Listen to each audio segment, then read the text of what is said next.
Good morning, everyone, and thank you for joining us today for our Board of Commissioners zoning hearing. Our chairperson will not be joining us today. She lost her grandmother this morning, so she is with her family. But at this time, we will stand to take the Pledge of Allegiance.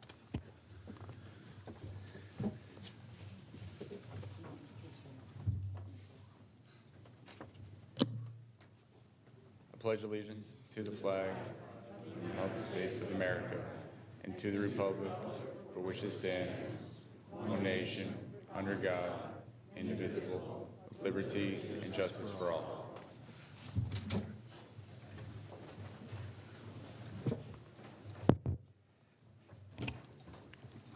Okay, thank you. And good morning, folks. My name is John Peterson. I am the Zoning Division Manager. The following hearing will be conducted with the following process and procedure. Each case will be called in numerical order. When each case is called, we would ask that the applicant would stand and raise their hand to show that they are in attendance. Then we're going to call the case again to see if there's anyone opposed to the case. We would also ask the opposition to please stand and raise their hand so that they can be counted for the official record. After recognizing the applicant and the opposition, both parties will be asked to come forward to be sworn in at the very front of the room. The applicant will testify first, and then the opposition, if any, will testify second. It's important to note that each side only gets 10 minutes to state their case or concerns. There's not a process to reserve your time or for rebuttal, so you want to convey all your information to the board within your 10-minute time period. Additionally, if there's more than one person wishing to speak on an issue, you may want to coordinate with each other about what you're going to talk about, because each side only gets 10 minutes and you don't want to cover the same information twice. Then after both sides have had their 10-minute presentation period, the Board of Commissioners will start to discuss the matter at hand. From the discussion, they may ask one or more people to come back to the front for additional comments or questions. And after that, the board will make a decision to either approve, deny, hold, or continue the case in hand. There are a couple of cases on today's printed agenda which have been withdrawn without prejudice and will not be heard today. First case that is withdrawn without prejudice is rezoning case Z33 of 2021 M. Pingle Properties. This case has been withdrawn without prejudice and will not be heard today. Next case is rezoning case Z39 of 2021 Chuckawuzu. This case has been withdrawn without prejudice and will not be heard today. Rezoning case Z45 of 2021 B&R Investments and Construction LLC. This case has been withdrawn without prejudice and will not be heard today. Rezoning case Z55 of 2021, David Pearson Communities Incorporated. This case has been withdrawn without prejudice and will not be heard today. SLEP 6 of 2021, St. Benedict's Episcopal School. This case has been withdrawn without prejudice and will not be heard today. Other business, item number 37 of 2021, Gen Georgia 16 LLC. This case has been withdrawn without prejudice and will not be heard today. Madam Vice Chair and Commissioners, there are a number of cases in which the applicants have requested a withdrawal after our deadline. So at this point, I'm going to read 3 cases in and ask the board to withdraw these cases without prejudice. First case is rezoning case Z27 of 2021, KCG Development LLC. The applicant is asking this case be withdrawn without prejudice. Madam Vice Chair and Commissioners. So we need a vote. I make a motion that we withdraw Z27 from today's agenda. Second. And that's without prejudice? Oh, I'm sorry. Withdrawn without prejudice. Thank you, John. Okay. Call for a vote? Are we back to buttons? Yeah. Announce it. Z. Announce it. Announce the vote. Oh, I'm sorry. Excuse me, guys. This is my first time doing this, but the vote passes 4-0. All right, thank you. Next case is rezoning case Z51 of 2021, Quick Trip Corporation and Michael S. Burke. They have asked this case be withdrawn without prejudice. Madam Vice Chair and Commissioners. Mm-hmm. I make a motion that Z51 is withdrawn without prejudice. Second. Is there a vote? Call the question. Thanks. The motion passes 4-0. I'll get it by Madam Vice Chair and Commissioners, the applicant for other business item number 30 of 2021, the Church of the Pentecost USA Incorporated, has asked this case be withdrawn without prejudice. I make a motion that OB 30 is withdrawn without prejudice. Second. Call the question. Vote passes 4-0. And finally, I have other business item number 32 of 2021, Walmart. The applicant is asking this case be withdrawn without prejudice. I make a motion to withdraw OB 32 without prejudice. Do I have a second? Second. Call the question. Motion passes 4-0. Thank you. There are a number of cases on today's printed agenda which have been continued by the Planning Commissioner staff. And these cases I'm about to read will not be heard today.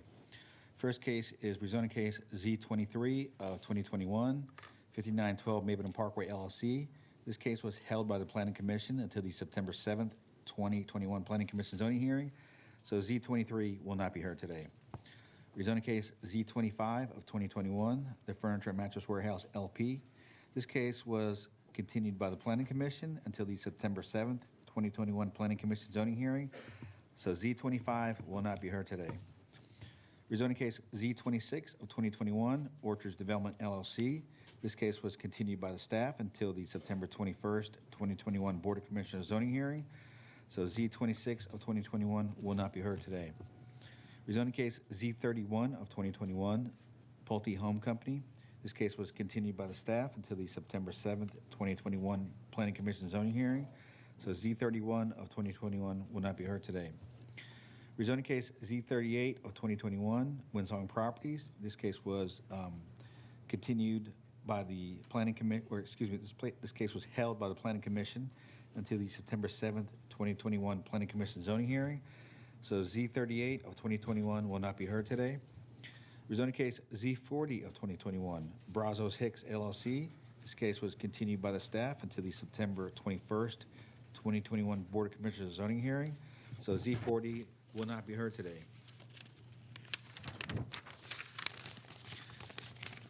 Rezoning case Z44 of 2021, Winsong Properties. This case was continued by the staff until the September 7th, 2021 Planning Commission zoning hearing.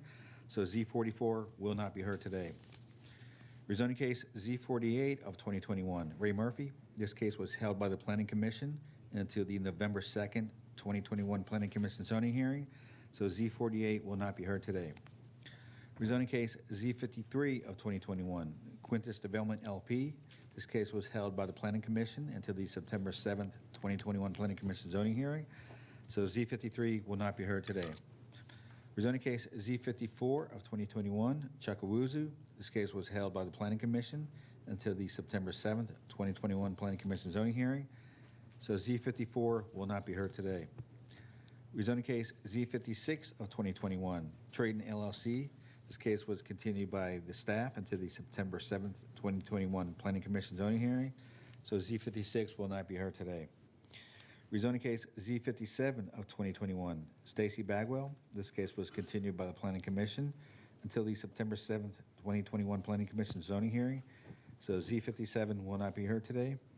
And finally, SLEP 3 of 2021, Ray Murphy.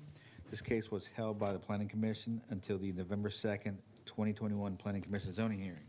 So that case will not be heard today. I would like to ask the people in today's audience, if you have a cell phone, please turn your phone on mute, as the ringing does interfere with the broadcast of presentations. And any person wishing to speak before the Board of Commissioners must file a campaign contribution disclosure statement. If within 2 years immediately preceding the filing of a rezoning application, a campaign contribution totaling $250 more was made to a current member of the Board of Commissioners. And I want to remind applicants, opposition, or any interested party that information is due to this board the Wednesday prior to this hearing date. Any information submitted after the Wednesday due date may or may not be considered by the board at their discretion. Madam Chair and Board, I do have one request for an early head count. Can I get a show of people here?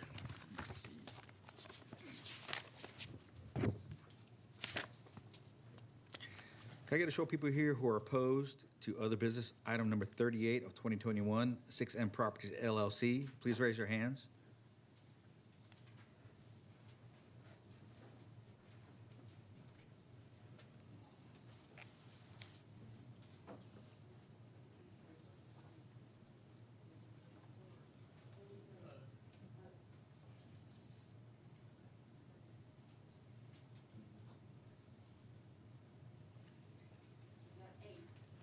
Let the record show there's 8 people here for the early head count for other business, item number 38. And I want to remind the folks in that early head count that at least one person needs to remain to present to the board when we hear that case in its order.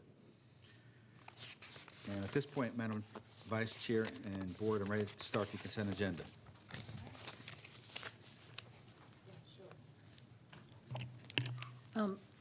John, do we have a time frame of before lunch and after lunch, like what you did at PC? No, I've had some requests to be, they know they're going to be after lunch, Z42. I didn't get an answer yesterday, so I don't know what to tell them. I did understand that Z42 will be heard after lunch, so we're not going to hear Z42 until after 1 o'clock today. And that's the only case I have. But you can't say if it's going to be the first case after lunch or not? It'd be up to the board to decide if that's the first case after lunch. So if the board wants to hear that first, then the board can take that out of order. Okay, but we won't do that until after 1 o'clock when we reconvene? Okay, thank you.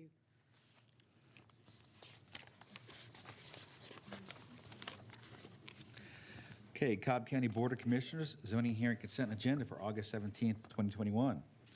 First case on consent is rezoning case Z50, Howard Young. Request rezoning from GC to R20 for a single-family residence in land lot 865 of the 19th District. The property is located on the west side of Cedar Drive, south of Powder Springs Road. The Planning Commission recommends approval of Z50 to the R20 zoning district, subject to the following conditions. Number 1, variance for the existing conditions only, as mentioned in the zoning staff comments. Number 2, Stormwater Management Division comments and recommendations.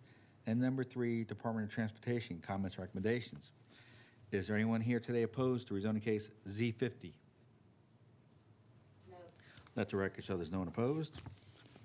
Rezoning case Z58, Linda Powell requests a rezoning from GC to NRC for retail and office in land lot 277 of the 16th District. The property is located on the southeast side of Canton Road at Hawkins Store Road. The Planning Commission recommends approval of Z58 to the NRC zoning district, subject to the following conditions. Number 1, site plan submitted June 3rd, 2021, with the district commissioner approving minor modifications. Number 2, for neighborhood retail and professional office use only. Number 3, removal of shed in the parking lot.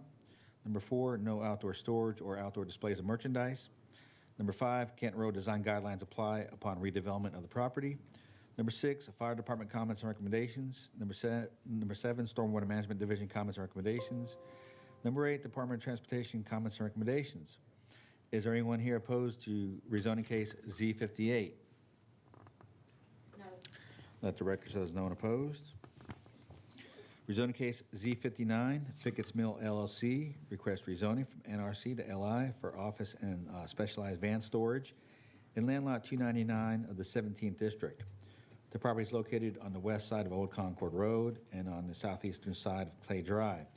The Planning Commission recommends deletion of Z59 to NRC, subject to the following conditions. Number 1, letter of agreeable conditions from Mr. Parks Huff dated July 28, 2021, with the following changes. Item A, item number 1, strike in its entirety and replace with the property will be deleted to NRC with a specialty contractor as an additional use. Other uses will be subject to the approval of the district commissioner. B, add item number 8 to read, the applicants will further comply with all final zoning staff recommendations, with the exception of item number 7. As to item number 7, the word striped shall be stricken. The applicant is present. Is there anyone here opposed to rezoning case Z59? Let the record show there's no one opposed. And moving into land use permits on the consent agenda. First case is LEP 18, Brent Hickory Church of Christ Incorporated.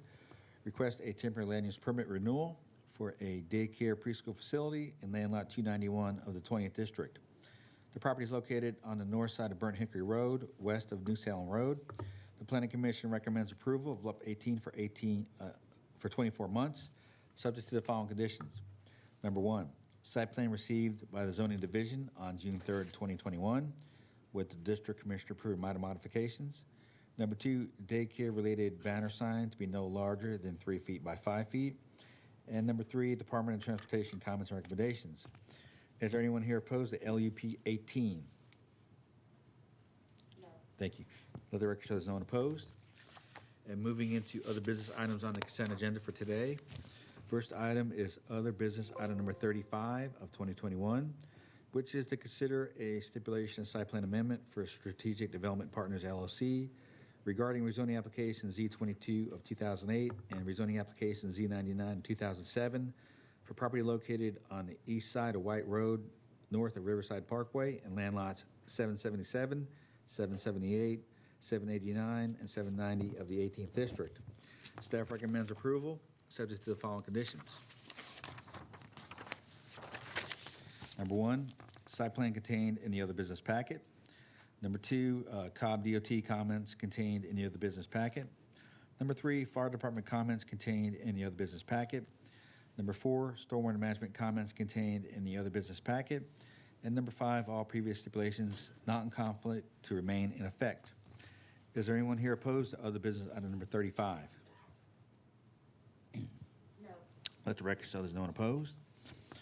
Other business item number 40 of 2021 is to consider a reduction of lot size for livestock for Christine and Rudy Ramirez for property located at the northwest intersection of Stephanie Court and Stylesboro Drive in land lots 198 and 199 of the 20th District. Staff recommends approval, subject to the following conditions. Number one, approval is for 2 goats only to be kept behind the house in a fenced area as shown on the site plan. Number two, applicant may continue to maintain these 2 small goats for as long as they are living. Code enforcement shall not issue any citations for noncompliance regarding this issue during that time, and that these existing goats are still living at this specific parcel. This stipulation expires automatically when the last goat becomes deceased. Is there anyone here opposed to other business item number 40?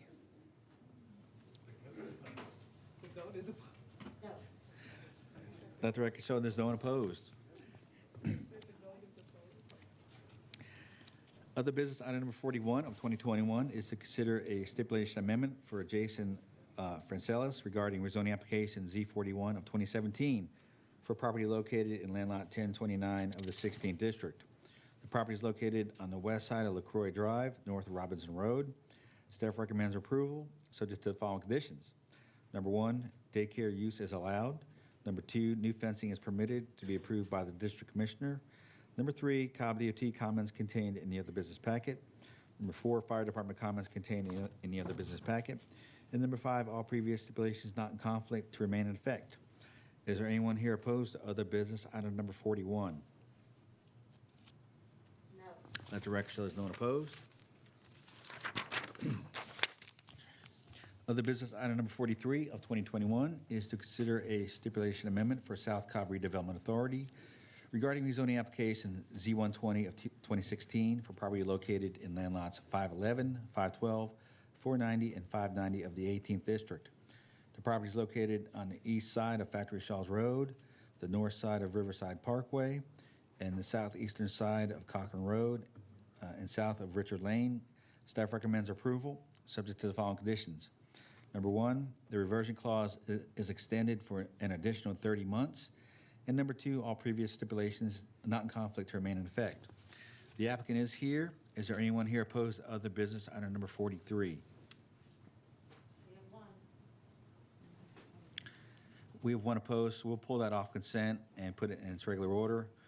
And during the time frame, we would ask that the applicant meet with the opposition to see if there's something that could be worked out or communicated to that person.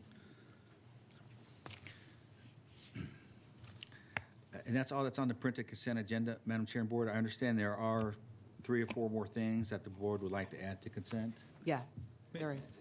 John, if, real quick on one before you go on to Okay. the add one. Z59, the Planning Commission there was a conflict in between my letter and the staff recommendation on the buffer. The planning commission agreed that my stipulation on the buffer would apply. That just wasn't picked up in the minutes. Just want to make sure that that was there, and you and I discussed it. Okay, so on Z59, we're going to add a condition that when it comes to the buffer issue, the applicant's stipulation letter shall be what we go by. All right?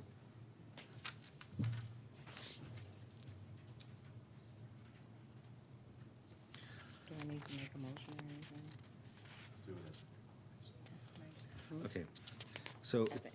it's my understanding that the first case that we need to add to consent is rezoning case Z22 of 2021, Orphe Noel, who requests rezoning from GC to NRC for light auto repair in land lots 631 and 702 of the 19th district.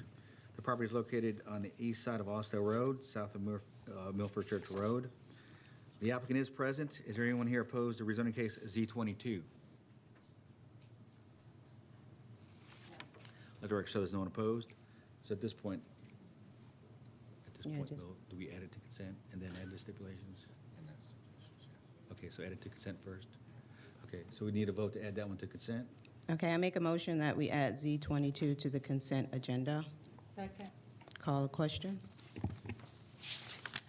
And I have stipulations, John, to add to that. Do I read that in now? Yes, ma'am. Okay. Hours of operation to be Monday through Saturday from 8:45 a.m. to 7 p.m. and on Sundays from 10 a.m. to 5 p.m. No air or power tools are to be used before 8:45 a.m. Applicant to install a 20-foot buffer along the easterly property line. There shall be no storage or display of merchandise outside of the buildings. There should be no junk or inoperable vehicles or equipment stored at the property. The applicant must come before the Board of Commissioners with an other business item to include additional bays to the property. This approval is for this applicant and for this use only, and all other comments not in conflict with staff recommendations. Okay. Next case to add to consent agenda is rezoning case Z37, North Georgia Timber LLC, request rezoning from O&I to HI for farm and garden supply in land lot 1137 of the 16th district. The property is located on the east side of Fairview Street, north of the intersection of Fairview Street and Gresham Road. The applicant is present. Is there anyone here opposed to rezoning case Z37? Let the record show there's no one opposed, so we would need a vote to add Z37 to consent agenda first. Okay. Yeah. Thank you. I do have some comments or steps. Can we add it? Let's add it. Add it. We have to add it Oh, we have to add it first. first. Yeah. Okay, sorry. I make Make a a motion. Go ahead. It's your district. Go ahead. Make a motion to add Z37 to the consent agenda. Second. Call the question. Motion passes 4-0. Gonna add your steps. Okay, the stip letter dated July 2nd from Mr. Parks Huff, we need to strike number 7 and replace it with applicant to enter into a developmental agreement with DOT for Fairview Road upgrade to county standards with a $45,000 contribution. And is the applicant here? Yeah, okay. And then also, final site plan to be approved by district commissioner. And that's all I have. Would also be, Motion Commissioner, would also to- be subject to other staff comments and other recommendations. Is Correct. Okay. Sorry.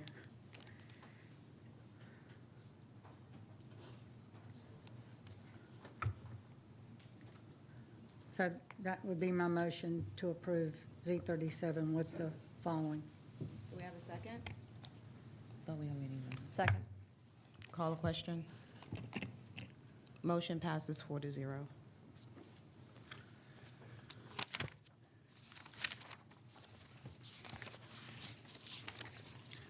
Okay, next one we're going to add to consent is rezoning case Z43 of 2021, which is Del Lago Ventures Incorporated, who request rezoning from NS and R30 to NRC for commercial and interparcel access in land lots 40, 41, and 75 of the 20th District. The property is located on the east side of Dallas-Ackworth Highway, south of Cobb Parkway. The applicant is present. Is there anyone here opposed to rezoning case Z43? No. Let the record show there's no one opposed. So we would first need a motion to add that one to consent. I'd like to make a motion to add Z43 to the consent. Second. Call a question? Motion passes 4-0. And I'd like to add the following stipulations. One, the proposed use would be for a produce stand not to exceed 10 feet by 20 feet on the site with no utilities. Any changes to the proposed site plan or parcel within the defined neighborhood activity center shall be brought back to the board for consideration in public hearing. The ingress and egress from Georgia Highway 92 for parcel number 20004000040, also known as 4204 Dallas-Ackworth Highway, shall only allow connectivity to the site plan review number SPR 2020-00151 racetrack, site plan A, and connect to the ingress egress shown on the far eastern side only. A 5-foot landscaping buffer allowed from the entrance along Georgia 92 for 75 feet, at which point the buffer shall be expanded to a minimum of 40 feet for the remainder of the property line until said buffer reaches the county 75-foot setback for the stream buffer as shown on the site plan. Additional plantings may be used to supplement buffer requirement, which shall remain in perpetuity. Grading shall be limited to road and utilities for the benefit and use of racetrack only. Installation of road for purpose of ingress-egress shall not expand boundary of established commercial node. If stated ingress-egress road is not constructed within 24 months of approval, such road shall not be constructed prior to submission of a site plan showing interparcel connectivity and development of the established neighborhood activity center as defined by the future land use map. Such development will be required to meet specifications of the Northwest Land Vulnerability Study. Signage for the racetrack at the point of ingress-egress on Georgia 92 must be approved by the District Commissioner in adherence with the Cobb County Sign Code. Per Water and Sewer Department comment, sewer is not available and is subject to Environmental Health Department approval for septic. Landscape buffer to be reviewed by county arborist and approved by the District Commissioner. Fire Department comments and recommendations. Water and Sewer Department comments and recommendations. Stormwater Management Department and comments and recommendation. Department of Transportation comments and recommendations. All current zoning conditions and stipulations as found in SPR 2020-00151 racetrack shall be applicable to the entire node, and the existing home and any out parcel currently located on 4204 Dallas-Ackworth Highway shall be demolished and removed within 90 days from the issuance of the land disturbance permit.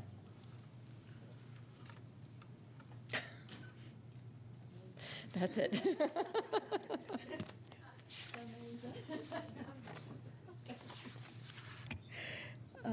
Is there a second?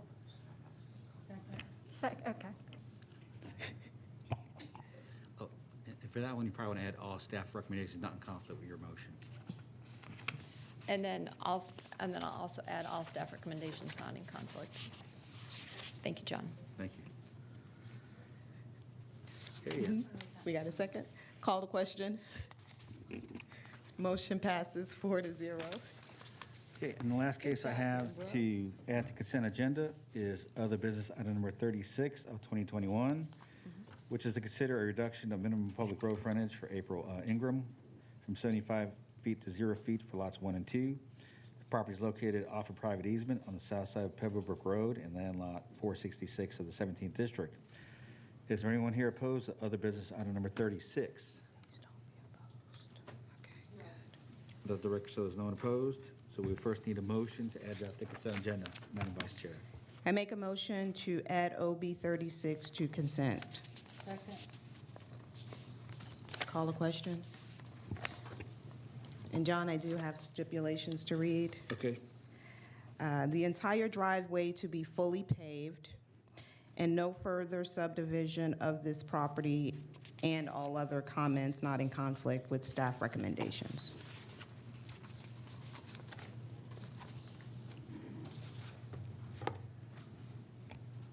Okay. Call a question? Okay, and there is, before we vote on the consent agenda as revised, there is one correction we need to make for rezoning case Z37. The planning commission did recommend that be deleted to light industrial, so we need to reflect it's being zoned to light industrial, not heavy industrial, for Z37. Okay. Correct. LI.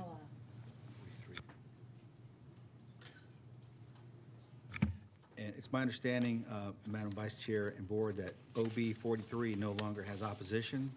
So what I'll do is I'll reread that into the record and call it one more time. Other business, item number 43 of 2021 is to consider a stipulation amendment for South Cobb Redevelopment Authority regarding rezoning application Z120 of 2016 for property located in land lots 511, 512, 490, and 590 of the 18th District. The property is located on the east side of Factory Shaw's Road, the north side of Riverside Parkway, the southeastern side of Cochran Road, and the south end of Richard Lane. Staff recommends approval, subject to the following conditions.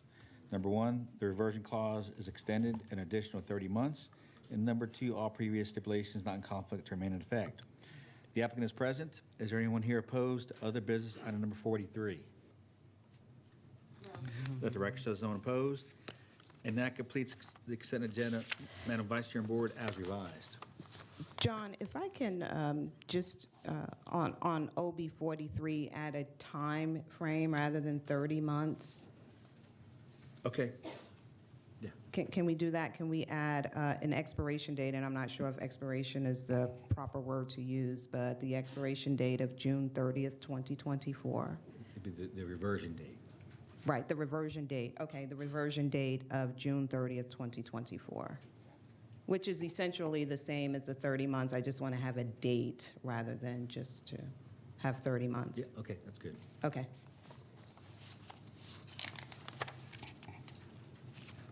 So do I need a motion? Okay, so now we have a revised consent agenda, so we need to have the board vote on the revised consent agenda. We need a motion and a second. Okay. Okay. I make a motion that the Board of Commissioners vote on the revised consent agenda. Second and discussion. Okay. I would like to just make, just to clarify, I'm opposed to OB 40.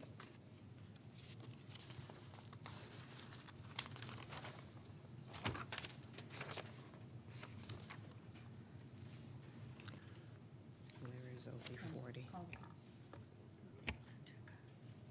Oh, okay. Oh, call a question? Motion passes 4-0. Okay, all those folks that were on the consent agenda, you're free to leave. Thank you. And before we get into the first case, Madam Vice Chair and Board, we do have two items on the amended agenda, which should take a pretty short amount of time. So would it be the board's wish to hear those two items first and then go to Z72? Yes. Okay. Cobb County Board of Commissioners, zoning hearing amended agenda for August 17th, 2021. These are to amend something previously adopted. Item number 2, Section 25 of the Board of Commissioners Zoning Hearing and Land Use Procedures, adopted January 11th, 1994, and last revised October 19th, 2004, allows any commissioner to amend an action taken at a previous hearing. First, a motion shall be required to amend the original stipulations, and then second, a motion will be needed to amend the stipulations. A second shall be required for all motions with full discussion by the Board of Commissioners. A majority vote is required for both items to pass. This item would be to amend the motion by the Board of Commissioners for rezoning case Z21 of 2021, as listed in the official zoning minutes of June 15th, 2021. A stipulation needs to be added to the Board of Commissioners' motion that establishes timeframes for improvements to the building and the property. Staff would suggest adding stipulation number 3, which states the Board of Commissioners stipulations with the applicant to have all the improvements contained within the Board of Commissioners minutes done to the building and the property by August 17th, 2022. So first, we need a motion by the board to amend the stipulations. I make a motion that we amend the stipulation for Z21. Second. So now we need to vote on that. Call a question? Okay. Motion passes. So now we need a revised motion now. Okay. The revised motion reads, Board of Commissioners minutes attached with the applicant to have all renovations contained within the Board of Commissioner minutes to be completed by August 17th, 2022. This deadline shall not apply to new construction permitted as approved by this Board of Commissioners.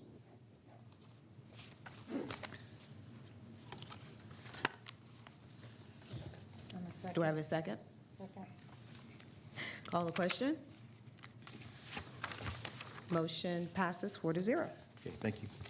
And the next item we have on the amended agenda is item number 3, Section 25 of the Board of Commissioners Zoning Hearing and Land Use Procedures, adopted January 11th, 1994, and last revised October 19th, 2004, allows any commissioner to amend an action taken at a previous hearing.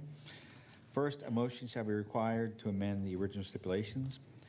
Second, a motion will be needed to amend the stipulations. A second shall be required for all motions with full discussion by the Board of Commissioners. A majority vote is required for both items to pass. This item would be to amend the motion by the Board of Commissioners for rezoning case Z46 of 2021, as listed in the official minutes of the July 20th, 2021 meeting. The stipulation that needs to be amended in the motion to perfect the record is stipulation number 3, which should have read as follows.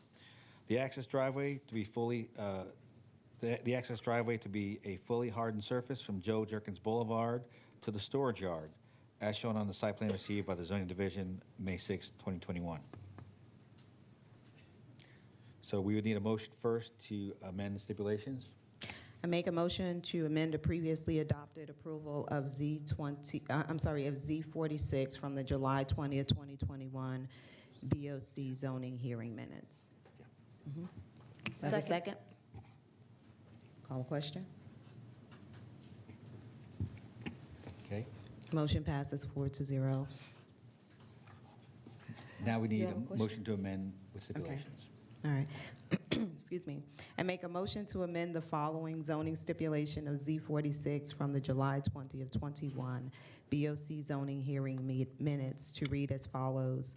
The access driveway to be fully hardened surface from Joe Jerkins Boulevard to the storage yard as shown on the site plan received by the Zoning Division on May 6th, 2021, attached and made a part of these minutes.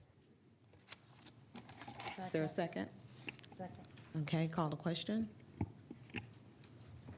Motion passes 4-0.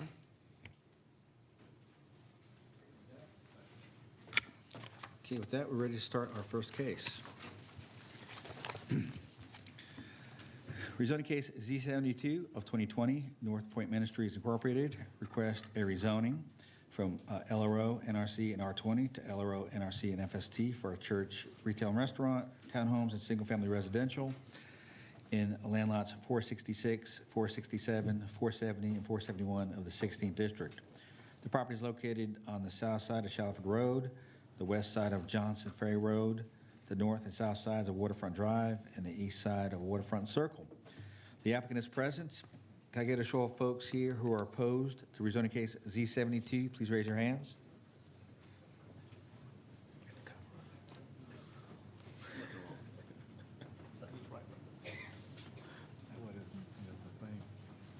Is that wrong?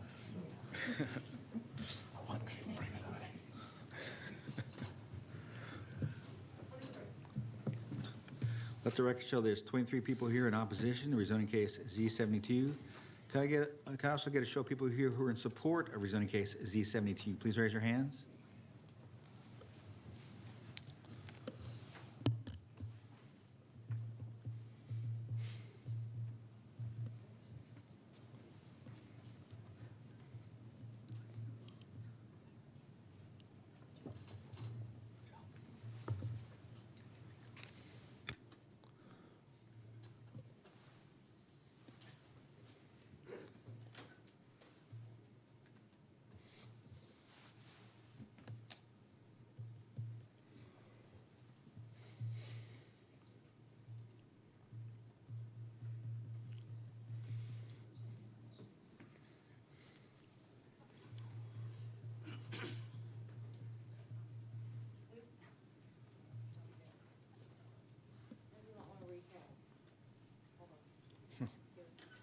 It's okay.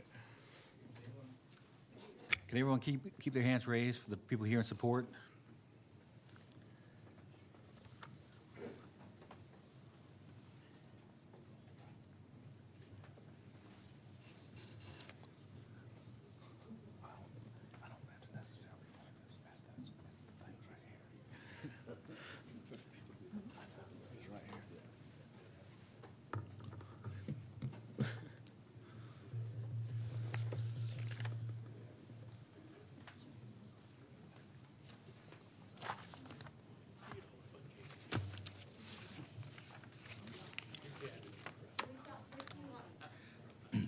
Let the record show there's 51 people here in support of rezoning case C72.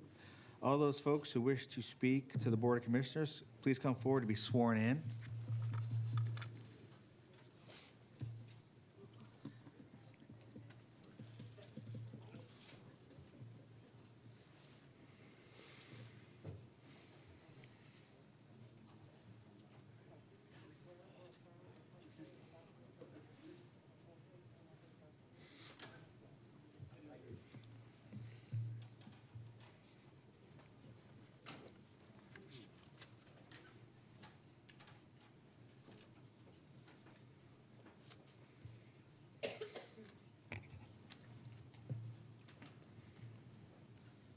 Are we about to get started?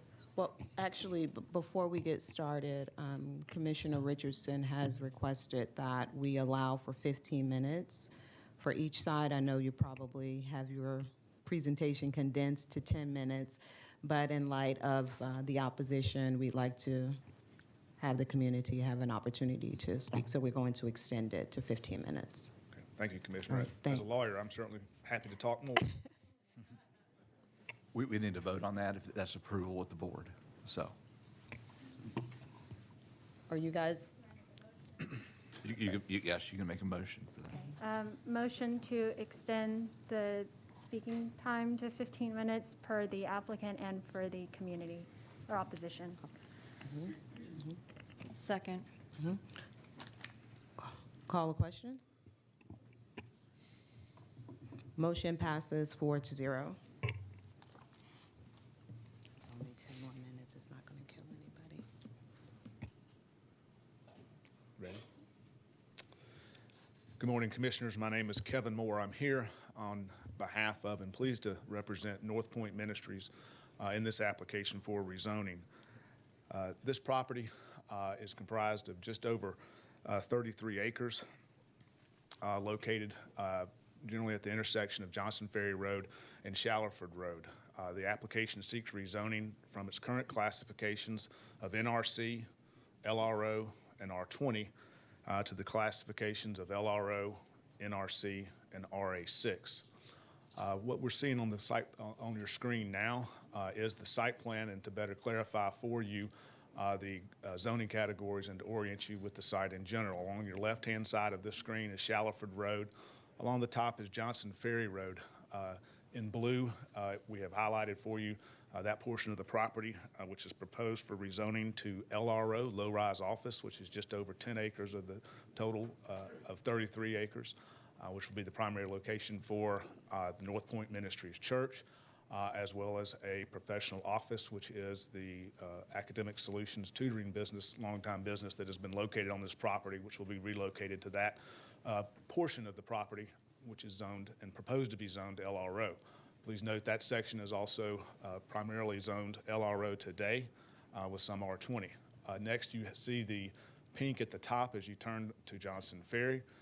That is a 0.6 acre, so a small, just over half acre portion of the property which is proposed for zoning to NRC, Neighborhood Retail Commercial, for a small retail and commercial use, which we have limited and restricted per our stipulations. The green is proposed for RA6. That's just over 22 acres for residential use and community of both attached townhomes as well as single-family detached homes, a total of 71 proposed townhomes and a total of 54 detached homes with a maximum total of 125 homes overall. Turning now, though, to the surrounding community, which we think is extremely important in your consideration and evaluation of this rezoning proposal.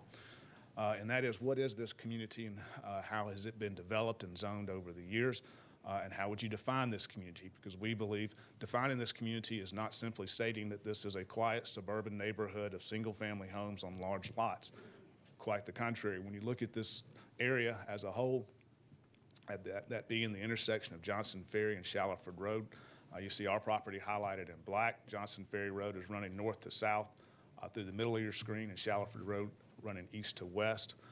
What you see in the surrounding area along Johnson Ferry is a heavy concentration of commercial and intense commercial uses, including the two large CRC tracks, which are two large box. One is a Kroger shopping center, also a Walmart, and those are the two CRCs that you see directly across Johnson Ferry from this track. Additionally, you see at the top the NRC, which is a public shopping center as well. Then sprinkled along the frontage of Johnson Ferry, both adjacent to our side of the property along Johnson Ferry and across Johnson Ferry, are numerous individual out-parcel commercial uses ranging from a McDonald's to Walgreens to oil change and et cetera that you would expect along an intense commercial corridor and intersection. As you go from there, however, you'll see that there's two that I want to point out to. One on Shallowford Road behind the Kroger, which is to your right. You see that's zoned RA6 for attached townhomes.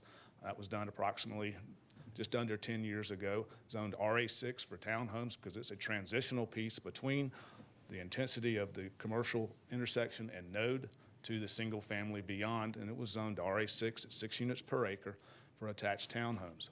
Also, when you come to the bottom of your screen, there, again, adjacent to the Johnson Ferry commercial corridor to your left is suburban condominium. That's at the intersection of Laster Road and Johnson Ferry to the south side of our property. Again, a transitional piece that was zoned between the commercial corridor of Johnson Ferry and this neighborhood beyond that that's single family in nature. That was zoned suburban condominium for detached condominiums, which is detached homes on no lots. At almost 5 units per acre. Those were the two, and that was done approximately 15 years ago in the mid-2000s, mid to early 2000s when that was zoned. And I point those out to point to you that this intersection has been developed and zoned over many years by this county and developed out in a very traditional nodal land use plan manner. That is, the intersection and along the major corridor is very intense with its commercial uses, and by very intense, it's all of those types of commercial uses, including large commercial uses like a Walmart and a Kroger. From there, you step down into transitional uses to transition you from the intensity of the commercial to the broader single family. And that's what's been done by those two examples I pointed out to you. Those were transitional pieces to get you to the single family. Turning to what we're proposing. This is our site plan and proposed by Point Ministries. And we believe this completes that transition as well for this last track of 33 acres to transition from the center of that node to the single family. What we're proposing is LRO, low-rise office, along the left-hand side of your screen. That is for North Point Ministries Church, as well as the low-rise office. And you can see that low-rise office and LRO along Shallowford Road is not only compliant with what the Josh study proposed from a land use plan standpoint, but also going back to prior versions of the future land use plan was LRO along Shallowford Road, and this is exactly what that represents. In addition, you can see along Shallowford Road, we have included a large park area. That park area is not for the exclusive use of the church, but will be made available to the general public and the community for their use as well. And you can also see the bright red line circling through and around Shallowford Road to Johnson Ferry, and then through what we've identified as a linear park that will be created and established along that stream, all available for the public and the community to enjoy with the expanded walking trails and multi-use trails that we're putting in at our cost, as well as maintaining into the future at our cost.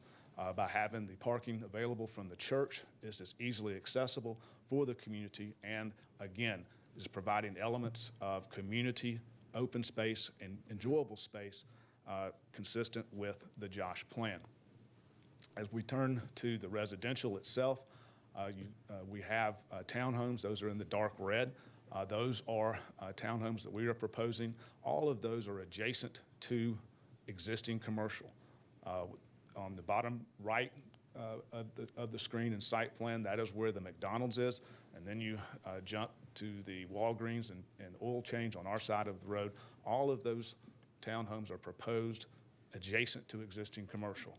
Then we move to the yellow on your screen. That's the detached single-family homes that we have moved to. Again, transitioning from townhomes attached, detached homes, and then finally our property ends on the south side where you see the relocated waterfront drive and road. You'll see there's two large lots there that are part of this property. Those are being kept in their existing condition as minimum 20,000 square foot lots with those homes to be renovated or rebuilt. But what it does is transition within our own property the uses from the intensity of Johnson Ferry to the single family in accordance with very established, well adopted land use and nodal planning and zoning within this. This plan also represents a revision from what was presented to the Planning Commission. Your Planning Commission recommended approval with many stipulations and recommendations. We have incorporated those stipulations and recommendations into this plan, which resulted in a loss of 4 homes. We went from 129 being presented to the Planning Commission to this represents a maximum of 125 homes as a result of implementing and incorporating the stipulations and recommendations from your Planning Commission that created larger single-family detached lots. Much has been made about the fact that these detached lots under the RA6 ordinance do have variances as it relates to lot width and lot size, but that's necessitated by the fact that initially this proposal 1 year ago when this was filed was for 125 townhomes on the residential portion of the property at that time. As we responded and continued to move through the process and engaging with community, we did a move to detached homes instead of having attached townhomes. Moving to the detached homes results in us having those 2 variances. If we simply attached them by a wall in the front, we wouldn't have any variances. But we've moved to that as a detached home for those purposes, and therefore a slight lot size and lot width variance is needed, though we have maintained the setbacks according to RA6, as well as ensured that there is a large buffer against the existing residential, which is very limited to just 4 homes. To highlight that for you, that change for you, I want to show you this slide, which again is our site plan. What's highlighted in blue is the original residential acreage. That's the original residential that was proposed in the application for RM8 for 125 townhomes.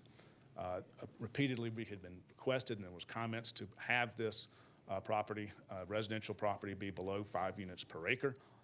What we represent now with our revised site plan is 91 homes within that 19 acres, which is 4.4 units per acre. So the original residential portion has been reduced from 7 units per acre to 4.4 units per acre, from 125 townhomes total to 71 townhomes total. And you can see where you have the townhomes in the white on this original site plan. It was originally proposed for NRC commercial in line with the other NRC, but to reduce the overall traffic impact and trips that was converted to proposed townhomes as opposed to keeping it commercial to reduce the traffic impact of the overall project. And that's where the additional homes come from as part of the overall evolution and dynamics that went into this proposal. Also importantly, as part of this lengthy planning commission process was a focus and a huge focus on the design of both the church and the residential, keeping in mind that this church could be located here without having a single public hearing.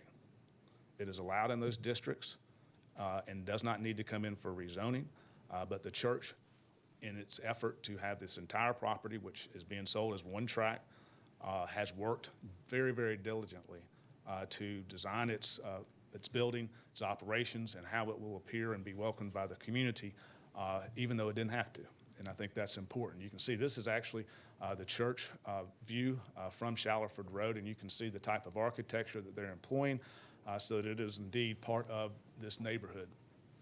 Again, as you get closer to Johnson Ferry and the BP gas station that is there at the corner, you can see the type of architecture, landscaping along Shallerford Road that is being proposed. Coming back down Shallerford Road, again, you can see the use of landscaping and small walls, and you see the use of the multi-purpose trail that will be along Shallerford Road to create a sense of place and a sense of belonging for this church. Moving to the interior, we move first to the townhomes.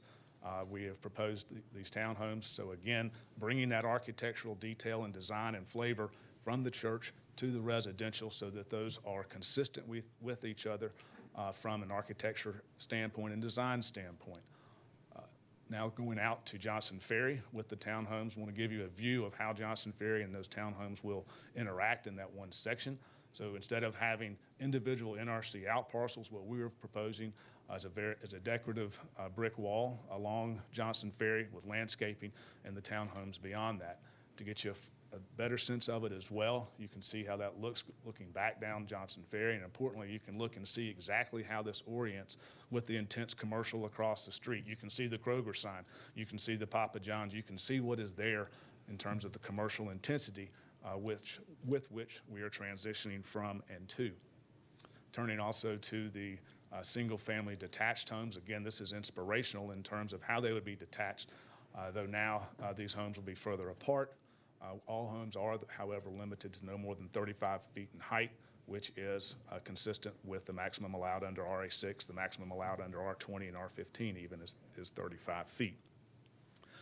Overall, we believe this application has been through a tremendous amount of evaluation, of consideration.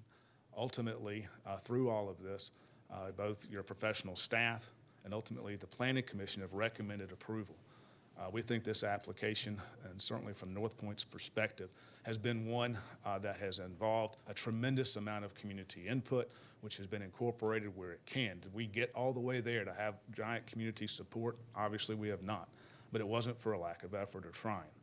They have, in fact, responded in each and every time to a Planning Commission recommendation and incorporated that into these plans and into these designs. This proposal is not out of character with the surrounding community. That community includes commercial uses, townhomes, condominiums, and single-family homes. That's what this plan proposes in a community-centric manner with North Point Ministries. We respectfully request your approval. Thank you. Thanks.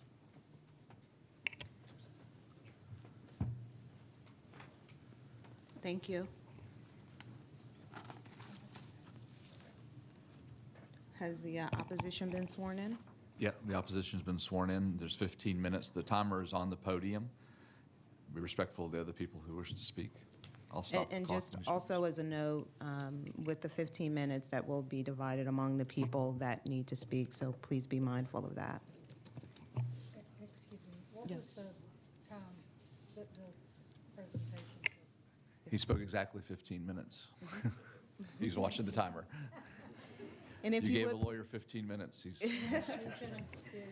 yeah, not a minute more. And if you can also state your name when you speak.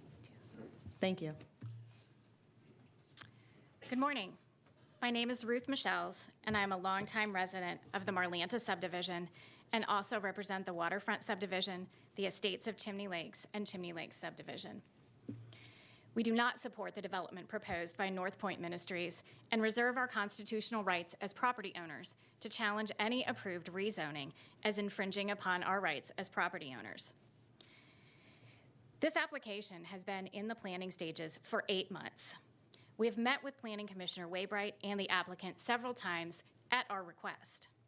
And despite the large numbers here showing support, I suspect that many of those don't live within 1 to 2 miles of this proposed development. As I've stated to the planning commissioners, we want this area developed, but it needs to be the right development. What the applicant has proposed is not that. We have repeatedly expressed our concerns about the intensity of this development and its impact on stormwater management and traffic. As you know, this property has dramatically changed in the recent past from an 11-acre lake to only a creek. As a result of the draining of the lake, our downstream neighbors have experienced an increase in flooding on their properties. Without proper management, this will only get worse.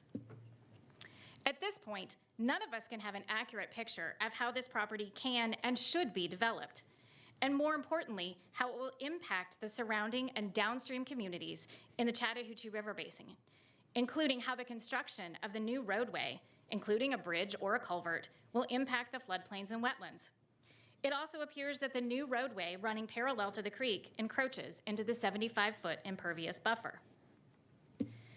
The requested RA6 zoning is neither appropriate nor permitted for this site. The request for RA6 zoning is itself a variance from the zoning code, as the code specifically states that no applications for RA6 will be accepted after April 4th of 1996. Further, the applicant is not adhering to the zoning code, RA6, resulting in 61 variances, the majority of which relate to lot size, as shown on this slide. The sheer number of variances requested, in addition to the request for the initial variance of RA6 zoning, should be enough on its face to justify denial of this application as presented. Other residential developments shown in these photos abut the relevant neighborhoods of Marlanta and are more compatible from a density and design perspective. With respect to the calculation of density, the applicant stated just moments ago that the density on the original parcel of land has been reduced, and that is true. However, the applicant added approximately 4 acres to the residential portion, resulting in a density on that parcel of 8.4 units per acre, far in excess of what even might be permitted for RA6. The applicant consistently also includes in the calculation of density the 2 home lots that are zoned R20 and will remain so. It is disingenuous to include these 2 lots in the density calculation since they will not be developed. Finally, the traffic impact from 125 new homes and a 1,500-seat church cannot be ignored. The intersection of Johnson Ferry and Shallowford Road is already a traffic nightmare with several serious accidents and fatalities. And the traffic that cuts through the Marlanta neighborhood already presents safety issues for the numerous families in that neighborhood that have young children, especially with the lack of sidewalks. The proposed site design gives the residents of this new development full access to the new waterfront drive with no restrictions on their ability to cut through the Marlanta residential neighborhood. We had requested that this be a closed residential development, but were told it would be too expensive due to the requirement of sprinklers in every unit. We were told that this would be an exit only from the residential development, and then were told that it was both an entrance and an exit. We asked for this to be a right turn only out of the residential development. We've asked for speed humps to be installed on the new waterfront drive. All of these requests were ignored by the applicant. We also learned just yesterday that the Department of Transportation may eliminate the ability to turn left from the new waterfront drive onto Johnson Ferry. So for all of these residents, rather than having 2 access points to head north on Johnson Ferry, they will have only one at the far end of the development, which means if they ultimately want to get to Shallowford Road, they are going to turn left onto the new waterfront drive and cut through on Manor House to Shallowford Road, right through the Marlanta subdivision. This is unacceptable. No provisions have been made or even considered to reduce the possibility of this increase in traffic through the existing residential neighborhood. In short, as Commissioner Richardson has stated in other contexts, The people who are most impacted have not been listened to, and we can't solve anything when people aren't talking to each other. For all of these reasons, we respectfully request that application Z72-2020, as presented, be denied. Commissioner Richardson has stated in her request for District 2 Master Plan ambassadors that we have much to look forward to, and we are looking to make sure all areas are represented well and appreciated for their unique qualities. Approval of application Z72 as presented flies in the face of this, as it does not represent nor reflect any appreciation for the unique qualities of this area. In the event the board is inclined to approve this application, we respectfully request the inclusion of the new and revised stipulations to Mr. Moore's letter dated August 11, as sent to you on August 16th, a copy of which has been presented for inclusion in the record, along with a copy of a letter from Andy Smith, a former planning commissioner, which was previously sent to this board. However, I do want to point out that even with these stipulations, we still do not support this application and respectfully request that it be denied.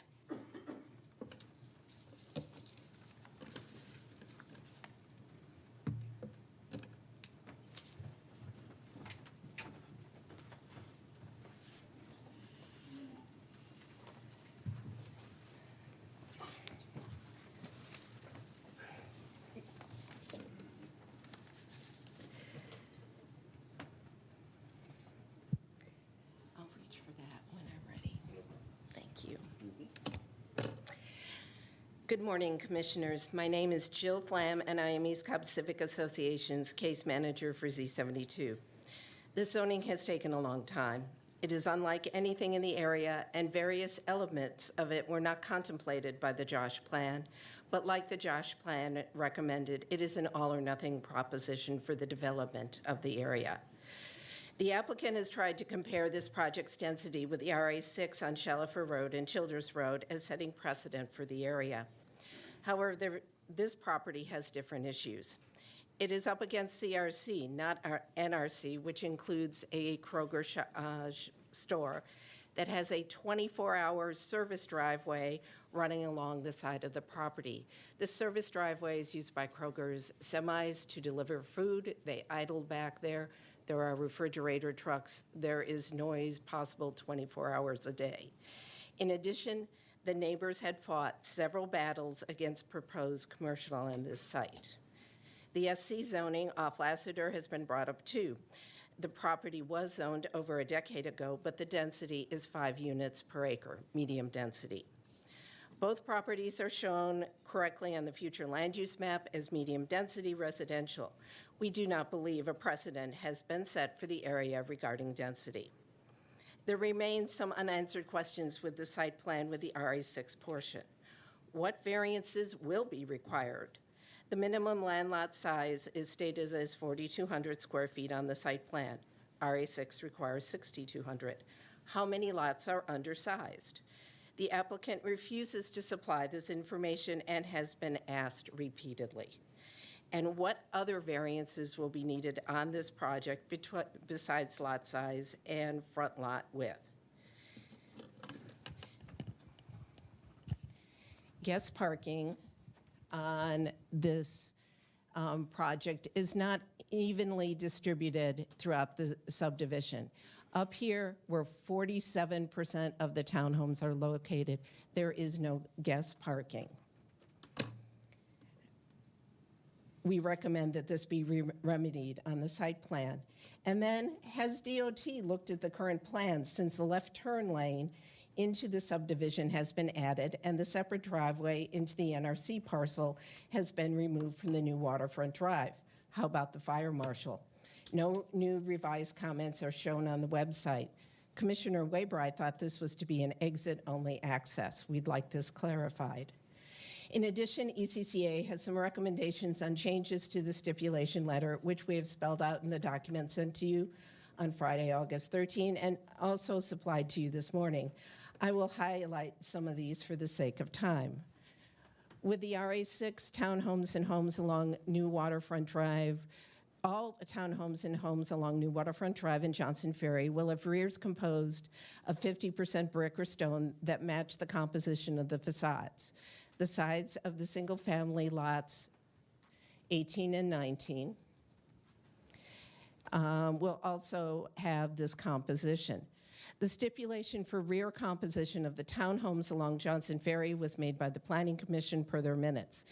ECCA recommends that all homes that can be seen by the public have this requirement too. The homes in lots 18 and 29 will be located 10 feet back from the impervious surface buffer to allow for a patio or other impervious structures in the backyard.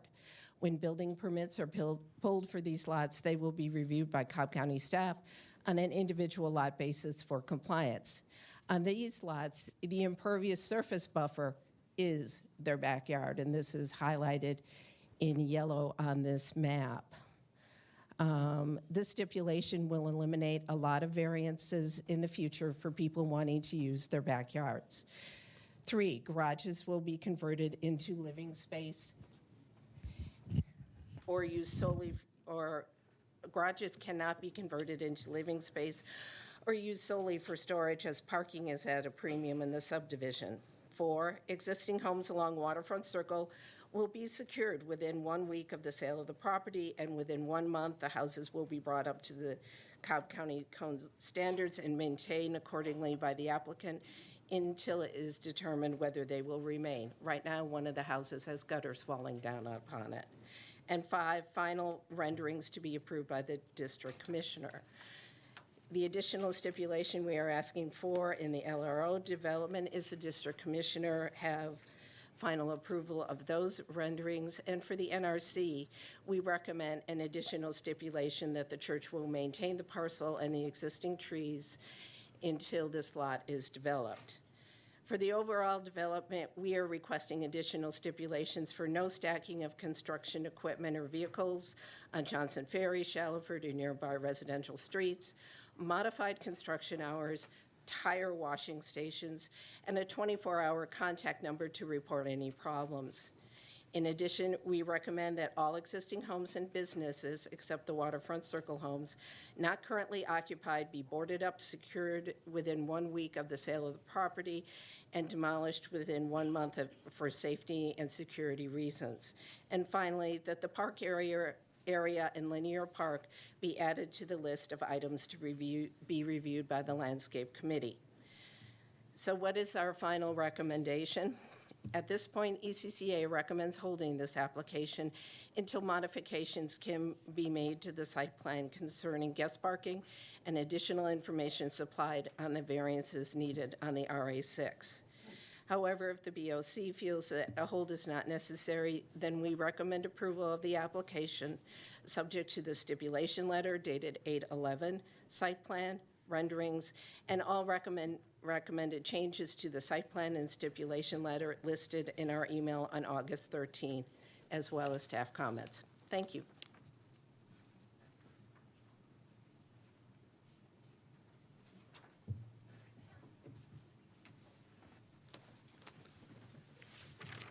My name is David Rummerell. I'm a resident of Chimney Lake Subdivision, which is catty corner across from this property. The previous 2 speakers have hit almost all of my highlights, which I'll see here, and I have sent each one of you extensive emails over the last week or so with much greater detail. The problem with this is there are multiple violations or exceptions to Cobb County codes and standards. Every lot, building, and structure will require multiple variances. I am asking you to please do not ignore county codes and standards.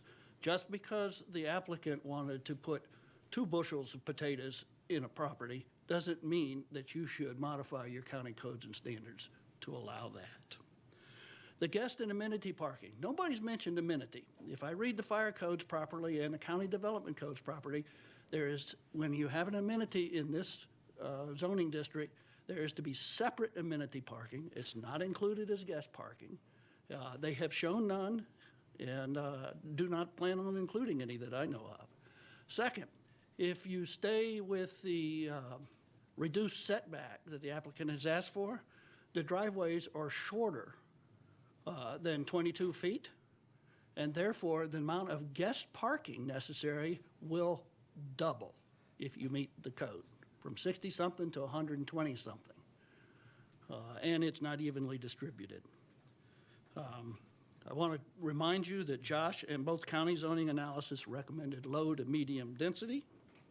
I recommend that the number of townhomes be less than the number of single-family homes.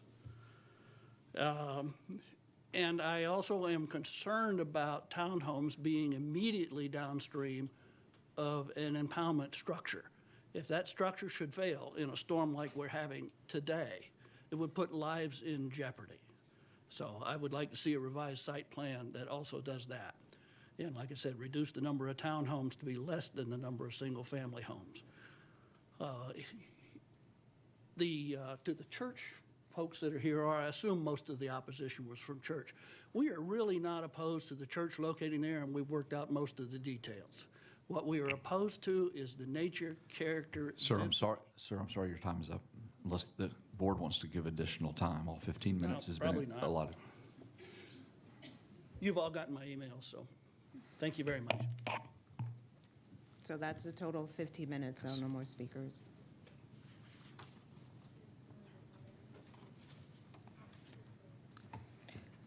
Okay, if we allow him, do we just need to have Kevin? come back Whatever for time the you'd allow, balance? then you'd allow the applicant to have the same minutes. Okay, sure, come on up, sir.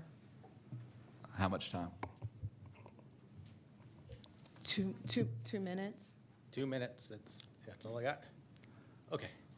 I'm Chris Peters. I've lived in Cobb County in East Cobb since 2001. Again, I think this wouldn't even be a controversy if it was just the church coming up for approval here. And I'll note that the attorney for the applicant even said that they wouldn't require any additional rezoning just to put a church there. So why is it then that we have this controversy? I believe it's because this zoning should not have proceeded as one case. It should have been 2 cases, first for the church and then for the rest of the land. I don't know why it's being handled in this manner, and I could only speculate, but I'll just ask you to consider that question, commissioners, that something seems a little bit off about that. And then I completely agree with the other 3 speakers that this is just kind of an affront to Josh. Josh was developed over several years and really represents the best document we have on a vision from area residents. It called for at most medium density, and if I may just show one.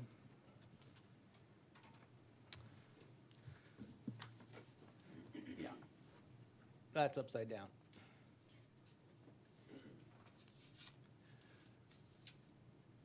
Yeah, this is right out of the county Josh plan, and one of the things it stated at the bottom was that it suggests closing waterfront circle and establishing a 75-foot buffer and a 10-foot high berm along the western edge of the entire tract to protect the single-family neighborhoods to the west. And this is my concern for those folks here that live to the west.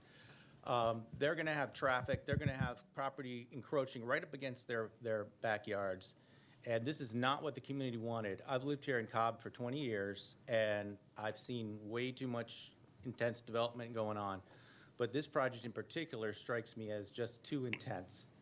And Sir, I'll close with just one. Your 2 minutes are up. Your 2 minutes are up.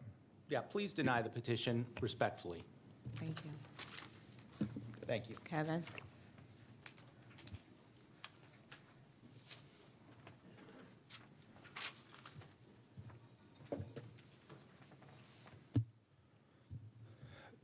I'll hit on 2 points briefly within the 2 minutes. First, on traffic.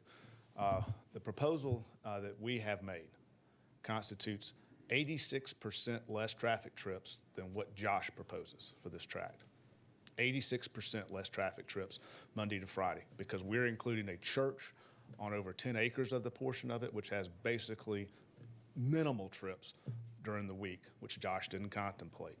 From a traffic trip standpoint, us proposing the additional townhomes along Johnson Ferry was done. That was supposed to be commercial in our original plan. That was converted to townhomes. Why? Because it produces less trips, and that's what was asked of us and requested of us by the Planning Commission, and that's where that came from. If you look at the balance of the property that's proposed for residential, as I showed you earlier, that property is 4.4 units per acre. Medium density residential, less per acre than either of the other transition residential pieces. Again, That's why that was done, and that's why it does fit within what is contemplated by Josh. The relocated waterfront drive was also requested, and we have taken that on to relocate waterfront drive and build it in such a fashion to connect the neighborhood to the west to Johnson Ferry as they enjoy today. And that was also at a request. Our initial proposal did not include that. Secondly, as it relates to overall fitability with the community, you can see very clearly from the architecture and design that it does fit within this community very well. It certainly fits a whole lot better than the Walmart and the Kroger and the Papa John's and the oil change and the Walgreens and the McDonald's that are adjacent to this property. Thank you.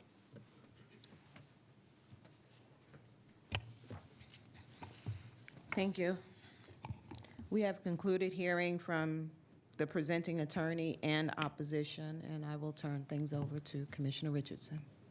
Thank you very much. Anticipating this case. So just want to, we're going to go through a couple of questions here just to make sure that everyone has same basis of facts as well. But note that this plan has been revised about 8 times since October as far as a formal submission. So I can understand there being frustration or concern about which things apply, when do they apply, what was changed, why was it changed, so on and so forth. So with what we're looking at today, there has been a lot of consideration, a lot of time, a lot of due diligence brought in. So let's just go through the list here. There are, before I bring staff into it, I do have, Kevin, I do have some questions I'd like for you to address. Okay.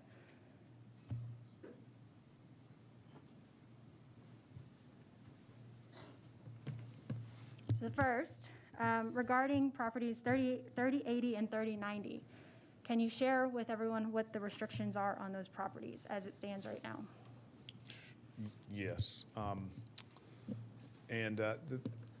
Those are the two properties that are, for your benefit, on the bottom of your screen that I highlighted. Those are the single-family detached homes that will remain on waterfront at the far western portion of this property, which is actually the bottom of the screen, and they're circling them there.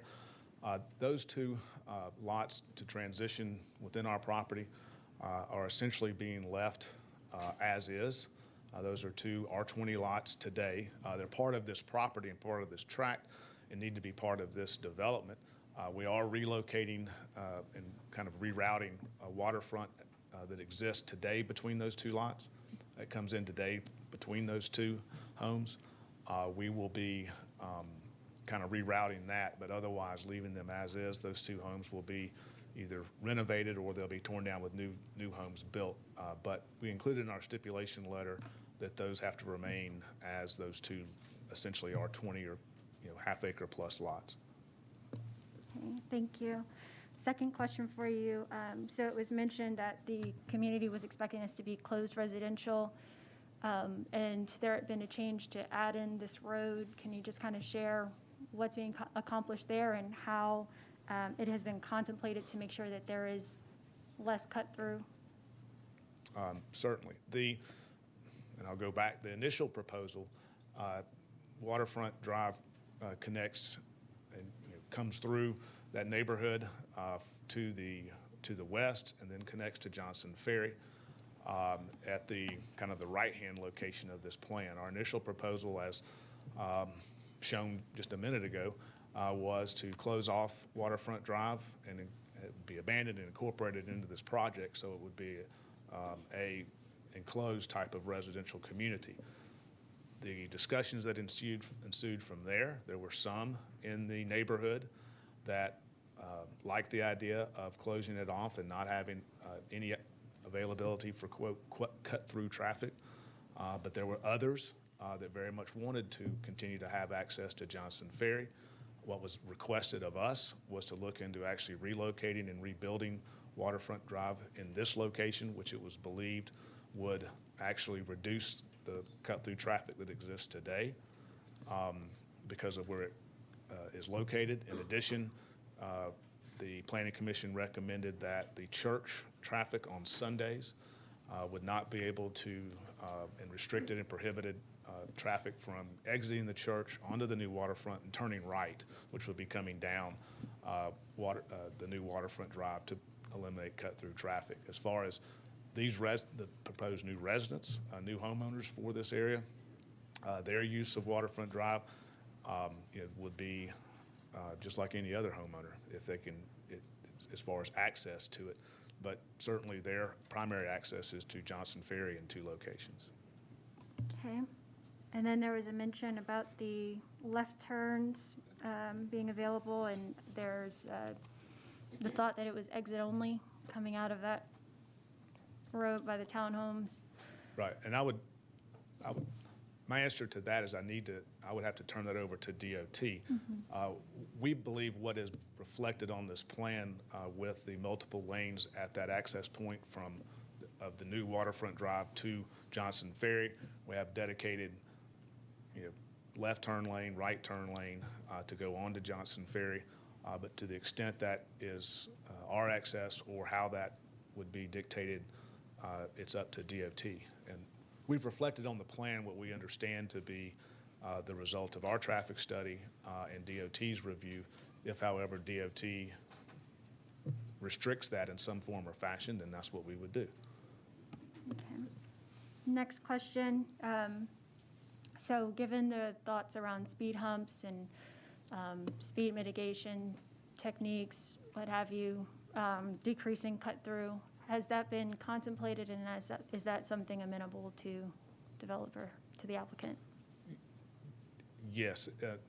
One consideration for that is there is a 3-way stop now that we will have to create at the westernmost intersection of where you see the church parking lot and the new waterfront drive. Those will now have stop signs there to stop traffic both ways and from coming in, which is a stopping point, and which was a recommendation from the Planning Commission to assist with just not having ease of access to just simply speed through there or run through there. As far as speed humps, this road is not a private road. We're building a road that will be dedicated to Cobb County according to Cobb County standards. Us putting speed humps in it, if that's what is not something that the Cobb DOT is going to recommend we do, to put speed humps in their new road from future maintenance standpoint. So they have not requested that of us, and we don't believe that would be something DOT would find acceptable. Because it's a public road. We're not creating a private road for this. Okay. Last question for you. Guest and amenity parking. So that's come up a few times. Yes, this plan meets the code provisions for providing guest parking and for providing amenity parking, and it meets those code provisions completely. Okay. Thank you. I'd like for staff now, David. Sure. Thank you. Stormwater to come. Thank you. Oh, Kevin, a question before he steps down. sure. Can you point out on the plan where the amenity parking and the guest parking is? Sure. On the plan?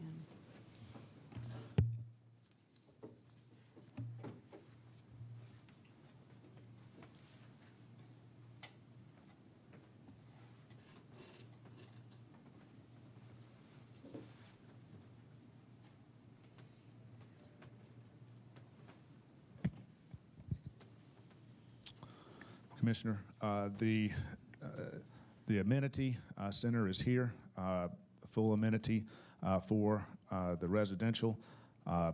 If you have the detailed level plan, you can see, but there's guest parking provided throughout here, right next to the amenity. There's also guest parking here, and then as you move further out, guest parking is here, as well as understanding that you have along this portion of the new waterfront drive. It's extra wide, so to speak, so you can have parallel parking along that as well that's easily accessible. So we have provided for all of the guest parking for satisfying county code provisions. And how many parking spaces would that be? 63 additional guest parking spaces. Okay, and that's between the guest parking and the amenity parking? Correct. Okay, thank you. You can count both.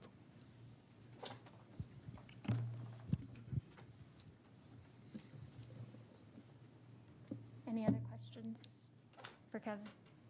Have any, do you guys have On any these questions for Kevin? Do you have any questions for Kevin?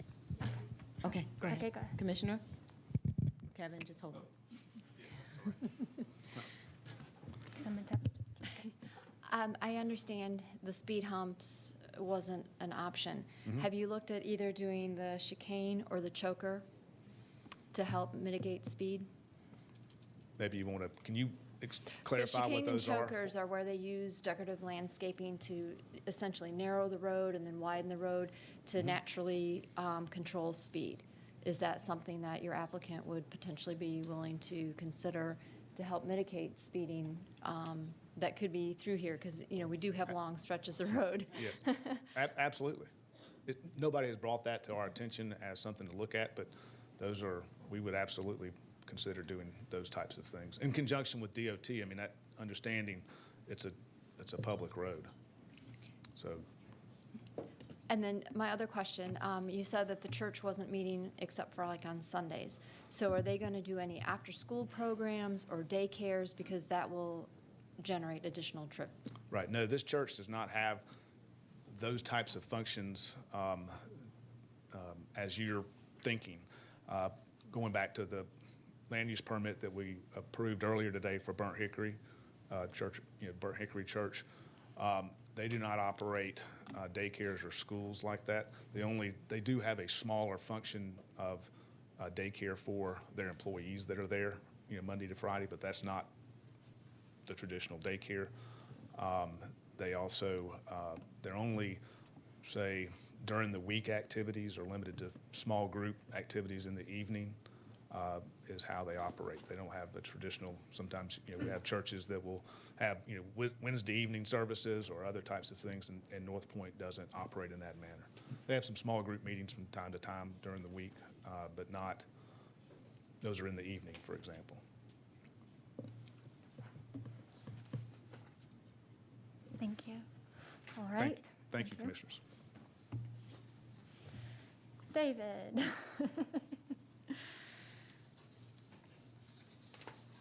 Thank you. Dave Braden with the Stormwater Management Division. So a lot has been said, of course, about flooding, stormwater management for this particular property and site plan. And so just some questions that I have for you. Sure. Since I get questions, I want to clarify that through this. For this parcel, what are the communities that have downstream impact from it? If you're... Well, this, I think it's Pine Grove Creek. Is that what it's typed? There's several. Really, I think really only one new one. You can see the townhome community right there just downstream of the Kroger Center. But predominantly older neighborhoods all the way down to the lakes just before we get to Willio Creek. But again, that's all been mapped by floodplain. Our floodplain mapping identifies the floodplain for that whole area, right? Yeah, I know there's been some concern from the Marlanta neighborhood and waterfront neighborhood. And so it's been shared with me that it sits above. And so it's not necessarily impacted by this parcel. And I don't know if Jeannie can also come up maybe. Well, again, Marlanta is to the east, and so it's upstream of the site. And Right. before all of this happened and the original Maddox Lake Dam was actually changed and the water surface lowered, the flood elevations, again, the current county flood maps showed the original floodplain with the lake in place. And now that has been modified, that floodplain has actually been reduced. Right.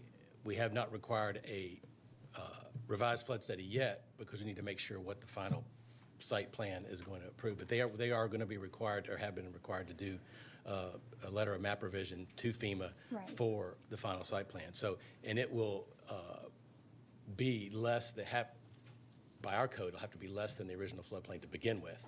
But because there's not going to be a permanent pool lake there, as I understand, it's going to be a good bit less than the original floodplain. Right, and So I'll the get- effects upstream of Marlana will be improved by the site, just by the fact that we've taken out the lake and lowered the that permanent pool, basically the tailwater condition for that subdivision. Right, and I'll certainly get to the FEMA study as well, but before, I just want to make sure that we're all clear on the flow of water and which is upstream versus which is downstream. Because, yeah. Oh, I was going to say, let me clarify one other issue, because we were talking about downstream impacts. Mm-hmm. When we did approve there were issues with the Maddox Lake Dam spillway. It was failing, so we had to have them do something. So the approval that we did that has been in place from then till now is a modification to the spillway, lower the pool, but they were required to provide the same amount of stormwater attenuation or flood routing storage to protect the downstream property owners on down Piney Grove Creek. So that is in place now. We have carried that forward to this site, so they have to continue to do that, meet that stipulation with this proposed plan. So their stormwater management plan will have to size the culverts that are going to be going under and out to Johnson's Ferry to maintain that at least as much storage effect as was there previously back when Maddox Lake was in place. Now that's in addition to all the stormwater management they're going to provide to mitigate their site. That's just for to provide storage for the original lake itself. Correct. Yeah. Okay. And I know, because Marlanta is and Waterfront are experiencing increased flooding issues, and that has been highlighted as being due to another issue that's upstream from them. But the current flooding that may be Yes. occurring or is being experienced in Marlanta, well, this is kind of a bad day to be away from the office on my part today, but. I know, I heard it from the planning staff. We've got flooding conditions all over the county, but to be fair, not just from Fred, but because of the past couple of years have seen significantly higher average rainfalls than we typically have had in at least the past 10 or 15 years. Right. Ground conditions are way more saturated than they normally are. So we're seeing, for a given rainfall event, even if it's small, half-inch of rainfall, significantly more runoff than you would typically see. So we're getting people reporting, my phone rings off the hook with people reporting flood calls over the past year and a half because of that. So I do not doubt that they have seen higher flooding, but Correct. I know that it's not because of this site, because they've actually lowered the floodplain, but I'm sure they've experienced more flooding, and I believe it's because higher rainfalls and higher groundwater and antecedent moisture condition from wet ground. So. Okay, and I heard from planning staff that there have been a structure discovered upstream that's causing a little bit more runoff. I'm looking, Janie or John? Okay. Like Kevin? Okay. Okay. Yeah. Thank you. And we can look at that as well. Yeah. All right. So with regards to the FEMA study, that is something that is going to be requested, correct? Yeah, it will be required, before we can approve the land disturbance permit, correct. Okay. Thank you. And that's everything. Now we're going to switch over. Okay. Okay, go ahead. Go ahead, Commissioner. Is the maximum impervious is 45% by code? For the zone, I believe that's the case, yeah. And Carl what do will they probably have? answer that better than I can. Oh, okay. Well, what do they have for this? I know it's 45%. I'm asking what their impervious is on here. It's 45% in the RA6 section, Commissioners. Pardon? It's 45% in the RA6 section. Okay, and what is required on the church side? 70. It'd be 70%. And is it under that? Yes. What is it on the church side? Oh, what is it exactly? It's under the maximum, correct? Yeah. The church side is just under 70%. In other words, the impervious areas are under the maximums allowed by the respective codes for those sections. Okay, that's all I have. Thanks. I do have a question for Dave. You mentioned that there is an older subdivision or community that will be impacted by the runoff. And I'm always concerned about our older communities because the code for stormwater management and sewer is a lot different. And the infrastructure in a lot of cases, it just can't withstand the additional runoff. So I just want to confirm that when we have the studies with FEMA, et cetera, that there will be little to no impact on the neighboring community. Well, let me address that by stating what we do require. The FEMA letter of map revision study is only for changing the floodplain on this site. So floodplains will not be modified downstream. But part of the requirements for this site would be, and their hydrology study would be we require downstream analysis. So they have to do a downstream analysis to show that they're not impacting flood elevations or peak discharges from the site. In addition, since the first of the year, our code has been, county code has been revised, and our stormwater management requirements have been revised to require runoff reduction. So there is a requirement to infiltrate the first inch of runoff from the impervious portion of the site, which the church is a pretty good site, and then 40% of the residential as well. So the fact that we're requiring that the original routing effect of the Maddox Lake Dam be maintained even in this development, so that volume will be there, and plus the runoff reduction for the new site development should help mitigate the downstream property owners. We can't go down and buy those properties out and remove people from existing floodplain unless we get a grant or get a declaration to do that. But between those two things, we should see some improvement downstream. Yep. Okay, thank you. That's all I have. Is that good? Anything further? Thanks. All right. Before we switch to planning, before we switch to zoning staff, Kevin, if you can come up and just address, we can talk about stormwater now, and then we'll get to the FEMA plan.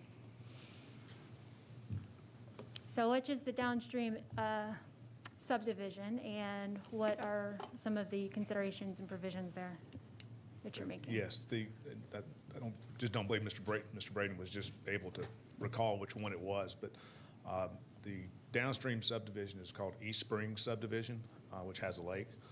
So they're very protective naturally of their stormwater impacts to them and their subdivision. So in working with their representative, they had some very specific conditions and stipulations that they requested, primarily that during plan review, that once we have our full engineering and full stormwater plans and full hydrology plans, that those would be provided to the East Springs Subdivision Homeowners Association for them to get they have an engineer that works with them, and we'll be providing those to them and their engineer for them to review our stormwater management plans and for them to have that opportunity for review and input prior to receiving any approval or permit from the county to begin development. In addition, we'll be doing a pre and post development study of their lake in conjunction with them. So that provision for that downstream subdivision has been made, and we've agreed to that and included that in our stipulations from them. Matter of fact, our project engineer lives in that subdivision, so he's very familiar and wants to take care of it. Questions on this topic? I don't have any questions. Do you have any questions, Commissioner? Okay, Thank you. thank you, Commissioner. Your turn. Yeah. Jeannie.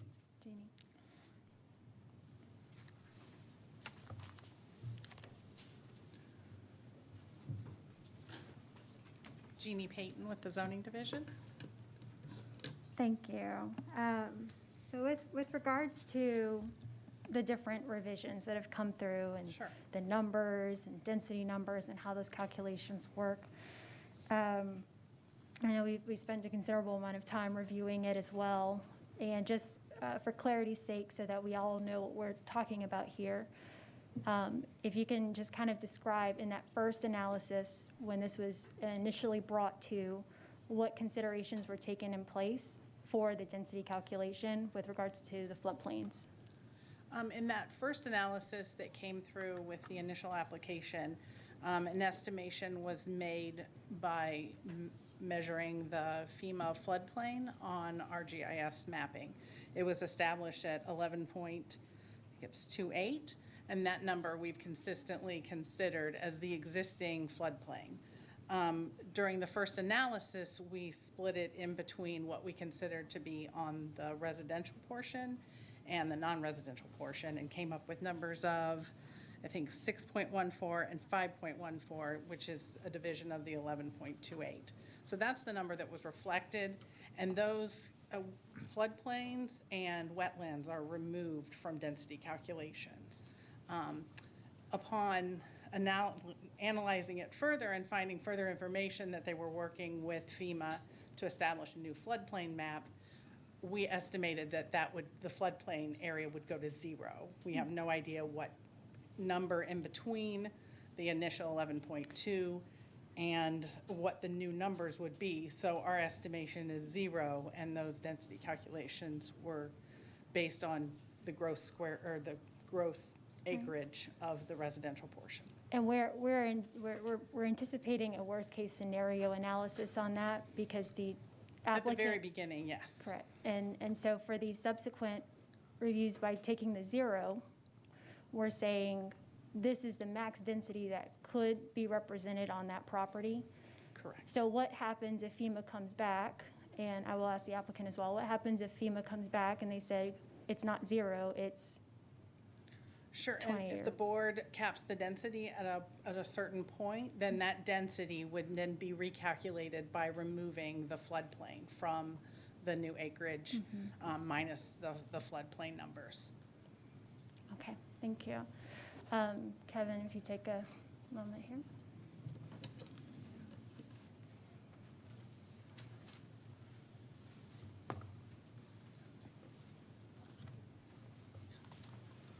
So given that the FEMA study comes back and there is a reduction in the amount of acreage that can be developed on, you're pursuing both a cap on the total number of units and a cap on what the max density would be, correct? And so what would be the impact of a number? That's correct. What we have proposed is a maximum of 125 homes, as well as the maximum density as defined by Cobb County Code of 5.64 units per acre. What that does, and then we go on to explain what that means. Under Cobb County Code, density is defined as the acreage. You divide the acreage into the number of proposed homes, but that acreage number cannot include floodplain and wetlands.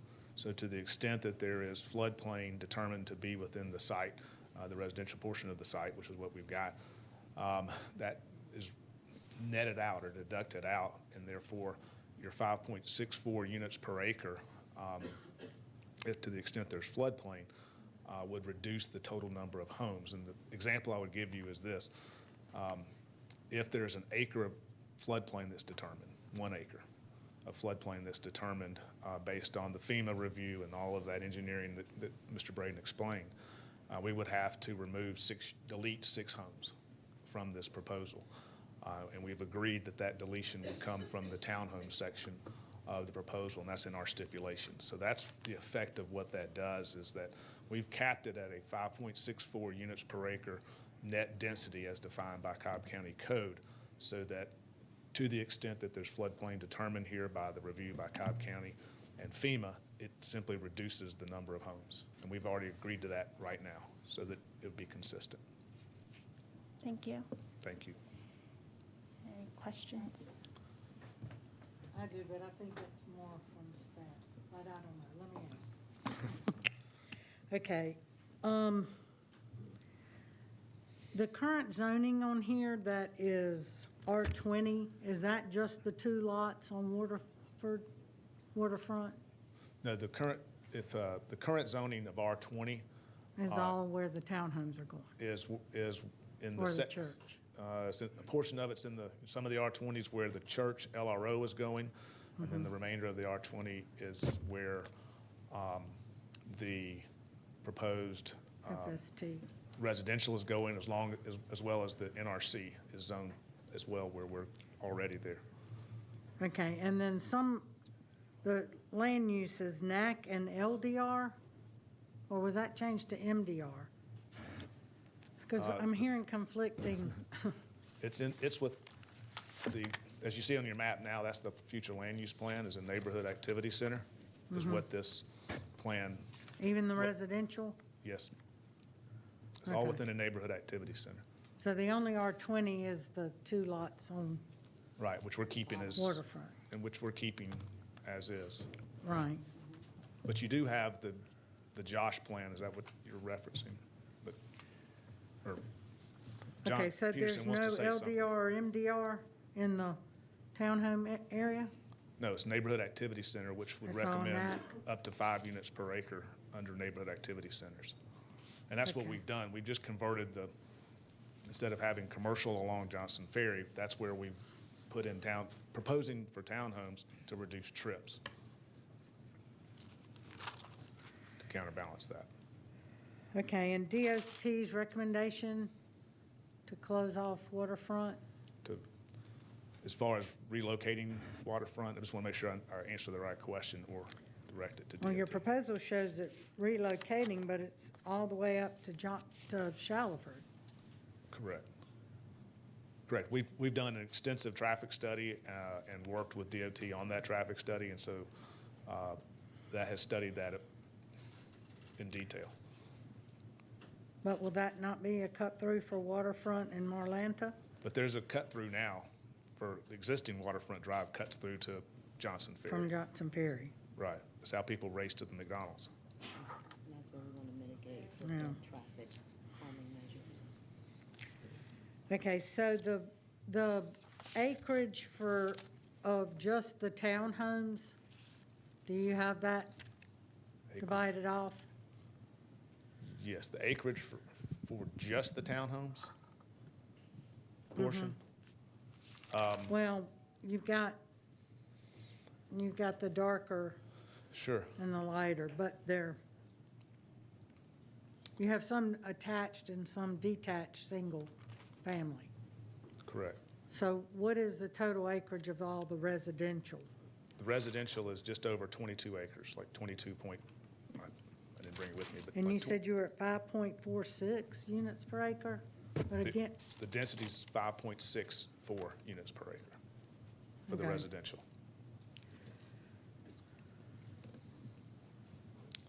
and you're not calculating the other acreage? No, it's just the residential. All the residential that we're proposing within our plan and within the property is just over 22 acres.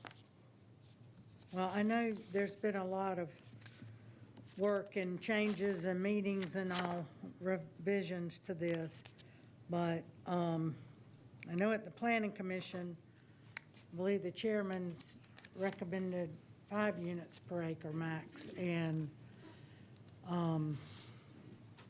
I'd be more in support of that.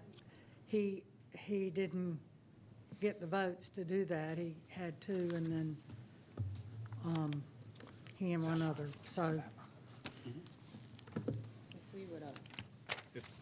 To answer your question a little bit more in detail for you, I'm just going to refer you to, this will kind of encapsulate it. The blue is what was proposed initially for residential. It's like 19 acres, just over 19 acres, okay? What we're proposing, if you look at our plan today, that contains a total of 91 homes at a density of 4.4 units per acre within that blue area. If you look at then the townhomes that are adjacent to Johnson Ferry, the white section there on your screen above the blue, initially that was proposed for NRC, out parcels like you see up and down Johnson Ferry, and which is zoned today. So one of the changes that was asked of us was to not do the retail NRC fast food restaurant out parcels that would be consistent there because of the number of trips and the traffic generation there, and just have put townhomes there instead. So that's what's proposed for you now. That's why it now goes to overall 5.64 units per acre. But the area that was initially residential and that was called for residential is less than 5 units per acre. It's 4.4.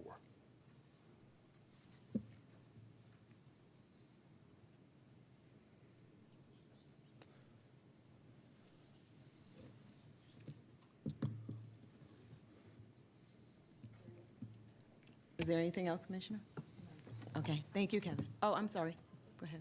If we're working with zoning, I do have a couple questions. And John, I think you're going to be the one that's going to be able to answer this. On the SC, that I don't remember the exact location of it, was that restricted to seniors? The one on Lassiter Road, right around the corner? Right, the one that was the No, SC? It was not restricted to seniors. It was not, because I know back about the time that was done, a lot of times we used the SC for senior development at that time, since we didn't have the RSL code. And then the RA6 that is in the area, was that a result of litigation? No, it was not. Was not, okay.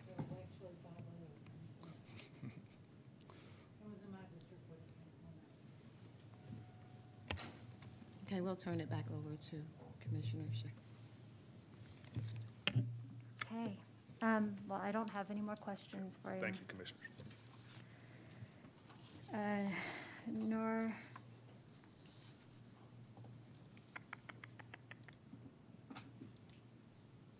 staff. Well, I mean, I tried to cover most of it. Most of it is in study format right now, but for what'll come. All right, I'll call DOT. I'll have a few questions that I'll entertain. Thank you, Amy.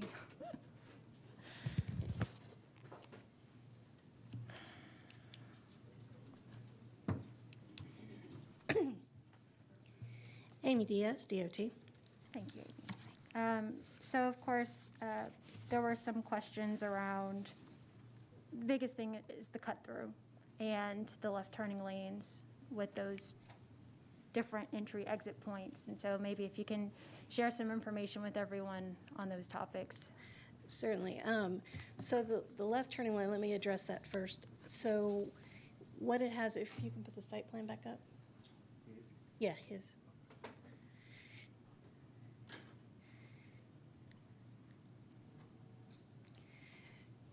So this is a return to a previous site plan as far as DOT is concerned for that left turn lane, because what we've discussed with them is that that gate cannot get enough distance from the new right-of-way for the new Waterford Road. It needs to be at least 50 feet off the right-of-way so that a car that was turning left, and I know they've provided a left turn lane, but a car that turns left and then gets in front of the gate has enough space to get off of the right-of-way before they open the gate and go in, because they have to pause there. So the last time that we discussed it with them, that was going to be an exit only because they could not move the gate far enough back. So that was our understanding for that. It doesn't have to do with the amount of turning movement as much, because it's a relatively low number of cars, but it has to do with the safety of getting them out of the way of the roadway. As far as the cut-through question, so our traffic operations group did a traffic study based on a citizen request for Manor House Drive, and the amount of traffic that they measured, adjusted for COVID, showed that there was sufficient capacity, that they were not concerned about some additional trips from the new relocation, especially since, as was mentioned, there is already some traffic that connects through that way. Okay. Can you just share with me what that determination includes? With that what? Determination includes? So the hard numbers from it, hold on a second. Thank you.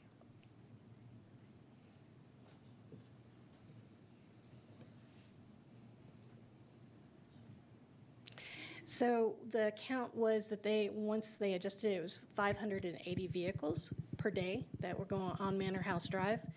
And based on the number of single-family homes that were in the area that could use Manor House Drive, it was estimated that it could be up to 1,900 vehicles that would use that roadway. So the traffic count was significantly lower than the amount of houses that are back there because they're taking other paths.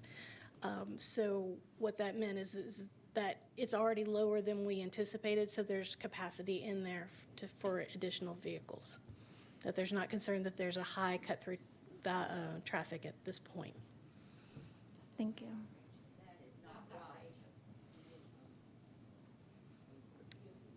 Are there other questions for DOT? No, I don't have any for Amy. Okay. Thank you. Thank you. Commissioner Richardson, if you wouldn't mind if we all take a 5-minute break. I'm sure. Is that? Bill? Oh, okay, okay. I thought you said to take a break. Okay, never mind, miscommunication. Go ahead, I'm sorry. Okay. Okay. So my thoughts on this, before I get into my motion. As you can tell, there's been a lot of different things considered on here, and there's still a lot of open questions, a lot of things to be determined about this parcel and how it interacts with the rest of the community. I do think that there has been a lot of good faith effort on everybody's part to identify all of the issues and also to address different issues on the applicant's part as well. There are, like I said, still some things that are open, and that is reflected as to all of the proposed stipulations that have come from the community and from all of the previous letters written. So with that, there are a lot of things that I will be including in my motion for this, but I am going to motion for an approval with the following stipulations. As recommended by East Cobb Civic Association, for stipulation 8 on page 4, to add all renderings to be subject to the District 2 Commissioner approval for the LRO side. Stipulation 11 is to remove the word substantially from the sentence. For RA6 development, this is where it's a bit more complex. To add existing homes, for stipulation 2, add existing homes will be secured within 1 week of the sale of the property. The houses will be brought up to Cobb County Code within 1 month of the sale of the property and maintained accordingly by the applicant until it is determined where they will remain. Stipulation 3, to add, all townhomes and homes along New Waterfront Drive in Johnson Ferry will have rears composed of 50% brick or stone that match the composition of the facades. The sides of single-family lots 17 and 18 against the New Waterfront Drive will also have this same composition. Stipulation for rear composition of the townhomes along Johnson Ferry was made by the Planning Commissioner per their minutes. Let's see, all homes that can be seen from the street also have this requirement as well. Stipulation 3, to add final renderings, site plan to be approved by the District Commissioner and East Cobb Civic Association. Adding, for stipulation 4, adding a sentence after storage that garages cannot be converted into living space or used solely for storage. Stipulation 6, while understood that this is code, to make sure that we reiterate, all homes would be no taller than 35 feet per the RA6 code. Stipulation 23 here, to add a new step. Homes on lots 18 to 29 will be located 10 feet back from the impervious surface buffer to allow for patio or other impervious structures in the backyard. When building permits are pulled for the lots, they will be reviewed by Cobb County staff on an individual basis. Let's see. For the NRC side, to add a stipulation on page 8, church will maintain the existing parcel and existing trees will be preserved until this lot is developed. For the overall development, to add for stipulation 2, adding no stacking of construction equipment or vehicles that is allowed, permitted on Johnson Ferry Road, Shallifer Road, or nearby residential areas. Stipulation 3, adding park area and linear park to the list of items to be reviewed by the landscaping committee. Stipulation 20 to be added, that construction hours will be Monday through Friday, 7 a.m. to 8 p.m. and 7 a.m. to 7 p.m., so 7 a.m. to 8 p.m., April 1st through September 30th, 7 a.m. to 7 p.m., October 1st through March 31st, and Saturday, 9 a.m. to 6 p.m. No work permitted on Sundays unless there's some extenuating circumstance approved by District Commissioner. Add stipulation 21, a truck or vehicle tire washing station will be provided at all exits from the property. Stipulation 22, 24-hour contact number should be provided to surrounding neighborhoods and posted on site during the construction period. Stipulation 3, at all existing homes and businesses except those along Waterfront Circle not currently occupied will be boarded up and secured within 1 week of the sale of the property and demolished within 1 month of the sale of the property. Those are the recommendations from East Cobb Civic Association. There are also some additional ones with 3080 and 3090, making sure that there is no redevelopment on those particular lots. Also that there would be a speed hump plan or a traffic mitigation plan provided for the private and public road as a result of DOT and applicant collaboration, and that will be pending a District 2 approval. That that there will be an approval of all final elevations by the District 2 Commissioner, especially for the buffer area, and for all landscaping and architecture, for that to be a District 2 approval along with ECCA approval. And that should cover those. Yes. Commissioner, I hate to interrupt you, but that would be for them to review, but you have the approval. Correct, Okay. sorry, thank you. And then for, there was something else. Yes, all stipulations previously brought in and staff comments.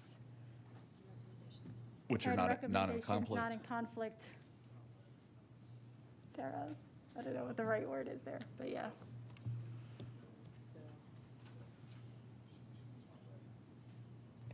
You have to 8/11, include- the August 11th stipulations, yes. What's that? From Kevin Moore. Okay. We recognize the motion. Is there a second? I'll second. Call to question? Oh, I'm sorry. Up for discussion? Okay, go ahead, Commissioner. Okay. I'm having a problem with the RA6 portion of this zoning application. It is not a current zoning category that we are supposed to consider. On top of that, there are no hardships shown, and they're essentially asking for a third reduction in lot size, which is netting a third more homes than could be developed if they had done it as zoned. I also have a problem with churches coming in for rezoning, since right now churches under our current code can go in any residential category with 5 acres. So to rezone to LRO, I see that as being a potential issue down the road. Therefore, also the private and public roads, and then the gated entrance, not quite sure why we're doing all that. But as it stands right now, I cannot support this. Thank you. I agree. I have an issue with the RA6. And I think it needs to be maximum of 5 units per acre for the residential piece. I don't have a problem with the church, and like was said previously, it can go there without rezoning, and we don't want to set a precedent for deleting it to LRO and the variances. So.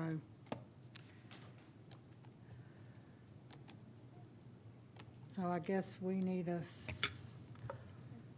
substitute motion.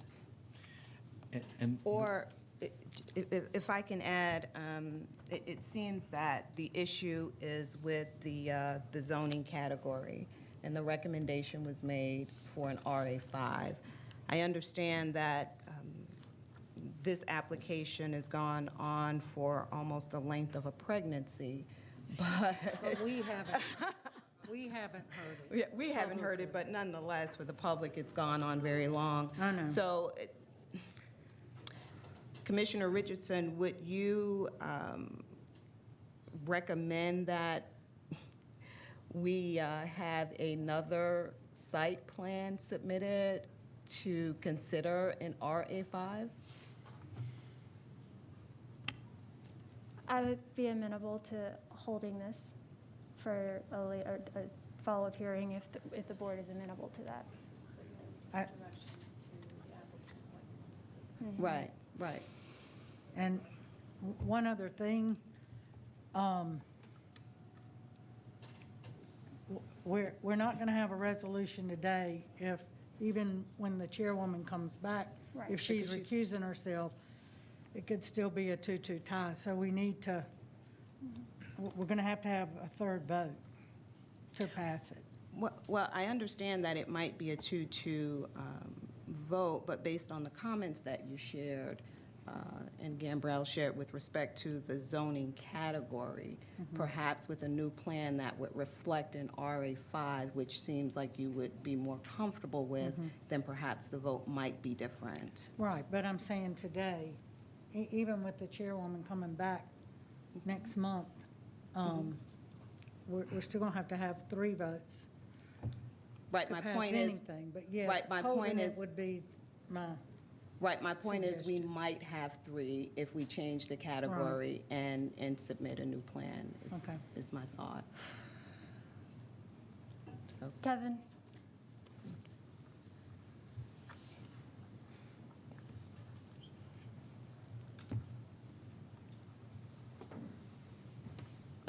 Has there been a consideration of reviewing the plan?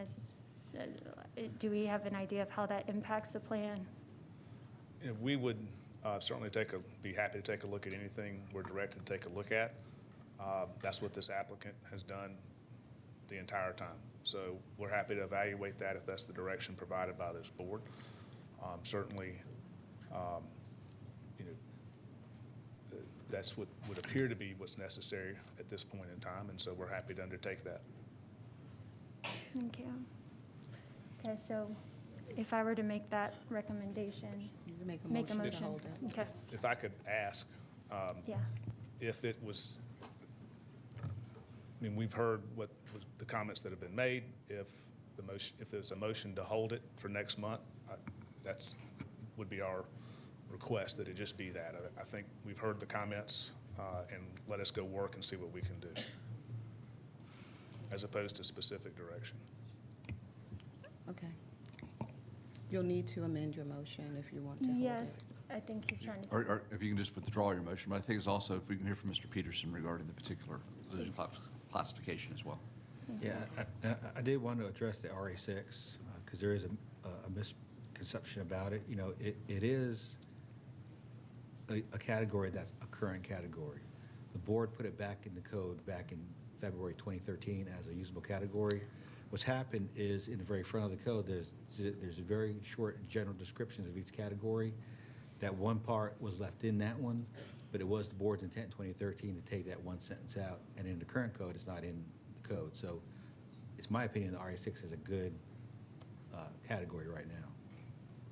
Thank you. Then with that clarification, there is a pending motion, so the motion is the board's. If you want to withdraw it, then it's with the board's consent, you can withdraw the current motion that's pending. Okay, I'll withdraw the current motion that's pending. All right, and then it's the board's. So with the second and then a vote, you can withdraw it. Second? All in favor? All in favor? Motion passes 4-0.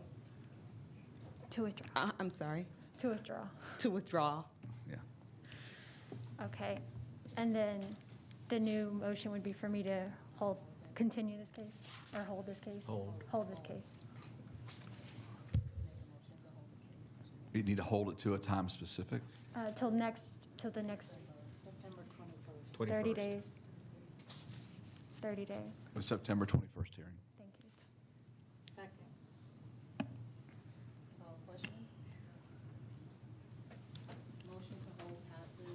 Sorry, motion to hold passes 4-0. Thank you, Commissioners.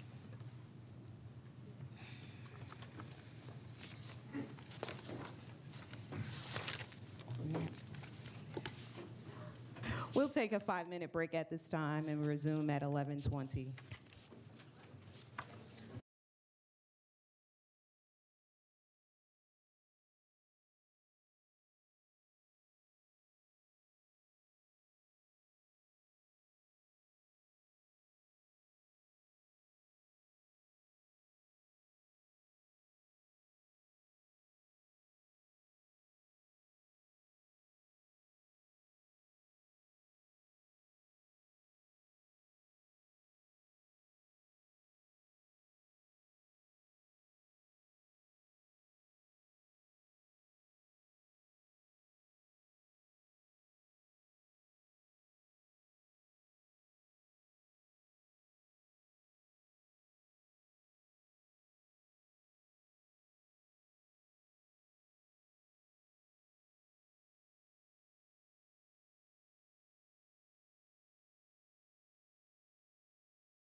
Showtime. Thank you all for joining us for, I guess, the second half of our zoning meeting. And we will now hear from C-28. Z28. Okay. Rezoning case Z-28 of 2021, Prestwick Development Company, LLC, request rezoning from R20 and NRC to R112 for multifamily residential and retail in land lots 31 and 32 of the 17th District. Property is located on the south side of White Boulevard, on the west side of Floyd Road, at the terminus of Nickajack Road, and at the terminus of Green Valley Road. The applicant is present. Is there anyone here opposed to rezoning case Z-28?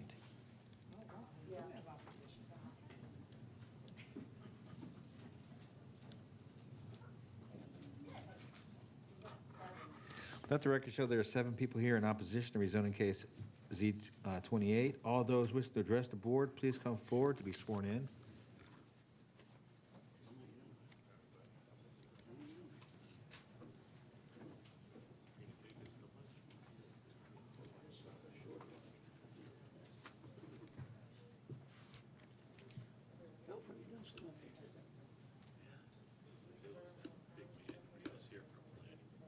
He's a big man.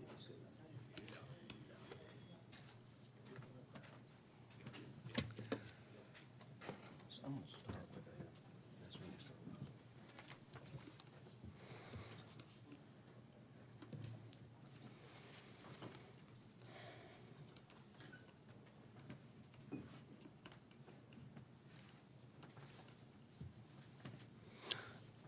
Good morning, Madam Vice Chair, members of the Board of Commissioners. For the record, my name is Garvis Sams. I'm the law firm of Sams, Larkin, and Huff, and represent Prestwick Development Company concerning this application for rezoning. I've got with me today a number of people. First, we have Mr. Chuck Young, who's Executive Vice President and really the leader of Prestwick. We've got Mr. Abdul Amir, who is our traffic engineer and submitted both a preliminary and a full traffic impact study looking at levels of service and trip generations and the other issues as requested by DOT. We also have, as a part of our presentation, Ms. Robin Meyer, who is the zoning chair of the zoning committee for the Mableton Improvement Coalition. First of all, and to pick up on Commissioner Sheffield's analogy earlier, about the gestation period of the last zoning application. I don't know nothing about birthing no babies, but we're going to get into the plan review and the dirt issues on this. This is an application. This is on the GIS map. It's an aerial overlay of a GIS. This was heard, considered, and approved 2 weeks ago by the Planning Commission on District Commissioner Michael Hughes. Motion to approve, seconded by Planning Commissioner Dance. It proceeded and with no public opposition at that time with a 4-1 vote. As you can see, the property at issue, it looks irregularly shaped, but it fits around or fits within the context of a mixed-use development, which includes retail development, a bank, and fast food on the front part of the property, and then a climate-controlled self-service storage facility, all of which is coming out of the ground as we speak. As you can see, it's south of White Avenue. It's north of an RM12 existing development. As I mentioned, the interior components are already zoned commercially, and we're contiguous, and to our west is a single-family residential subdivision. And you can see the road from the subdivision coming in. That's Green Valley, and that will terminate at the property line. And at once we showed, and probably still show, full access there, but the Planning Commission recommendation, one which we are concurrent and approve of, is that particular point of ingress-egress will be utilized solely for emergency and safety vehicles and will be Knox boxed and gated. So you can see the positioning of the property within the sub-area. This property is in split districts of NRC and R20. What Prestwick seeks is a rezoning for the purposes of a fully and highly amenitized multifamily development, Class A. It also includes, if we can go to the first architectural rendering elevation, it also includes, as you can see, this is an overall view of the property, which includes one of the apartment buildings. And you can see on the bottom, it also includes a retail component of 1,470 square feet.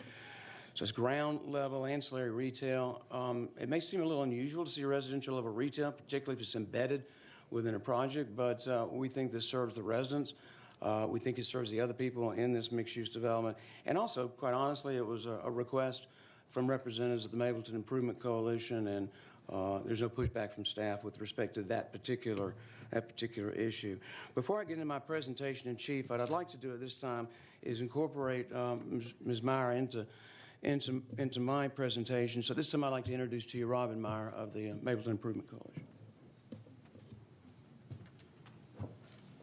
Thank you. My name is Robin Meyer. I'm the chairman of the Mableton Improvement Coalition Zoning Committee. And as you all know, it's pretty unusual for me to be in this portion of a zoning hearing. But I'm here today to express the Mableton Improvement Coalition's wholehearted support for this application. We agree that it doesn't meet the future land use map, as your staff has pointed out, but there really isn't a way in the comprehensive plan to plan for this kind of development outside the form-based code. The form-based code area is only about a quarter mile south of this property. Had we known when the form-based code was developed that this property, which at the time was predominantly owned by a church who'd been there for decades, if we'd had any idea that this property might be available for development, I imagine the form-based code would have stretched this far. This is the sort of walkable, urban, amenitized sort of development that our community is in serious need for. We need housing for young professionals, for the new teacher at Floyd Middle School, for the resident at Wellstar Cobb General. We need this kind of housing for folks my age who want to downsize, who simply want to rent but stay in the community. We need this sort of housing option to keep this talent in our community. Right now, if you want to live someplace like this, you need to be in Smyrna, Vinings, or Atlanta, or up here at the Square in Marietta. We need consumers for our businesses. We can't count on attracting customers from a large Pardon area. me, Robin, I'm getting a signal that you can't really be heard in the back. If you could just step a little closer to the microphone, Thank you. please. We can't count on attracting customers from a large area. We need those customers to live here in Mableton. The Cumberland area figured this out a while back, and you've seen how much housing has engaged that community. This plan will have less impact on the adjacent single-family homes than the commercial zoning that is already there. No truck traffic associated with these apartments, but instead residents who are going to contribute to the community just as those single-family residents do. So we ask that you take a good look at this proposal. We think it's a very good one. We have support as well from our school board representative, Trey Hutchins, who's here with us today. So we ask that you approve this application. Thank you.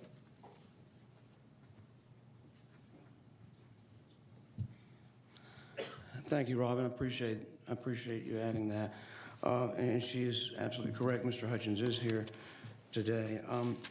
While this application has been pending and significantly in advance of the filing of the application, the district commissioner was kind enough to set up a town hall meeting, which was extremely helpful in alerting the public to this proposal prior to it becoming a matter of public record and the signs going up with people being surprised. So we've coordinated with area residents, Mableton Improvement Coalition, of course the current developer of the property, Corner Point, in terms of the mixed-use components, and the climate control self-service storage facility.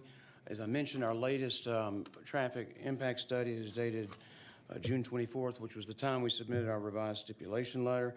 So at this time, I want you to hear from Chuck Young, because quite candidly, this is all about his and his company's vision, which luckily coincides with that of the community or representatives of the community. So it's Mr. Chuck Young.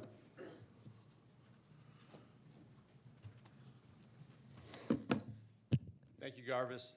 Thank you, everyone. Appreciate the time to present here. I know we only have a couple minutes left. Just wanted to thank Robin and Mableton Improvement Coalition for their support and collaboration during this process. I got to know them.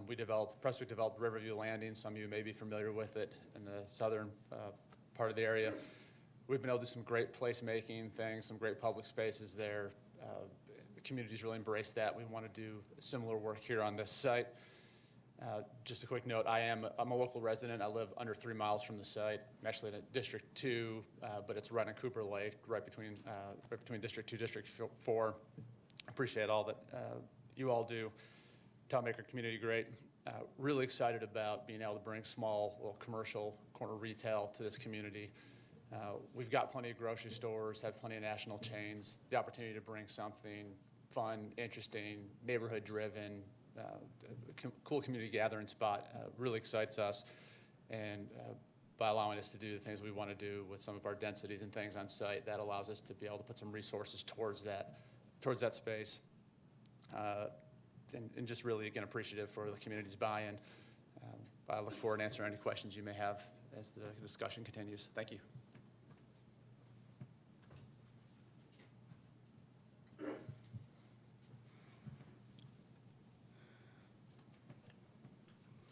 We started out with a request for 7 concurrent variances, and through our discussions with staff and Mick and others, we've reduced those.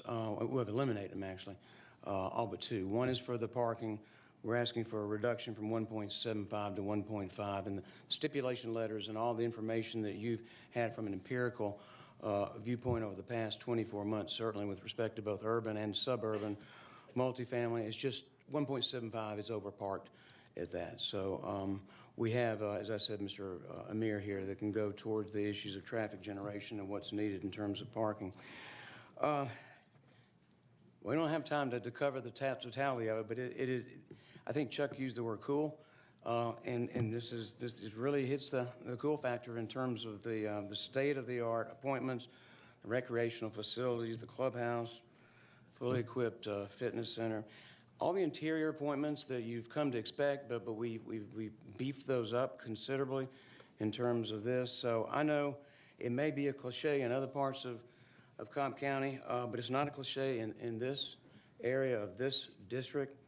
But rooftops are needed. I mean, quite candidly, ladies, they are needed here. So the success of adjacent retail and service-related uses and their sustainability depend upon you reaching this demographic and improving this.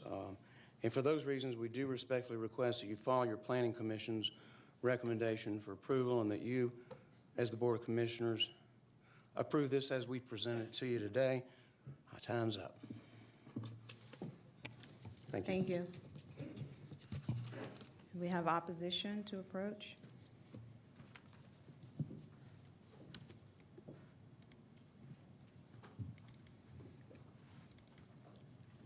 If we would also keep in mind that you have 10 minutes to speak, and that time will be shared for all that are in opposition if they also choose to speak. Pardon? Can you step up to the mic? Are there others who are going to speak? Are there others here in opposition that plan to speak? Yeah. That plan to speak? I'm showing at least one other person. I'd like to wave to him and then follow him, please. Okay.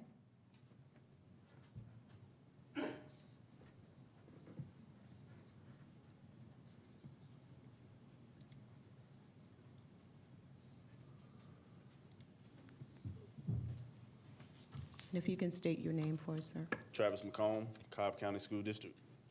Approval of this petition will cause concern for Cobb County School District as it will result in an impact on the enrollment of one school already over capacity. Thank you. If I may I ask a question? May I ask a question of him, or do I need to call him back? Oh, okay, good. Which school exactly, Mr. McComb, will be impacted, and what will the number of students be increased by, or the capacity be increased by? Okay. As of currently, Mableton Elementary School, which is over capacity of 58 students. And what about the middle school and high school? Middle school and high school are currently under capacity. Okay, and it's Mableton Elementary by 58 students? Yes. Okay, thank you. Correct.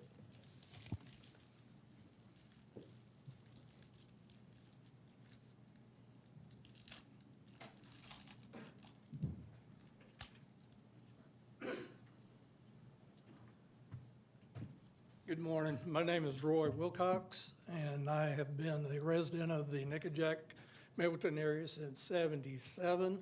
I'm here representing the many people who've lived there for over 50 and 60 years, and many people who I've spoken with. And of course, many of them cannot come because of the storm or their age, and then also there's a lot of people who are having to go to work. And so I know a number of people I've spoken with, they just said, I'm going to try, but at least I'll send a letter.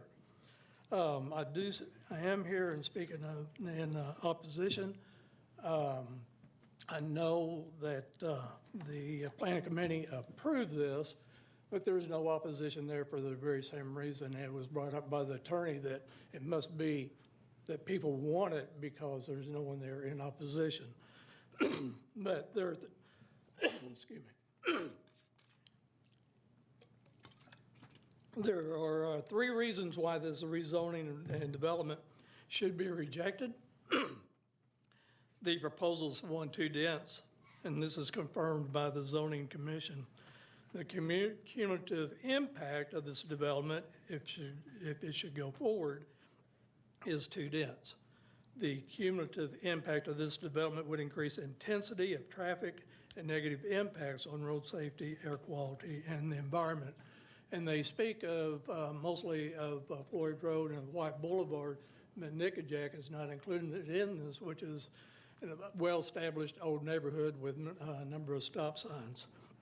Now, the planning board staff analysis stated that this is not suitable in use and development of adjacent nearby property, and that it would adversely affect the usability of adjacent nearby properties, that it would cause excessive burdensome use of the existing streets and does not conform to the comprehensive plan identified as low density and low intensity.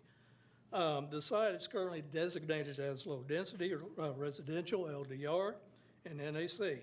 The developers are seeking a rezoning to high density residential RM12 that is not compatible with either of these zoning designations and according to the future land use and zoning compatibility information. In fact, there is no high density residential anywhere in this area on the future land mass for land use map for 2021. And we have seen a deterioration and degradation of the original 24 aim for this part of Mableton from being a public institutional space to add value to the community to go to NRC and LDR. And now the developer wants to rezone it to a dense residential and even beyond the density allowed. Second, the proposal is too dense for its designation as low density and does not align with the 2040 comprehensive plan. Under the LDR designation for rented housing, the density should be 1 to 2.5 units per acre, same as most of the surrounding area. The construction of 3 and 4 stories exceeds the height of anything within that area. Developers want to propose a new zoning for the site that would see the allowable density go from 1 to 2.5 all the way to 12 units per acre, and an increase of 480% to 1,200%. But they also want to waive the density limits and raise it to almost 24 units per acre. So we're really talking about an increase in density of this site of 940% to 2,400%, and that is currently zoned for that site. In the letter of conditions between the developer and the commissioner on April 30th, 2021, sets out that the district commissioner have the authority to approve minor modifications to the rezoning proposal, except for those that increase the density of the residential community. And this request especially has to consider the Willowcrest next door and not in isolation. Next, Willowcrest, which is under development, phase 1 and phase 2, which connects to White Boulevard and Floyd Road, when completed, will have 334 new homes, residences, 334. Adjacent proposals for smaller developments have been reduced or rejected because of adverse impacts. In 2019, an area of the same acreage of this request on the east side of Floyd and with White Boulevard, they requested a zoning for 55 condominiums. The Board of Commissioners approved with the conditions that the development would be decreased to 43 condos due to the density to the school, the community, and an increase in traffic.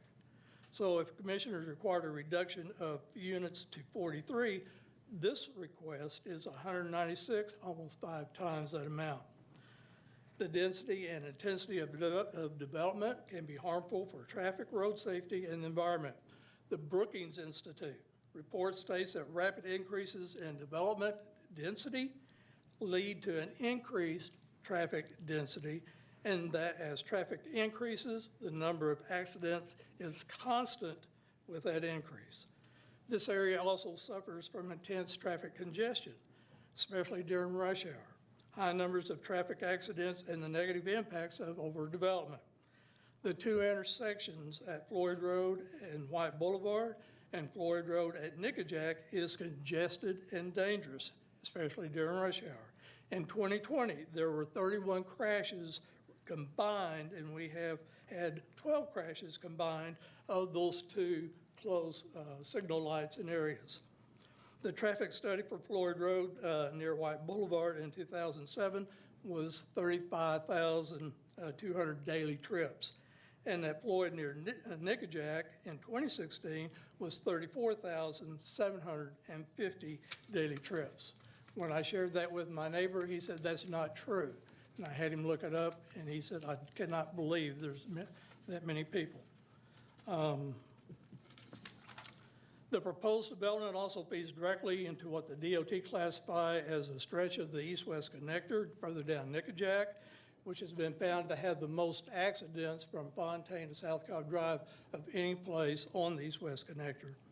The developer's own traffic report recognizes that eastbound and westbound approaches on Floyd and White Boulevard and Floyd and Nickajack will achieve a level of traffic grade E or F with this development, which means vehicles cannot cross safely, resulting in long delays and long queues. Areas with higher congestion has poor air quality. Excuse me. Transportation waiting at the intersections emit greater intensity of carbon. Children walking to or from Floyd Middle School breathe this increased amount of toxins since polluted air settles at car heights. The density increase also impacts cars and home insurance premiums. WinsureTech, which is an insurance consulting firm, state that the rate for insurance premiums increase in areas where there's increased claims and losses, such as accidents. The territory rate becomes higher when there are more parking spaces as opposed to garage spaces due to increase of break-ins of parked cars. It has been suggested that apartments and affordable housing is needed in this area. Just 4 miles north on Floyd Road at the east-west connector has started a development of 384 apartments and 21 townhomes. So their request, or they say that the need for more apartments, that's just straight up the road and much more applicable rather than instead of in a residential area that is been there for a long time. Also, an Urban Institute study found that due to current low interest rates for owning a home, owning a home is more affordable than renting, and that rent tends to increase where mortgage payments remain stable and secure. Ms. Myers states that putting in the apartments would have less density than what is currently approved, and part of it is half of the area is residential, and half of it is going to be for office. And if we go ahead and go with the plan of what has been stated, just putting in a few more businesses and retail, that's not going to increase the traffic because it's going to be more operational during the day and not so much during rush hour. But putting in 196 residents of 1, 2, and 3 bedroom in that little area and impacting an exit just at White Boulevard and at Nickajack would greatly impact those stoplights and that daily traffic and the school and the buses leaving, children going to school. Sir, I'm sorry, your time is up. Your time is up. Can I do a conclusion? Your time is up. Okay. Thank you, Mr. Wilcox, for your comments. If I can have Amy with DOT to come up and address the traffic concerns. Obviously, with all development, there will become We will have traffic as a byproduct to any development, but there was mention that there was not a study done for Floyd Road and Nickajack. And if you can share with us staff comments as it relates to those two roads and the impact of traffic, and how significantly it will or will not be impacted by traffic. So there was a required traffic study that was submitted and accepted for this development. It did study the Floyd at Nickajack and Floyd at White Road intersections. Those two intersections operate acceptably, but because of the high volumes on Floyd Road that were mentioned, there are delays that occur during peak periods on the side roads because most of the green time is given to Floyd Road. The development did not cause a significant increase in the level of service and overall delay at those intersections, so no mitigations were identified as part of the traffic study. Also, on Floyd and Nickajack, I think there was a recently installed light. Can you talk with us about that a little bit? Correct. What it is the light has been there for some time, but flashing yellow arrow allowing for protected left turns has been installed on both the north and southbound approaches on Floyd Road. It's been done relatively recently. Okay, thank you. Does anyone else have questions for Amy since she's here? Yeah, Commissioner Gambrell. So does Cobb CCT service this area? Or any kind of transit? I believe so. I actually, that wasn't part of the traffic study, so I'd have to check, but I believe there is a route that services Floyd Road. That route might be revised and rerouted under the CTP. Anyone else have questions for Amy while she's here? Commissioners? No? Okay. Thank you. Amy, I did have a question for Chuck, the developer, if he would join us.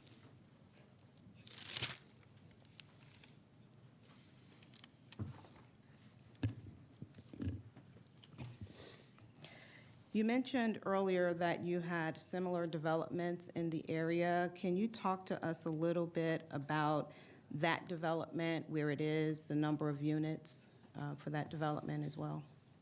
Sure. So some of you may be familiar with Riverview Landing. Project had talked about long project lead times. I think. Sorry? Is that the Edie or the Eddie on Riverview? Yes. So the full master plan is 82 acres. Prestwick is developing roughly one half of that development. There are townhomes, retail. There's a 6-acre park.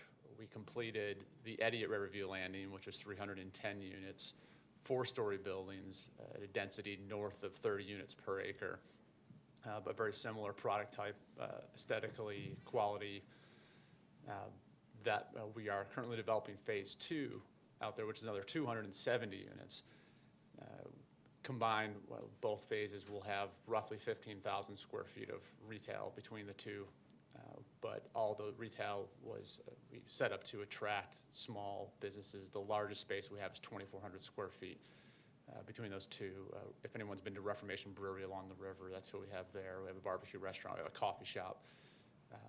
But setting up those small ground floor retail opportunities is something we would like to replicate here to bring in similar businesses. And also in looking at the plan, I know that there's going to be some retail space there that would mirror the development at the Eddie in Smyrna. And my question to you, I didn't find where there is a space for a business center or flexible workspace in light of our hybrid work models. Will your development offer that type of amenity for entrepreneurs or people that work from home? Absolutely.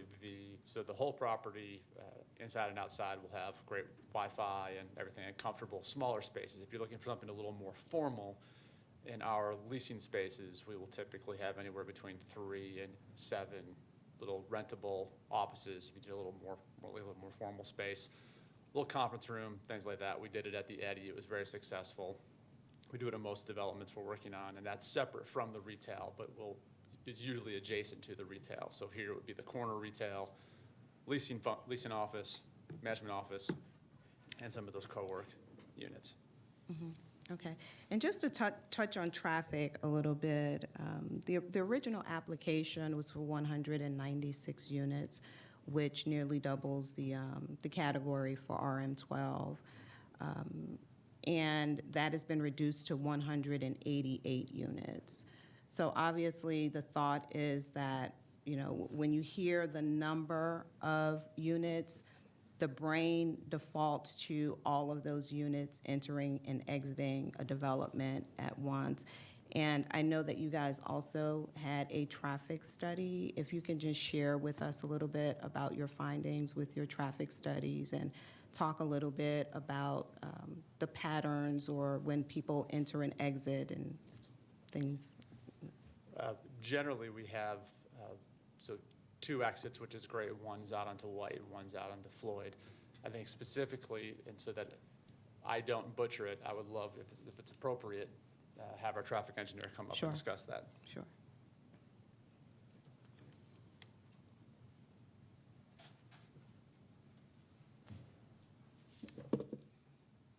Still morning, no, it's afternoon. Good afternoon. My name is Abdul Amer, A&R engineering, traffic engineer. As Amy Diaz mentioned, we conducted a detailed traffic study for this project. The project, as you know, has multiple access points, and we are recommending some improvements at the proposed driveway to the north, and we're recommending a left turn and a right turn lane to comply with Cobb DOT requirements on White Boulevard access, and the developer has agreed to do that. With respect to the amount of traffic the project generates, our trip generation table 3 on page 9 of the study shows that the net trips after the mixed-use reductions are in the vicinity of 45, 50, less than 50 cars an hour total, either entering or leaving, which really translates into less than 1 car a minute total entering or exiting. Given the fact we have multiple access points and they could be, traffic could be coming and going in different directions, that would then mean you're looking at 1 car every 3-4 minutes in any one direction. So that's relatively insignificant given the amount of traffic on Floyd Road. It is for that reason that we concluded we don't need to make any specific improvements at the 2 signalized intersections of White Boulevard and Nickajack Road, specifically given the recent signal enhancements that were performed at the intersection of Nickajack and Floyd. I'll be happy to answer any questions. Okay, thank you. Do you guys have any questions for him? No? No? Okay, thank you. And Amy, I just need for you to confirm one thing, if you wouldn't mind, please. I'm sorry.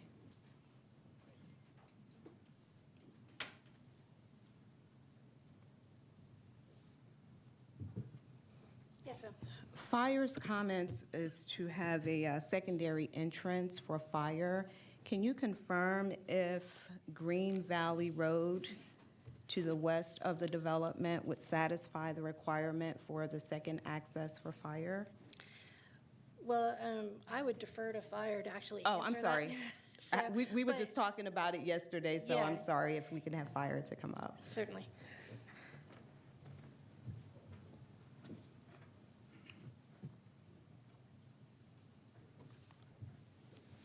Josh Davis, Cobb Fire. Hey, Josh, thank you. Can you confirm for us if Green Valley would meet the requirement for the second access for fire? If it's an existing public road and it's at least 20 feet wide, then it should survive. But how many units were there in there? I'm sorry, I didn't hear how many units. 188.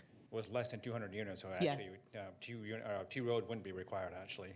Okay, okay. So then we meet that. Okay, all right, thank you.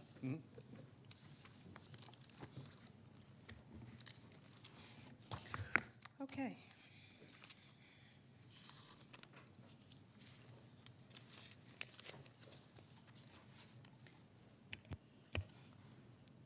I want to thank all of you who were involved and engaged in the zoning process of this application, whether in support or in opposition.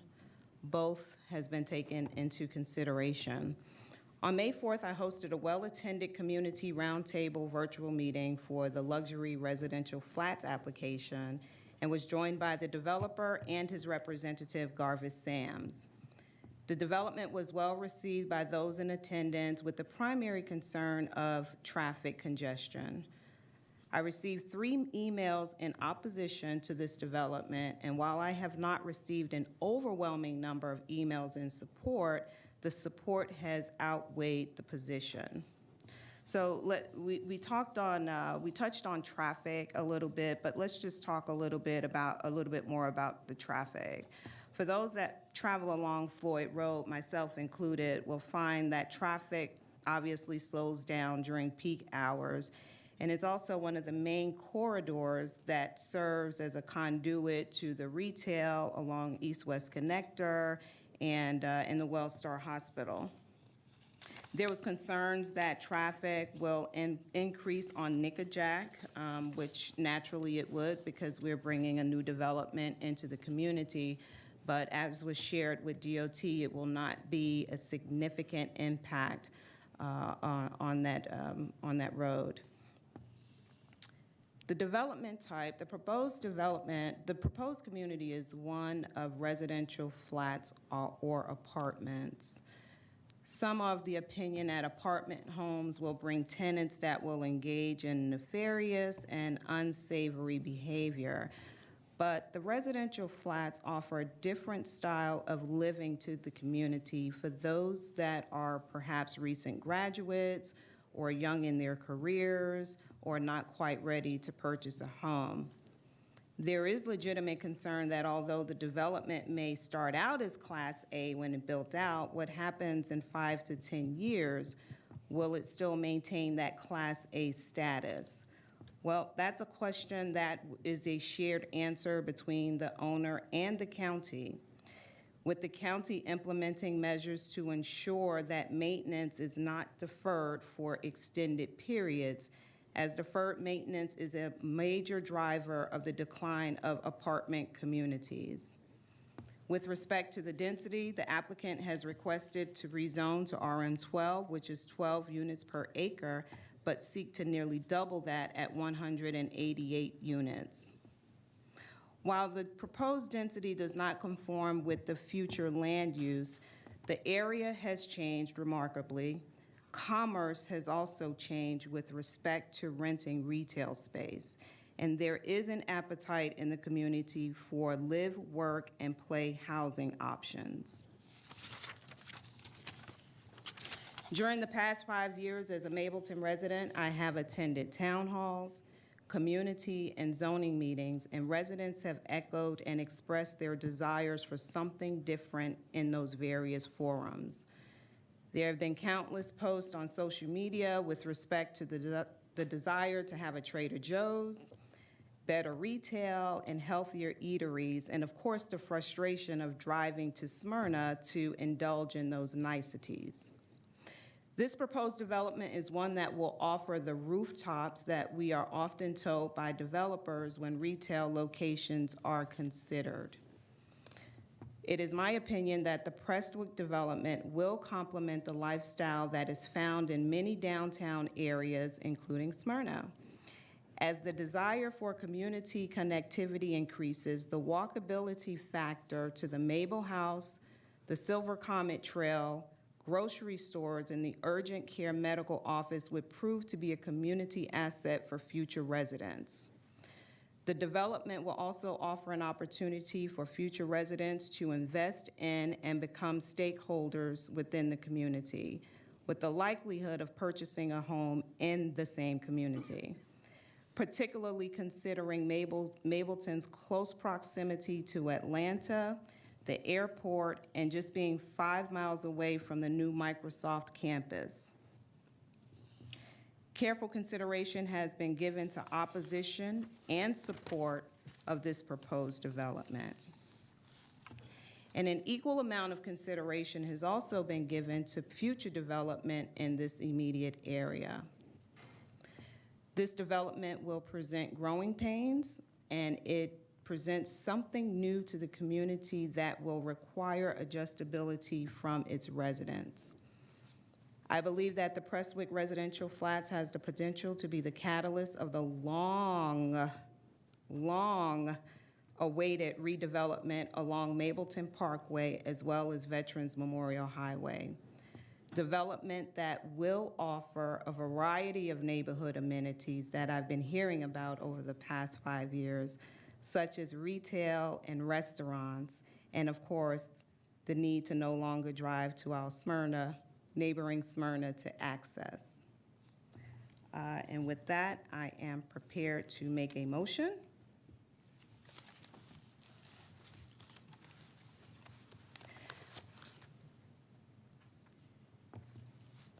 I make a motion to approve Z28 with the following stipulations. Total units not to exceed 188 units.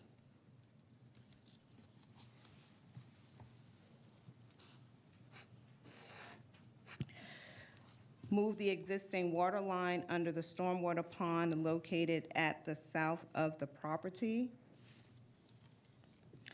Construction hours to be in compliance with county code and no work conducted on Sunday.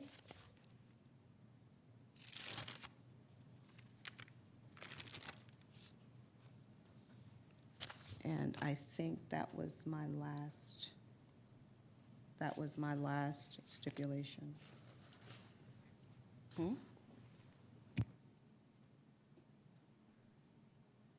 Would be those from the staff and also any stipulations that were agreed to by Mr. Sams in his letters? Of course.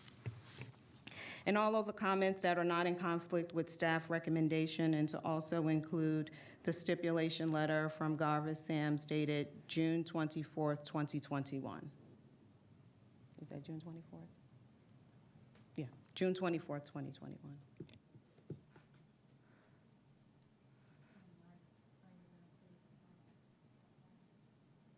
And the final site plan to be approved by the district commissioner. That's already in the letter. Okay, I have a first. Is there a second? Second.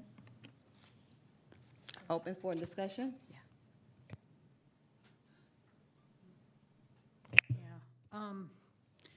Okay, this is, the 23 units per acre is what's giving me heartburn on an RM12.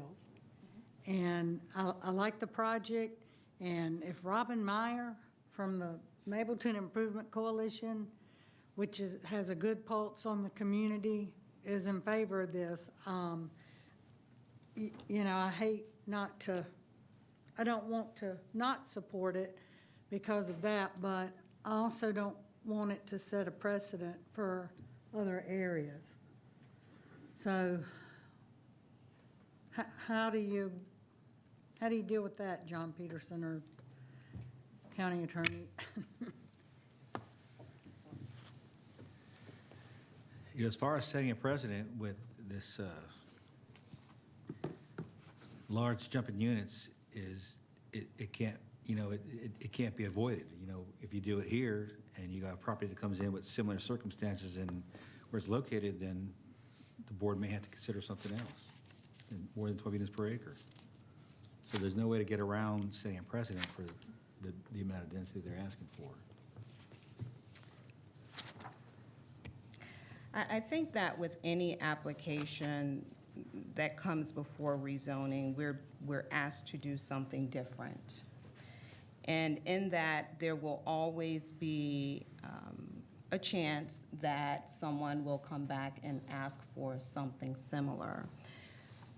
What I didn't share in my comments is that towards the end of this year or the beginning of next year, we will hire a consultant to revise our zoning codes. Now, I'm not suggesting that this would be one of those items that would be included in the code, but there might be one that will come between or be a step down from this and what we currently have.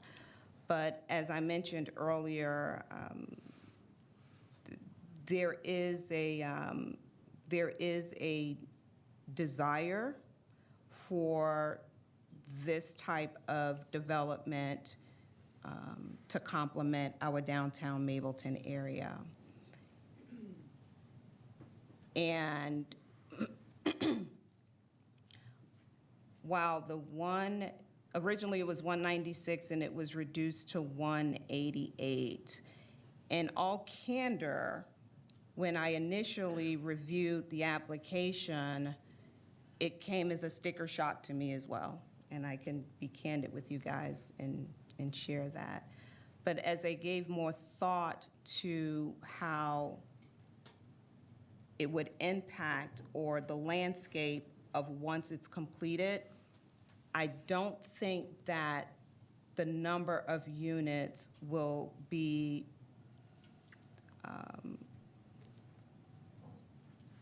the bigger deal that I originally thought it might be.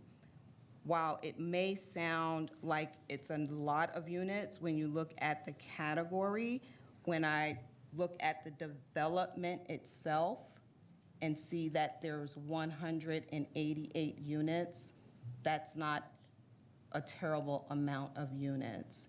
And for those that are familiar with the Eddy development on Riverview Road, that one is well over 300. And that that development sits on a road, Riverview Road, which is far more narrow than Floyd Road. So in comparing the developers, that development on Eddy, comparing it to the one on Floyd Road, helped me to decide that this would be a good fit outside of the zoning category. So it is in a NAC. So the land use is appropriate. And for PVC, do you have to have 10 acres I think it's 23, or more? 25. Oh, okay. So there really isn't any other zoning category that would allow for the over RM12? RM16, which is 16, and then after that, it's all mixed-use districts. Well, they do have retail in here. Does that not count for mixed use? It would if this was a mixed-use category. Sorry, your mic on. Right. But I'm saying, could it be deleted to another zoning category that would allow the units per acre over RM12? It'd be kind of hard to figure out a category for it. Okay. And as Commissioner Sheffield stated, we are looking at redoing our zoning code, so it's possible there could be something in the future that would take care of this situation. We just don't have it yet. And I think this one is neighborhood retail, and I know that there was a mention in one of the opposition emails to build it out as retail, but if the opportunity, if it was built out at retail, I would be willing to submit that would create an even greater influx of traffic, because there will be constant movement in and out of that development throughout the day.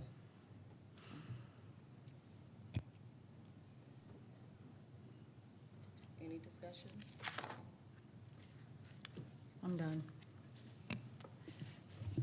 So my concerns are, one, we're reducing the amount of parking, yet there's no transit in the area. So well, and you also said that they're looking at changing the route. They might. Right, but the fact that there isn't transit, or potentially will be transit in the area, yet we're reducing parking, that could potentially cause an issue on how people are going to be able to commute to their jobs and everything. The RM12 district is for high-density residential and regional activity center areas. This is a NAC that we're putting it in, and usually our NACs are restricted to 5 units per acre. Also, the Edie if I remember right from what Mr. Young stated, that 300 units is on 40 acres. If I recall what he said correctly. You said it was an 82 acre development, and they were doing half of that. So that would be 40 acres. No, that's the total acreage for the entire development, not where the apartment sits. So there are existing apartments now at the Eddy that are over 300 units, but that's not on the entire acreage of that property because there's other development for that property. Okay. Okay. Again, is it a nice development? Yes, but I do think it is too intense. To address the transit, there is a there is a bus along Floyd Road that route may be routed, it may not, but there is current transportation there. There are other, in addressing the reduction in units, it will be reduced to 40 units, I believe, 47 units, but there are also other modes of transportation, such as Uber and Lyft and some of those other options to address the transit. But there is a bus that runs along the Floyd Road corridor.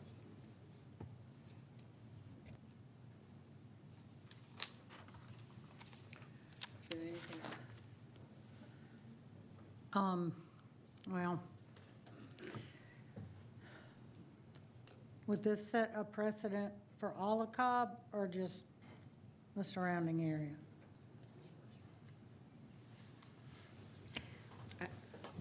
Well, I'll let legal answer because, as far as precedent, anything can set a precedent anywhere. So, whether development is in District 1 through 3, whatever we decide on that's outside of our current code or the future land use or the comprehension plan, anything can set a precedent, any decision that we make. So, it can be a case-by-case basis, but for anything that we vote on, we can't conclusively say, no, it will not set a precedent. That goes with anything that we vote on. All right. But I'll let Bill. Commissioner, you said it well. I mean, but all of the zoning is unique to that area and what the surrounding area is. So just because one thing is particularly approved in one area doesn't necessarily mean it fits in another area. So just one precedent or one vote doesn't necessarily set there as it would if it was in a closer by area. I'll point out on the GIS map, I think they just put in all the bus stops too, so you can see the current bus stops along Floyd Road. So. Right. And also, this area is uniquely situated just right outside of the Mableton form-based code, which, for those who may not be aware, that form-based code calls for quite a bit of density that will not have to come before the Board of Commissioners for approval. And this sits right outside of the boundaries of that code.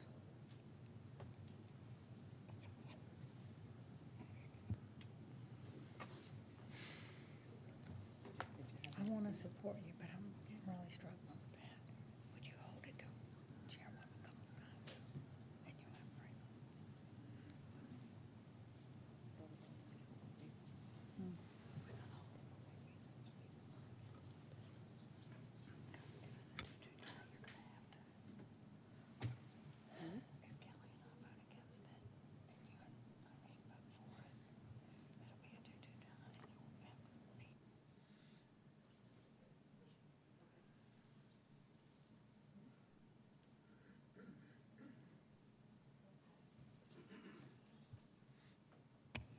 Okay, we'll call the question.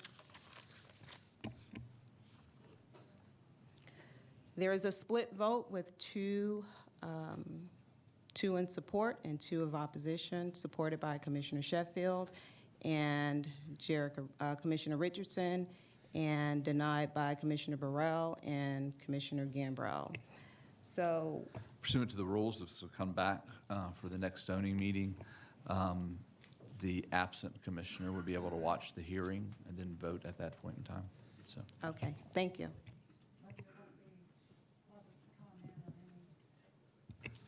She just comes back and votes, correct? Correct, but we would encourage people to still participate. She might have some additional questions, or the board might as well at that point in time, too, if there's questions. Okay.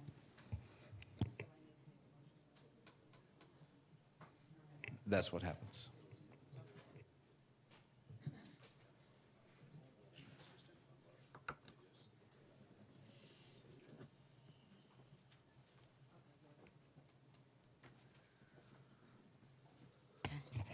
All right, at this time, we will take a 30-minute break and resume, well, actually 34 minutes, and resume at 1 p.m.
Thank you for joining us for our afternoon session of the Board of Commissioners zoning hearing. And our next case is Z30.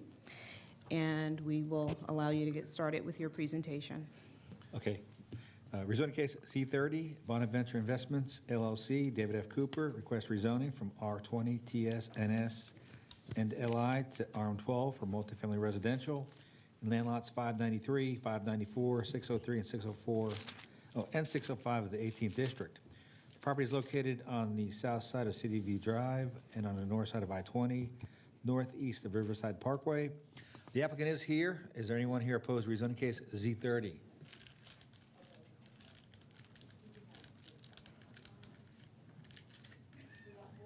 Four. Okay. Let the record show there's 4 people here in opposition. All those who wish to address the board, please come forward to be sworn in.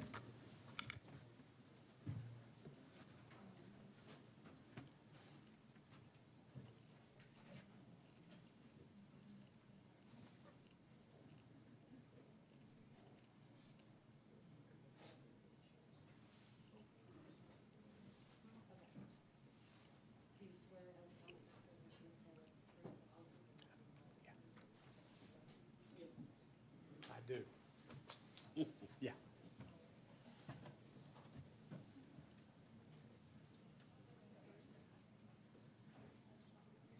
Bill, the glasses didn't give me away. I'm sorry? I'm kidding.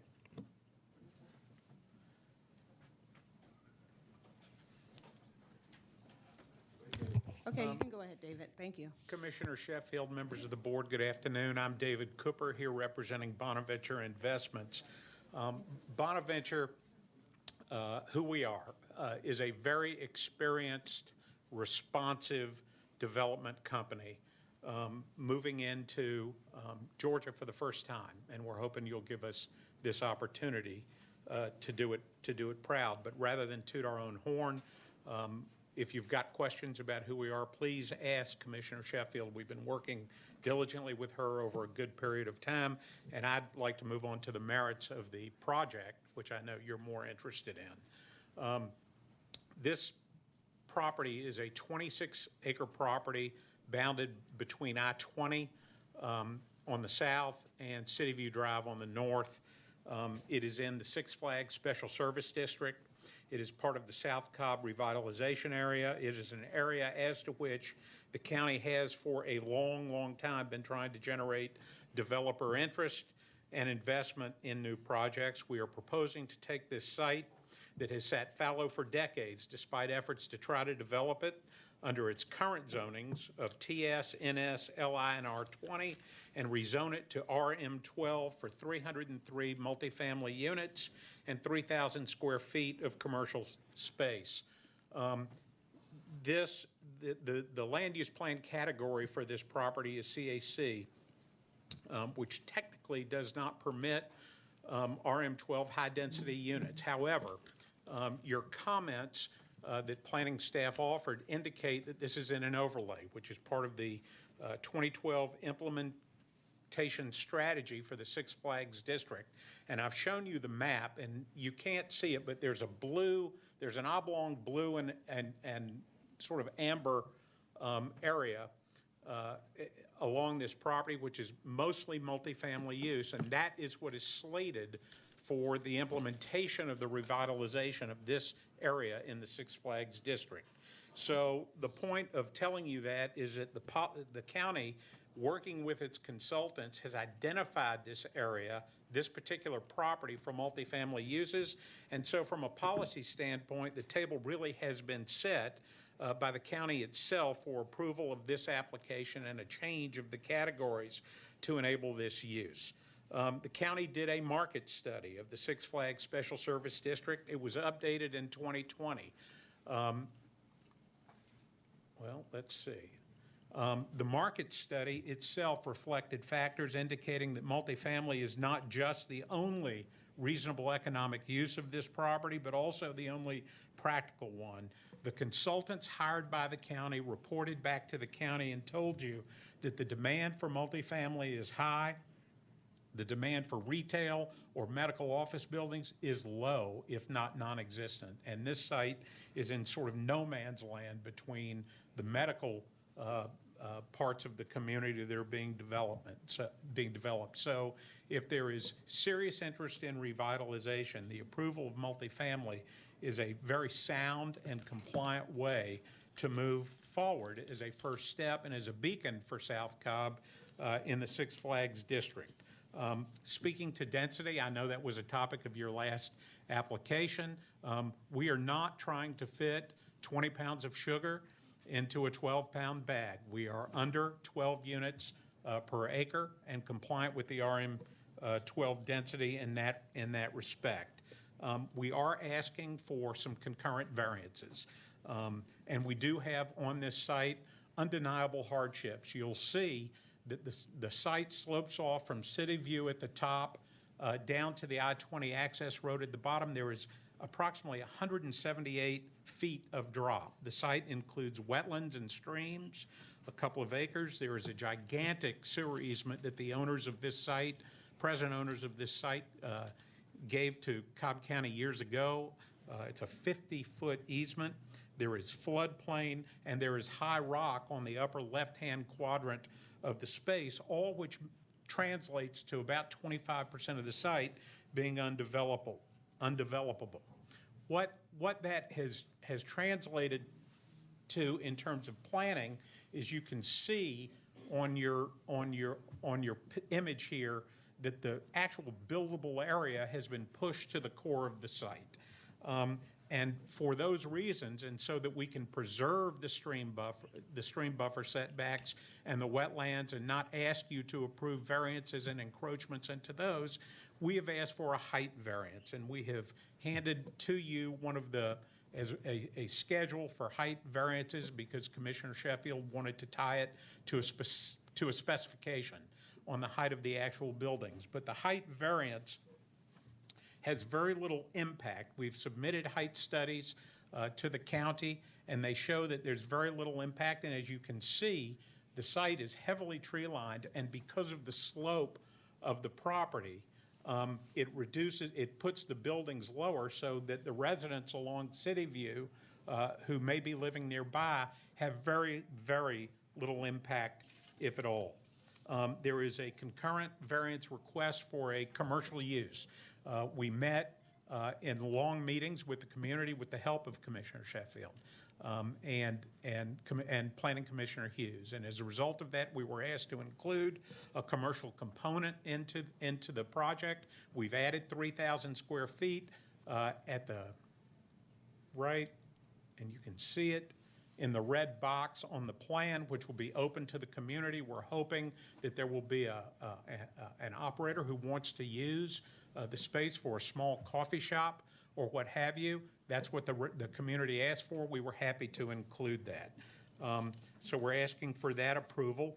We have handed to you a list of applicant stipulated conditions, which upgrade those that were approved already at the Planning Commission level.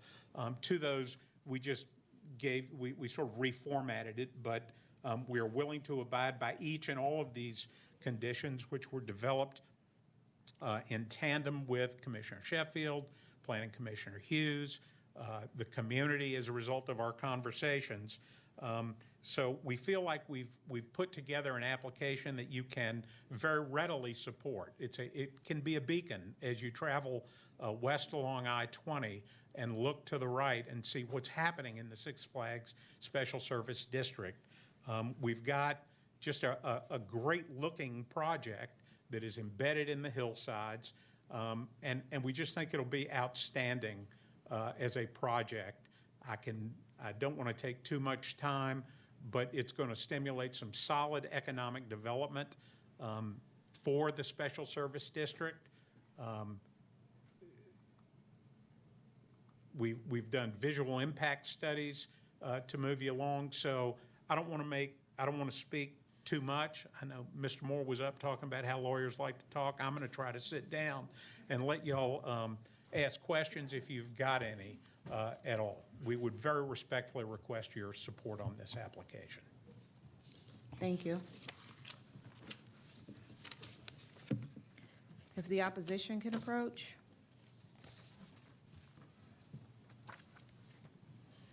And please remember, you have 10 minutes that will be divided among any other members that would like to speak in opposition.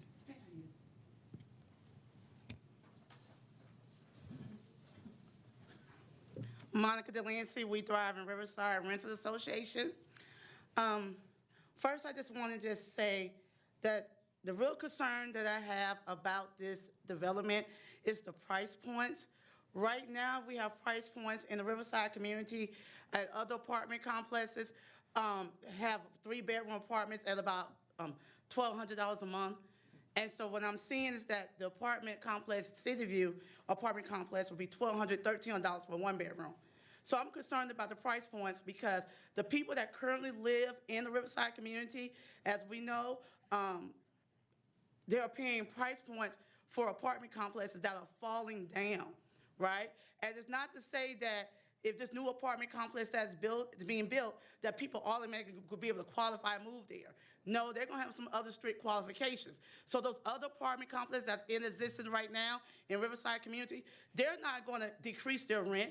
They're going to increase it, and they're still not going to repair their apartment complex. It's still going to be roofs leaking, air conditioning not working, right? And then we know that Cobb County, before the pandemic, was wall-to-wall with evictions, especially black women of color. So therefore, and that was when the rent was only maybe $800, $1,000 a month. And now that COVID has hit, people have not gone back to jobs. They have not increased their wages, but yet we're bringing developers in that's going to start apartments at $1,400 a month. What's going to happen to your existing community? We need to make sure that we speak to the right people that I think you had your town hall meeting. I don't know who was on that call, because people that's actually paying rent in the community was not on that call. Thank you for allowing me to share.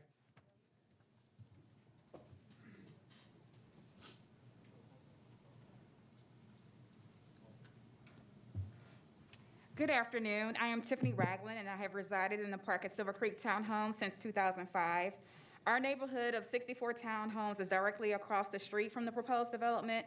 I, along with fellow board members and members of the Park at Silver Creek Townhomes, am strongly opposed to the rezoning and proposed development for the following reasons. First, as was stated earlier, Bonaventure is a Virginia-based company that has no existing portfolio in Georgia. And while they've indicated that they have a long-term hold strategy for this property, the fact that they have no presence here in Georgia suggests that Bonaventure may have limited to no long-term vested interest in ensuring the proposed development will preserve or enhance our community character. Although Bonaventure has agreed to stipulations to include certain first-class interior and exterior building materials, there is no guarantee that Bonaventure will not sell the proposed development into a real estate investment trust, or that Bonaventure will indefinitely manage the proposed development after construction. Eventual changes in management could lead to decline in maintenance and upkeep that, as was stated before me, that's plagued so many of the existing apartment complexes in our area. Code enforcement for apartment complexes is already an issue in Cobb County. Secondly, the rezoning proposed is not aligned with existing land use plans and was appropriately recommended for denial by the zoning staff.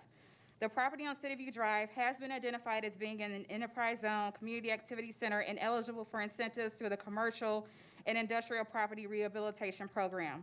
The proposed development would not create targeted redevelopment, capital investment, or any substantial number of new, long-term, well-paying jobs desirable through these programs and designations. Bonaventure has failed to present any direct plans that would indicate otherwise. The addition of another apartment complex in our area will likely further contribute to the area not redeveloping as quickly as other parts of Cobb County and will adversely impact the property values of existing townhomes and single-family homes.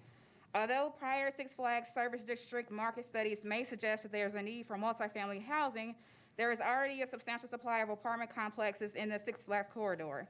In fact, current real estate activity suggests that there is a more dire need for single-family housing, as homes placed on the market for sale are being immediately contracted following receipt of multiple above-list offers, and new construction communities have lengthy wait lists. In prior presentations, Bonaventure stated that multifamily housing is the only type of development that would be appropriate for this land, given the topography concerns and the incline. However, along Oakdale Road, there are multiple single-family home subdivisions, such as Vinings Plantation and Oakdale Ridge, that have successfully constructed on steep inclines and challenging topography conditions. The community believes it would be a severely missed opportunity not to construct a mixed-use type of development to increase property values or at least retain some of the present zoning to encourage co-development, since mixed use is the most appropriate, most attractive revitalization form in today's market, including other areas of Cobb County like Mableton and Smyrna. The revised site plan to include 3,000 square feet, the equivalent of merely 2 apartment complexes of commercial retail space for a coffee shop, sorely fails to achieve any meaningful commercial retail component. Thank you.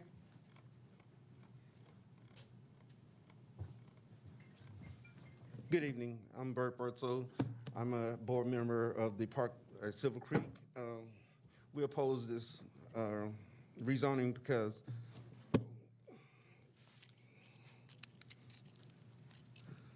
the purpose of the development excessively burdens crime, road, nuisance, litter, and schools. The crime is too often occurred in our area. It can reasonably be expected to increase as a result of the high volume of tenants, visitors, and transit activity associated with the proposed development. Bonaventure stated it has no intentions at this time to establish a 24/7 on-site security, nor to contract police force during the time of residence at the apartment complex. Crime prevention through Cobb County is a design guidance.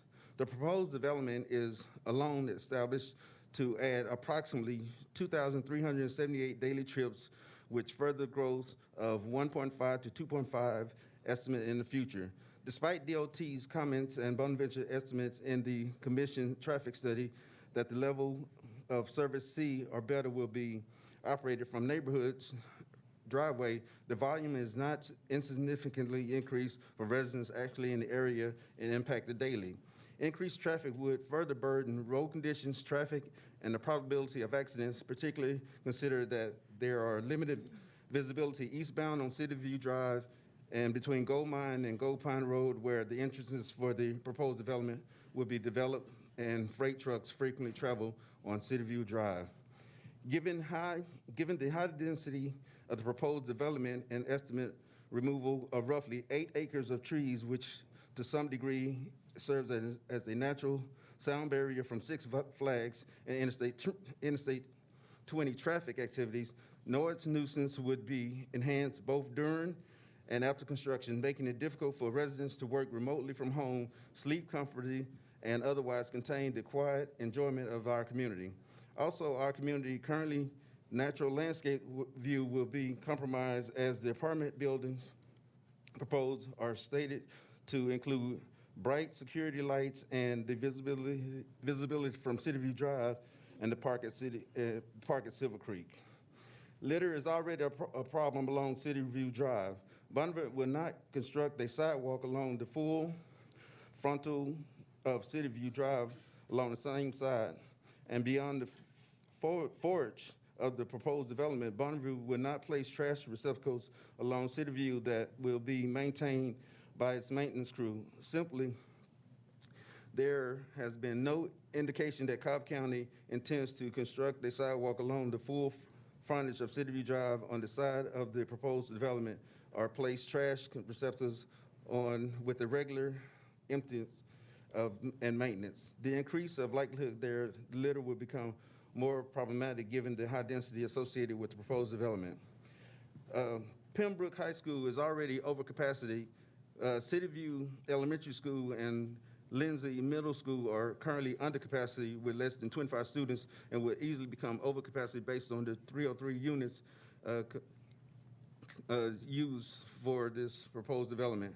This will create more challenging learning environment for both educators and the students body plan school and the student body until planned school expansion projects are complete. Thank you and have a good day. Thank you.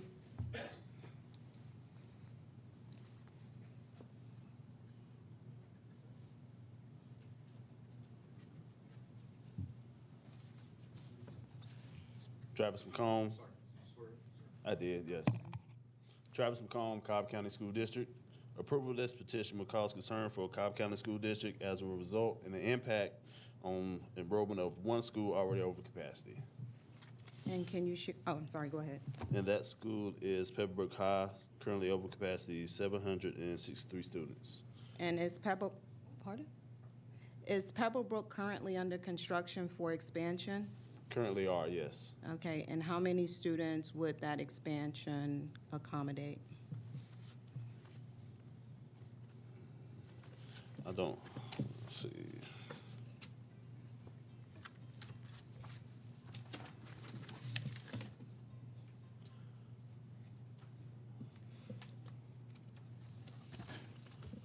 Don't have the number of classrooms being built. Is it the number of classroom or students? Do you know how many students the expansion will accommodate? I don't know the number of classrooms being built onto Pebblebrook High at this time. Okay, all right, thank you. Wait. If I may, Tiffany Ragland again, is there any? Oh. Hold on, Bill. 35 seconds. Okay, all right, go Okay, ahead. I just want to touch on environmental concerns are also an issue for us. I'm sorry, I know that you've already introduced yourself, but Yes. can you, again, just, Okay, sure. Tiffany us Ragland, Park at Silver Creek Townhomes, board member for the association. I just wanted to add another concern of ours is environmental concerns. There have been mention of there being wetlands and floodplains, and also some extensive removal of approximately 8 acres of trees for the property. And so we already have erosion concerns, and the wearing away of our lawn has occurred, and we're concerned about the implications of this development, construction. We haven't received any confirmation of whether or not there will be any blasting taking place, and also while there are plans to have the stormwater runoff occur on site, we're told. No public environmental Ma'am, sorry, studies your have been time's up. shared. Your time's expired. Okay. thank you. Thank you.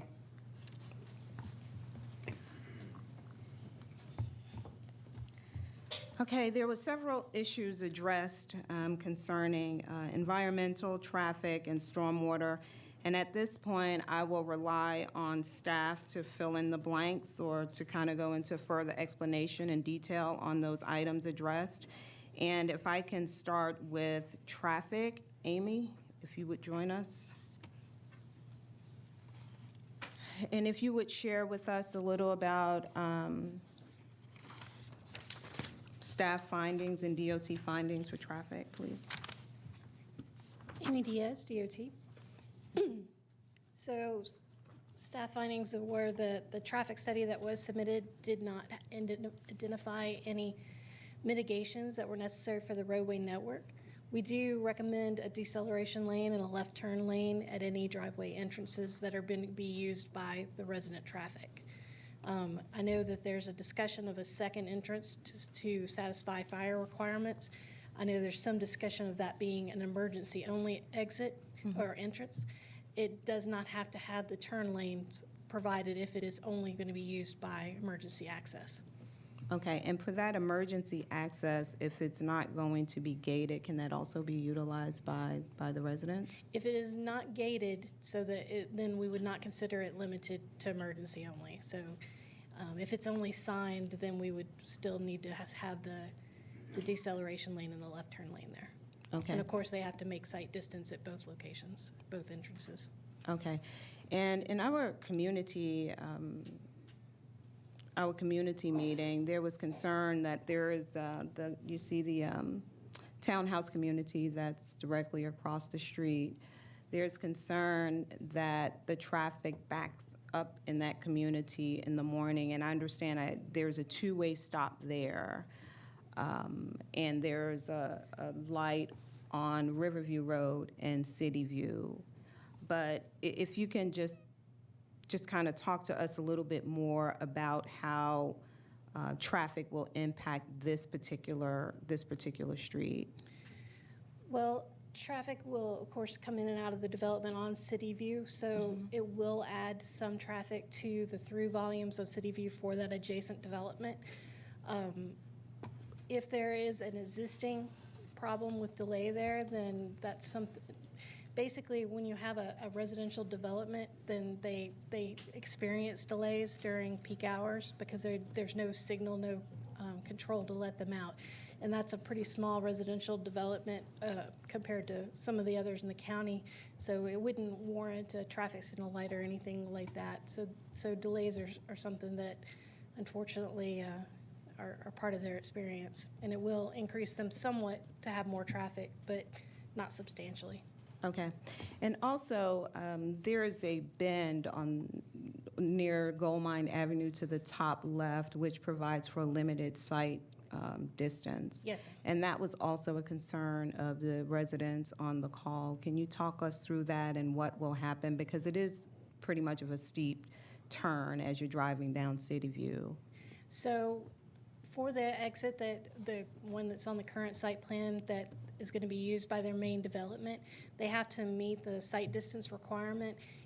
If they have a limitation because of that curve, what that usually means is they have to get what we call a site distance easement, where nothing can be built above a certain level to make sure that vehicles can see through the area even though it's no longer on the road. Okay. Okay, thank you. Do you guys have any questions for Amy? Commissioner? No questions? Okay, thank you. Dave? Carl, sorry.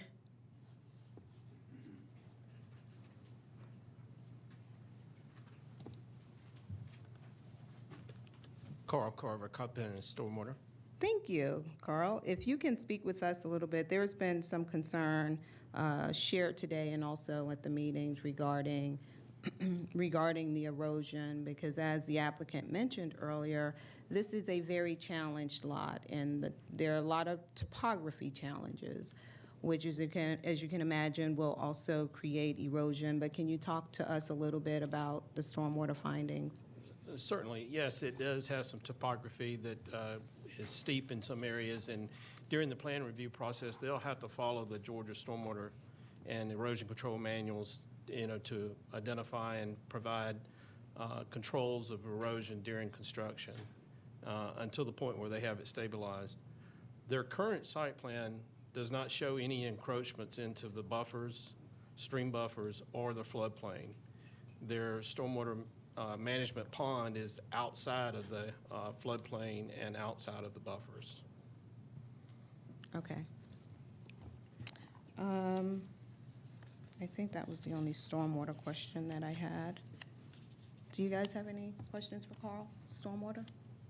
No? Oh, okay. All right, thanks, Carl.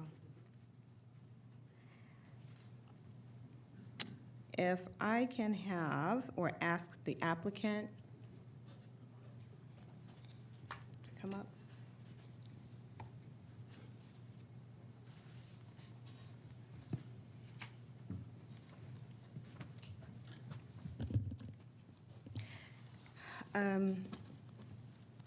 Thank you all for everything that you've done with this application and having the community meetings. But based on some concerns that were shared here today, which pretty much echo what we've already discussed, but we'll just like to readdress it if we can. There are some things that obviously are outside of your control regarding trash. And my understanding, at one point, you guys recommended that we include trash receptacles or cans along City View, but that kind of died on the vine because that would be the county's responsibility to maintain. So we do appreciate that offer there. But if we can talk, if you guys can share about security and the concern at the community meeting and even shared today is that given the type of development, there's typically this idea that it brings along a certain type of behavior. And there's concern from the residents that you heard today. So if we can talk a little bit about the security measures that you guys have in place. It was mentioned that you will not offer 24-hour security, but I do believe that there is some security measures, including a gate. So if you guys can talk a little bit about that. Thank you, Commissioner. Commissioners, I think what I'd like to do is introduce you to Jeremy Moss, Okay. who is leading Bonaventure's efforts with regard to this application. before the county and let Jeremy speak to you about those issues. Sure. Thank you, Mr. Cooper. Again, my name is Jeremy Moss. Vice Chair Sheffield, thank you for your comments earlier. You know, in a lot of ways, concerns about security are shared between Bonaventure as the owner of the apartments on behalf of our future residents and the residents of our community. What I'll say about security is we've listened to the community, particularly as it relates to the installation of a fence, not necessarily to keep our residents from entering into the community, but to mitigate the amount of people that might come into our community to look for a place where a lot of cars are parked and pull handles and try to find things like that. So we are installing a fence. It's been showed on the most recent site plan. We do have security measures in place. All of our access to our amenity space, including the pool and all of our buildings, is controlled by key fob. There's pedestrian access gates, vehicular access gates that will be installed as well throughout the property. We will have video cameras on site that'll be not monitored 24/7, but will allow us in the prosecution of crimes to the extent that they happen, particularly property crimes. And we will typically have a security service that provides services to third party, will provide security services to us. Our neighbors are correct. It's not 24 hours a day, 7 days a week, 365 days a year, but it's on a property by property basis for the property manager to determine what's best. So to the extent that that includes kind of roving security throughout the evenings, in the mornings, in the early mornings, it's up to the property managers to continue to work with our residents to make sure that everyone is safe or as safe as they can be. You know, if it comes to the point where 24-hour days, 7 days security is necessary to rove through the property, then that's what we will do. But the reality is that we have found, at least anecdotally, that that's not necessary, even in areas that have similar, you know, crime statistics that what we see on this street. So we have done this successfully in other areas that, like I said, have very similar crime statistics. We've seen a lot of positive reviews of our residents. And again, I don't think that there's anybody more concerned about crime on our site than we are on behalf of our residents. So with that, I'm happy to answer any additional questions. Also, another concern is the decline in the quality and the upkeep and the maintenance of the property. In an earlier conversations, you shared that the developer, that you all have a maintenance schedule. If you can talk with us a little bit and share with us a little bit about your maintenance schedule and also your strategy with respect to ownership of the property. Sure. And when it's sold, how long you hold it, and how that ownership ties into the quality of material that's used and just the overall development. Absolutely. Happy to do that.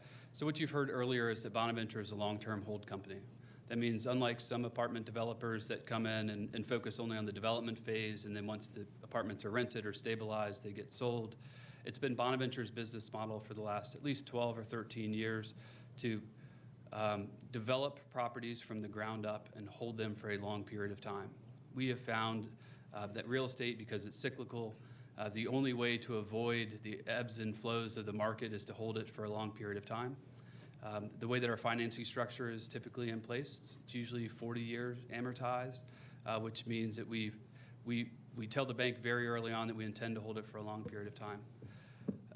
Over the last 13 years, we have built 13 new ground-up developments. We have only sold one of those, and that was to a joint venture partner, and we continue to manage the property today. So we've got about a 91% retention rate with just one property sold over the last 13 years. Relative to the question about materials, you know, when you're a long-term holder, you're able economically to take additional expense in your pro forma early on. And that's why a site like this that has topographical challenges, where you have to dig into the dirt, where you have to, you know, move rocks out of the way with equipment, allows somebody like us, who's going to hold on to it for a long period of time, to make your money up over that period of time. We also own the property management company that operates all of our buildings, as well as the general contractor. So we don't have to hit a home run on the development, rent it out, and then sell it. We typically will invest in more sustainable products, and we have proffered, or we have promised a certain type of product on the exterior of our buildings, including cementitious siding, which is called hardy plank, and a lot of, to use a brand name, architectural fiberglass shingles, cementitious panels, some brick veneer. All of these are sustainable products. They last a long time. They're easy to maintain. They wear very infrequently. So, as you think about holding on to it for 10 or 20 years, you might have to paint it once or twice, but otherwise it's a product that keeps its form and shape. It doesn't wear out, it doesn't show stains, et cetera. So by using those high quality sustainable products, it allows us as a long-term holder to reduce our maintenance expenses over time, so that we don't find ourselves in a situation like some of our neighboring apartment communities where they can't afford the capital improvements. We do have a capital improvement plan where our property managers and asset management teams will determine what the useful life of our particular products are, whether it's the roof or the cementitious siding and otherwise, and put on a property maintenance schedule what they need to do in order to maximize the long-term benefit of that particular component. So I think all of those things combined should allay the fears of our neighbors. But the reality is we're new to the market. We intend to be here a long time. This is the first of what I hope will be many developments for us. And in a way, we're partnering with the county. And Commissioner Sheffield, I heard you say on another application, that's really that partnership with the county code enforcement, et cetera, where it takes a very good relationship. Somebody mentioned having a phone number earlier. I've shared my cell phone number with many of those that are here today, even speaking opposition. And if things come up over time, my cell phone number will remain the same, will be the same owner, and the property management and asset management folks work right down the hallway from where our team works. So they're certainly able to call me at any time. If you hear of anything, I'd encourage you to do the same, Commissioner. And with that, I just want to thank you for the question. Okay, just a couple more. There are challenges on this property, topography challenges, and there is a fair amount of rock also located at this property. What are some of the challenges that you are finding to build out this development? Because the request was made for mixed-use development and perhaps R20, which I'll share in my remarks later. But if you would share what some of those challenges are, and also talk about blasting, because that is a concern for the residents across the street. Sure. Typically, when you're building an office or you're building a retail component, large retail component in particular, you want 10-acre flat site, right? Very little fill to do, very little rock to deal with, because the nature of entryways into a retail space in particular typically require that you go in from the ground level. Now, the way that our multifamily buildings are designed here, it's called a 4-5 split. It allows us to, as Mr. Cooper said earlier, really just kind of build right into the hillside in a manner that ensures you've got relatively small amounts of significant site work, right? So it's a form that allows you to kind of dig right into the hillside and build around it and use the topography to your benefit. We have heard a lot of concerns about rock removal and blasting, and it's simply too early to make a definitive statement that we will never or not have to blast at all. Our intention is certainly not to. We don't want to. We've not budgeted for it. We don't expect that it will occur, and we have done soil studies to ensure that we know where the rock is, including soil boring, so that there's no surprises. So my expectation is that we will use the scraping of the rock as a method rather than blasting. And if we have included a stipulation as well relative to rock removal, whereas if we're required to do that using blasting instead of some form of excavator, that we would provide written notice to the county, at least 2 days in advance of the blasting. And I know that the county also has requirements relative to notice around an area around us. I will say that our intention would be to limit it, if we had to blast, to 1 day, and that we would submit whatever mitigation efforts we needed to. We would do inspections of surrounding properties, et cetera, to ensure that there's nobody that's impacted by the blasting. Those neighbors that would be able to hear it, like I said, would have notice in advance. But it's certainly our intention. We spent a lot of time talking about blasting over the last several months. It's our intention not to do any blasting on the site if possible. And John, if I can ask if you can share what the code reads as it relates to blasting and the federal and state laws.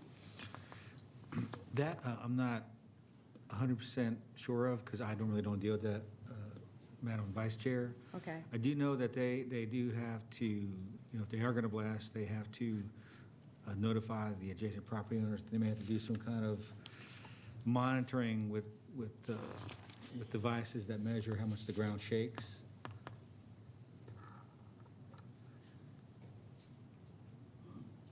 Okay. Okay, thank you. Sidewalks. Talk to us a little bit about the plan for the sidewalks outside of the development. Sure. My recollection is that the site plan that's shown here includes a sidewalk that on every piece of our development, every piece of our parcel that it touches City View Drive will have sidewalk, curb, and gutters. We have been asked to extend those sidewalks all along City View to the east and west. And based on our experience in dealing with adjacent property owners and getting right-of-way and getting easements, it's not a feasible condition for us to do that. So we do intend to include sidewalks, like I said, on the entire frontage along City View, with the hopes that at some point, if there's redevelopment that occurs to our east and west, they will be able to connect to our sidewalk system. So are the sidewalks reflected, just for confirmation, is that yellow line in front of City View? Yes. So that's right. There's a small kind of yellow line that you will see at least.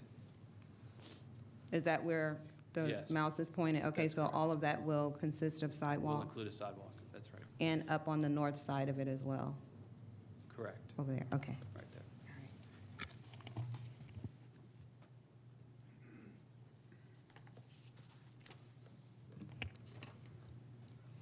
I think that is all of the questions that I've had.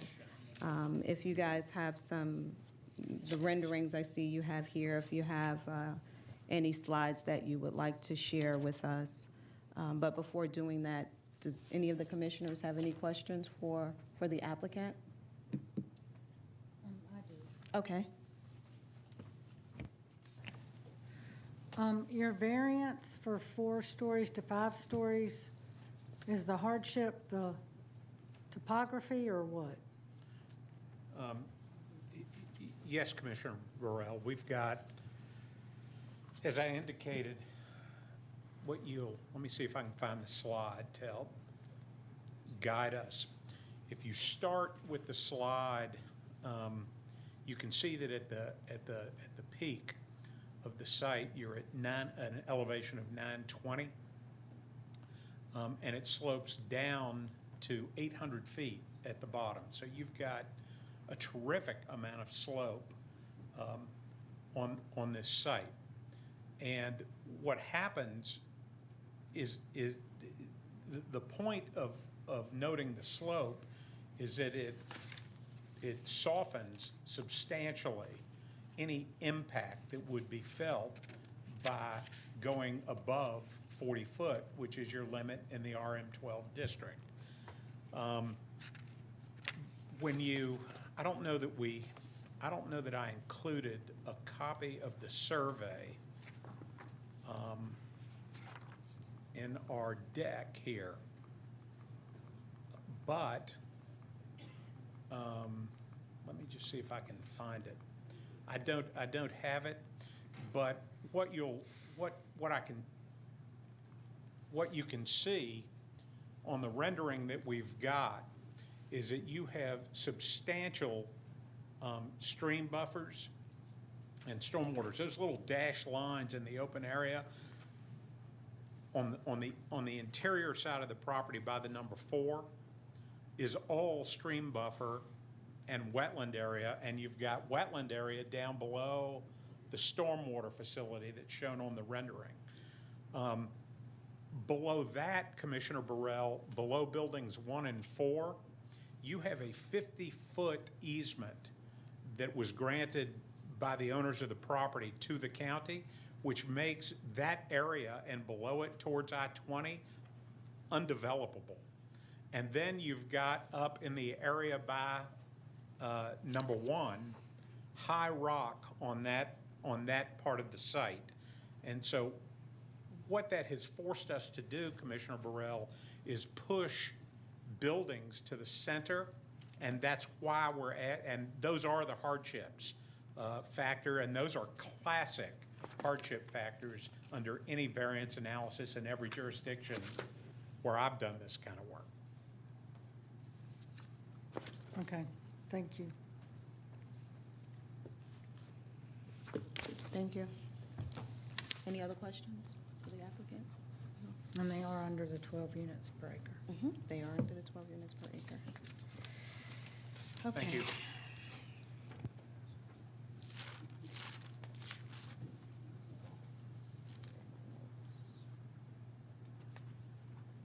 Bear with me 1 second, please.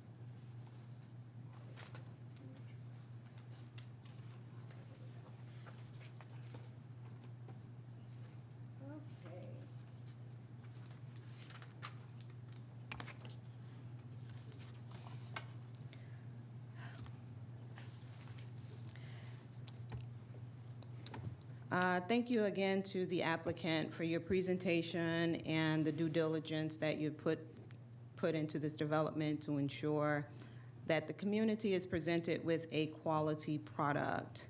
I especially appreciate your invitation to involve the community by hosting a community virtual meeting to address concerns of the adjacent neighbors to the proposed development. The current zoning for the property is light industrial, tourist services, neighborhood shopping, and R20.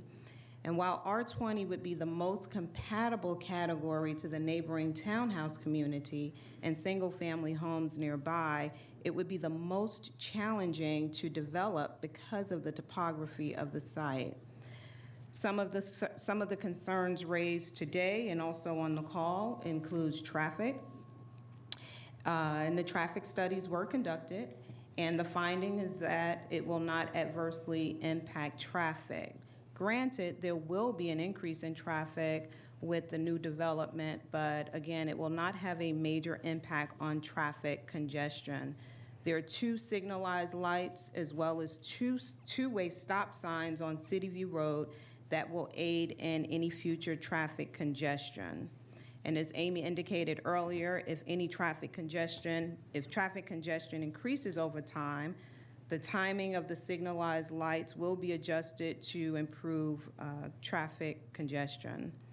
Another community concern is the potential blasting of rock at the site, and there are state laws and guidelines that the developer must adhere to as it relates to blasting and notifying surrounding neighbors of when that will occur. Over the past 2 decades, there has been just 2 zoning applications for this site, including the one that is before us today. That lull in interest signals that developers are not particularly enticed because of the challenging topography at the site. There are 2 variances attached to the application. One is a height variance for an additional 15 feet because of the topography, and that variance does not exceed FAA's construction standards as noted in FAA's letter dated May 20th of 2021. The other variance is driven by the community's request to have retail at the development for a coffee shop or for an eatery. Having continued the case from July allowed for additional time to flush out details with the developer, staff, and of course the community. Much like the application before this one, this development will offer housing options to future residents that may work at the Microsoft campus or whose employment can benefit from the close proximity to the airport. The applicant and his representative has been extremely responsive to the community, to staff, and to me, and without hesitation provided documents, explanations, and negotiations that were asked of them. For the past 5 months or so, they have proven to be very thorough, reliable, and accessible. And I am confident that with that, they will present a quality, present the community with a quality product. Again, this application has just 2 variances, which are not self-imposed variances, and that's one of the things that we would oftentimes consider. With respect to the traffic, I believe that we have addressed that, but there are some issues that were brought before us today that the developer does not have control over, and that's litter, increasing employment, and promising of any future development in the area. But I think also the biggest concern for people is that there may be a decline in the development over the next few years. The fear is that in 5 years or 10 years or 15 years, it may not hold that Class A classification. Based on the presentation, based on the development outside of Georgia by this developer, and the fact that there is a strategy or a willingness to hold the property for a 10-year period and not just purchasing and selling and purchasing and selling, which is one of the challenges that we deal with in other parts of the district. And having to do that or not do that, to buy and hold and buy and sell and buy and sell, it commits the developer or the owner, I think, a little deeper into the community and to be a stakeholder in the community. And with that, I am prepared to make a motion.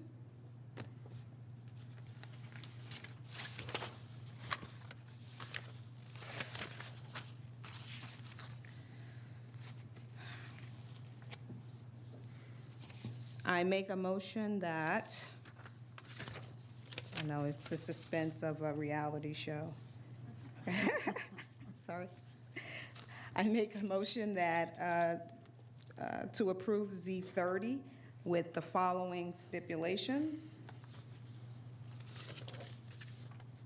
The stipulations that were submitted by the applicant dated August 16th of 2021, if we can include that in the record. Robin, I'm not sure if do you have a copy? Okay. Hold on, there were some others. For construction hours to be in compliance with Cobb County Code. For there to be no work hours on Sunday. If the development requires blasting, that proper notification is given to the residents in the area. Let me just make sure I didn't leave anything off.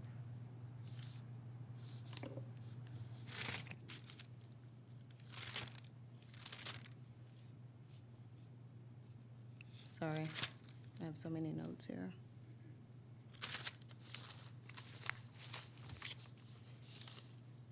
And that's it.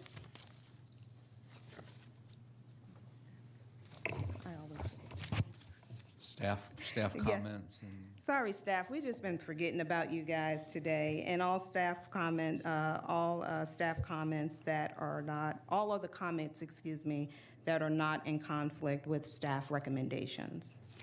Any stipulation letter from applicant? Is there any stipulation letter? Yeah.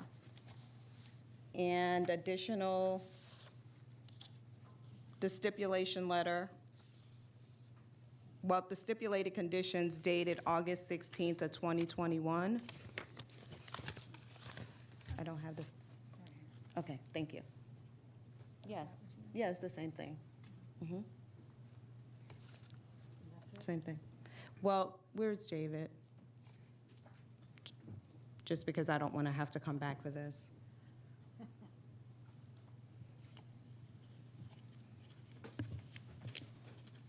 The stipulations of August 16th, 2021, that captures everything is there a different stipulation letter, or is this as addition to that? No, or- ma'am, This we is we it. updated it for This is it. purposes of this hearing. Okay. And there are a number of copies floating around. Okay, I just wanted to make sure we didn't miss, that we didn't miss adding that in. The variance, the height variance? And we'll also include the building height schedule into the record. The site plan is already in there. Okay.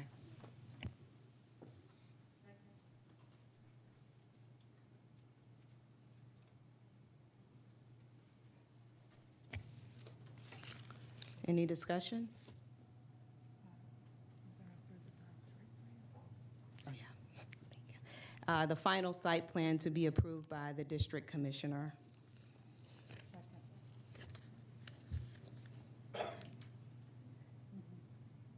Second.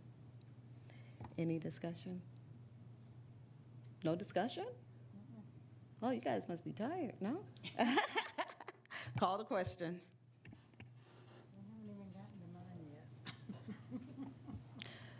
The motion passes 3-0 with, oh, I'm sorry, 3-1 with Commissioner Sheffield, Burrell, and Richardson in support, and Commissioner Gambrell in opposition. Thank you. Okay, next case is rezoning case Z32 of 2021, Taylor Morrison of Georgia, LLC. Request rezoning from R20 to RM8 for a townhome community in land lot 847 of the 19th district. The property is located on the south side of Hurt Road, north of the terminus of Story Road, or excuse me, Story Drive. The applicant is present. Is there anyone here opposed to rezoning case Z32?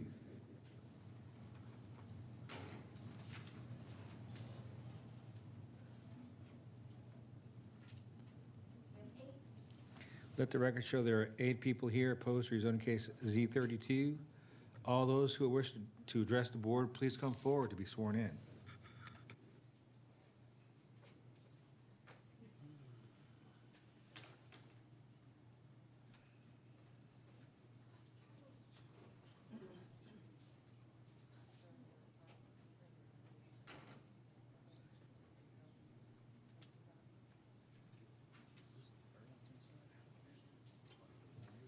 I decided to do it different.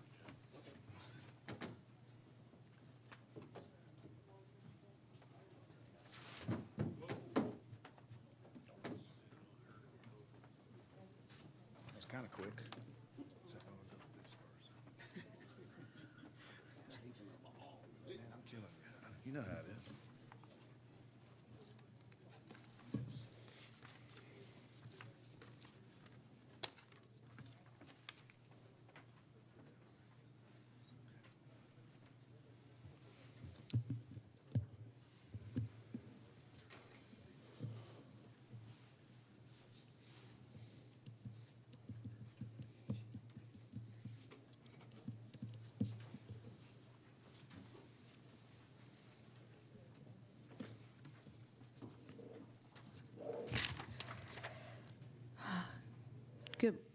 Good afternoon. Good afternoon. You may begin your presentation. Thank you, Commissioners. Again, I'm Kevin Moore, here on behalf of the applicant, which is Taylor Morrison of Georgia. Also have with me Ted Turner of Taylor Morrison of Georgia as well, to answer any questions that I may not be able to. This application is regarding a 16-acre tract. It's actually 16.09 acre tract located off of Hurt Road, just west of its intersection, that is Hurt Road's intersection with Austell Road. Currently, the property is zoned R20, and with this proposal, we have deleted our request now all the way down to RA5 for 4.9 units per acre.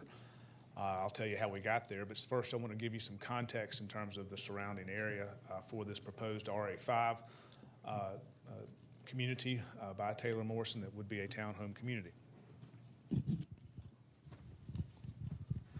Just want to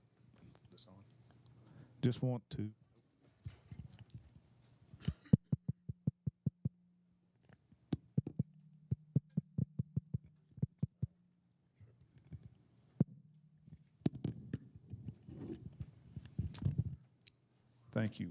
Let me point out some of this area for you so you can familiarize yourself with it if you are not. This is Austell Road and Hurt Road. This is that intersection. It's right before you get to the intersection of Austell Road and East-West Connector. The property we're talking about here today is this 16-acre tract. This is a church here. What you can see if you just move, I'm going to move in a clockwise manner. You certainly are familiar with the intensity of the Austell Road corridor, especially as you approach the east-west connector. What you start to make out down in this area here is Mulkey Road, which is really how you get back to the hospital in this location. That's why you see all of this O&I zoning and uses throughout that area, south and west of our property. As you move along Hurt Road, there is RA4. This is an R20 neighborhood located here. This is RA6. These are detached RA6. This is RA6 at 6 unit per acre townhomes. Another R20 neighborhood. Then we reach the additional townhome communities that are located on Hurt Road, FST6, RM10, and RA6, and you can start to see this RM12 throughout this area as well. So your densities along Hurt Road range from an R20 density of around 1.75 units per acre all the way up to 12 units per acre, both south and further west of us. So as you get closer to this intersection with Austell Road, where we find our property, is actually inside what has been zoned and developed and used at much higher densities than what we're proposing at 4.9 units per acre. As I said, beyond us is 6, 10, and even 12 units per acre are beyond us to the west. Turning now to the site plan to give you some perspective as well about how we got here. Now you see the property, Hurt Road is located here. The proposal by Taylor Homes is for an RA5 attached, which is a townhome project. That would be an excellent project from Taylor Morrison. Initially, this was a proposal for 109 townhomes, which is a far cry from 80. We have reduced this down to 80, so it's a loss of and a reduction of 29 units. And please understand, at 109, this was still less than 8 units per acre. It was 7 units per acre, 7.5 units per acre, which again is certainly consistent with the densities you find in the area. We've had community meetings and continued to meet with them. Ultimately, the Planning Commission last month recommended approval of this proposal, but at a maximum of 92 homes. So the Planning Commission approval was for 92 homes of townhomes with our stipulations that we have. However, due to additional discussions that we've continued to make, we've reduced it from the Planning Commission's reduction to the proposal that you see now today, which is 80. So that it would be under 5 units per acre at 4.9 units per acre, which is also consistent with your staff's recommendation of RA5 at 5 units per acre or less. And that's how we've arrived here. So I went through that so you could see at least the dedication and commitment that Taylor Morrison has made to continuing to work and make changes to its proposal. Looking now to some of the other pieces of this which we think are important and contained in our stipulation letter, I want to highlight a good bit of that for you. From a open space and buffer standpoint, you see now we have a good deal of open space that will be utilized as an amenity for these residents. In addition, we have a 25-foot landscape buffer along this property line here. We have certain stipulations that we've included that describe what goes in that buffer and the heights of the trees, and to ensure that there's visual screening for the buffer here in this location. In addition, we have provided for passive community type amenities. We've included a fire pit, and there'll be other type of those passive or community type amenities that will be included within this proposal and within this proposed community. Also, we have included restrictions, a maximum of a 10% rental for any of these townhomes, which we felt was very important and to address the community's concerns. More importantly, though, this type of project is being proposed by Taylor Morrison will have stipulations and conditions that are in our letter, that there is a mandatory homeowners association with mandatory fees with their maintenance obligations of this open space and of the the general areas outside of the townhomes themselves. Why is that important? You see that every day in our zoning proposals.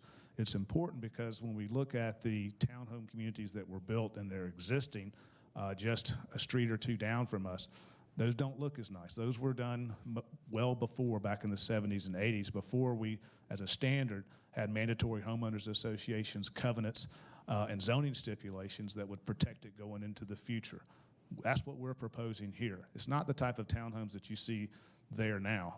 Townhomes that do not have covenants or restrictions that require two-car garages, that require those garages to remain as a place to park vehicles and not to be finished out or for storage.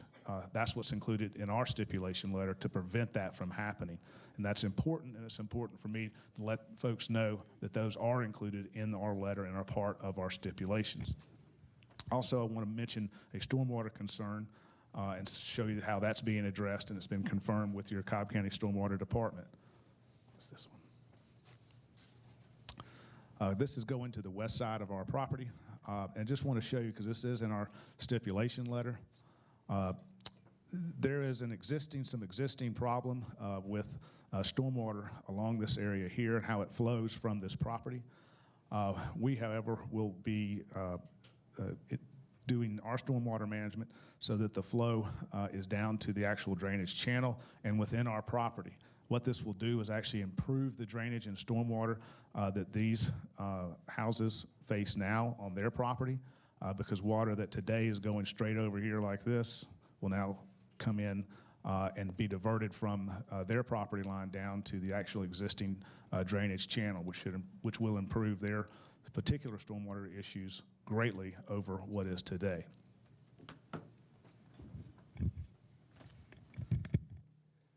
I've been able to highlight for you some of the stipulations, but our letter is very critical from our standpoint, because Taylor Morrison has agreed at each and every point when we've been provided a list of stipulations or a list of requests. They've figured out a way to do that and complied and included that in these stipulations, and I think that's very important, and it's part of our letter and part of this proposal. There's also been a request that our entrance on Hurt Road, from a traffic standpoint, if we could eliminate or restrict so that we would not have left turn lanes coming out onto Hurt Road or left turning movements, it'd be restricted to right in, right out, and left in. That would help some of the residents in the area in terms of having not some cars coming that way. We are agreeable to that condition. We have 2 full access points for this project, and we are agreeable to that condition as an additional concession and being amenable to their requests. Again, we believe this project is absolutely consistent with what this area holds. It's completely consistent with what has been recommended by your professional staff.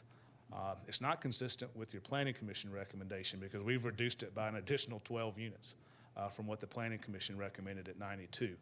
I think that shows the commitment most assuredly of Taylor Morrison to this area and to this proposed new community. Again, I'm here. Ted Turner of Taylor Morrison is here. Happy to answer any questions, and we respectfully request your approval of this rezoning application. Thank you. Thank you.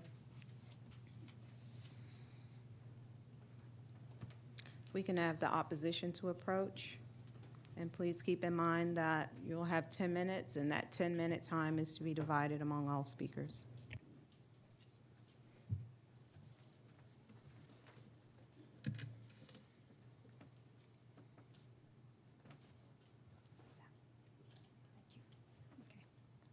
Commissioners, ladies and gentlemen, my name is Joan Shore, and I'm the spokesperson for the people of the Hurt Road community that will be affected by this development. First, I do want to recognize Kevin Moore and Taylor Morrison, Walt and Ted, for proactively reaching out to us throughout this application process. We've had numerous concerns about stormwater, landscaping, and security, and Kevin and Taylor Morrison have added many stipulations to address our issues. So thank you. However, we continue to be opposed to the request for rezoning, as submitted. We have collected a petition signed by 343 people, and in addition, several people in our community have sent you emails opposing this development. We are opposed for two reasons: neighborhood density and increased traffic on Hurt Road. First, neighborhood density. As you know, the updated approval today, or application today, is to develop 80 attached residential townhomes on 16 acres of land, and these townhomes will have 3 to as many as 6 attached units. We are opposed to the medium density of these townhomes. This type of density does not conform to a neighborhood of largely detached single-family homes.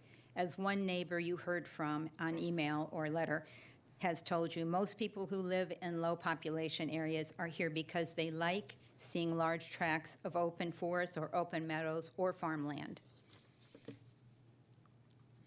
Yes, as Kevin pointed out, there are a few townhomes in the area that were built in the 1970s and 80s, and they're very poor-shaped today. The circled homes on this slide show many different codes, but they do have one thing in common. They are almost all single-family detached homes. You will notice Halley's Ridge, which is the one that is circled and squared, R86, was built by Meritage Community in 2017, and it's circled and squared again in that grouping. These 93 detached single-family homes were built on 41 acres of land. Compare this to the proposed townhomes with the density of the attached homes on 16 acres of land. New homes that are currently being built in this neighborhood support detached single-family homes. Old Tennessee Road is being built, and it has 24 detached single-family homes. Shady Side Road up the street has built in 6 detached single-family homes. In addition, there is impact to Garrett Middle School. The Z32 application states the local middle school will be over capacity by 32 people or children with the current density proposal. Poorly managed growth hinders the quality of life of Cobb County citizens, namely our younger citizens. New home development will have a major impact on our school and forces the school district to bring in trailers to accommodate the overflow of children. We request the development of detached single-family homes to reduce the amount of density to the neighborhood.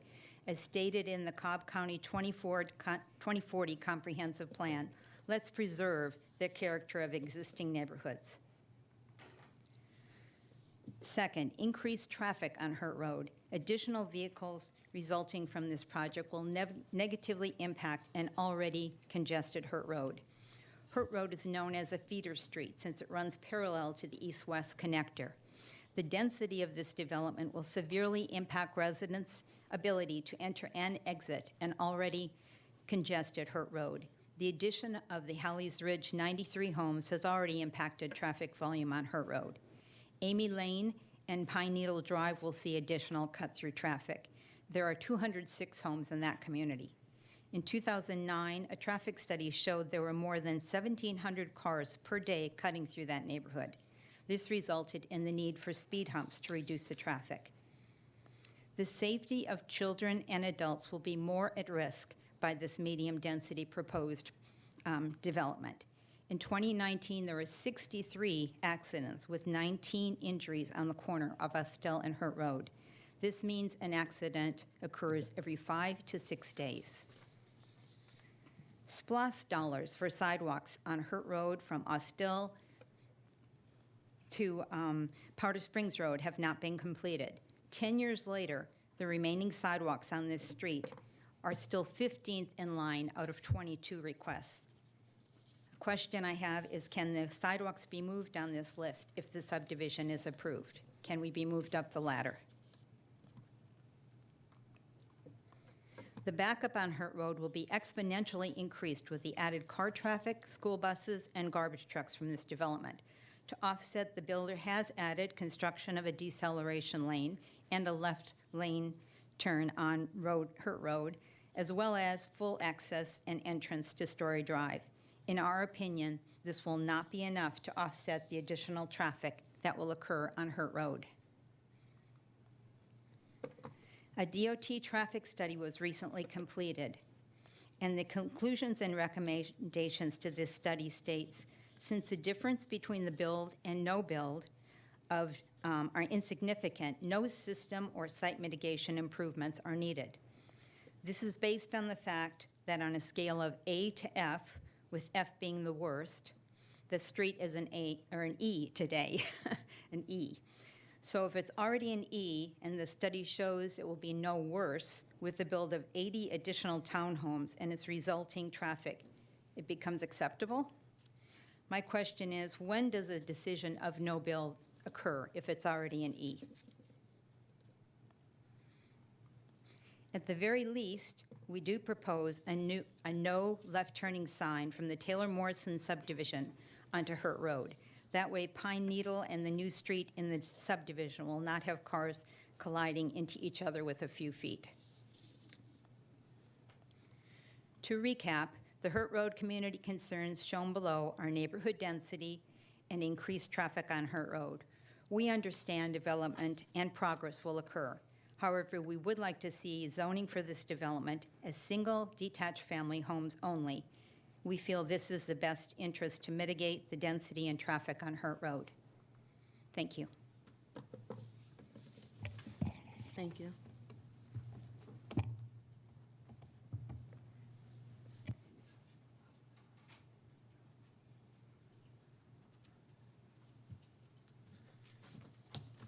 My name's Richard McGurgy. I've been here for 35 years. I moved into this area because of the lack of density. If I had wanted density, I would have moved to Atlanta. The density, the area in question is zoned R20. If they don't want to build R20, let them go someplace else. We wanted R20. It's zoned R20. We don't need the density. We spent hundreds of thousands of dollars just a few years ago tearing down apartments because they're a magnet for gangs and gang activity and all sorts of police necessity items. We don't want that in our backyard. Townhomes and condominiums are just another way of saying apartments. Do we want to spend more money? Look at the roads that Kevin pointed out down the street where they put in townhomes just a few years ago, and they are a slum today. They are ill-kept. Before you consider building more townhomes, go look at what's out there that's been built in the last 20 to 30 years.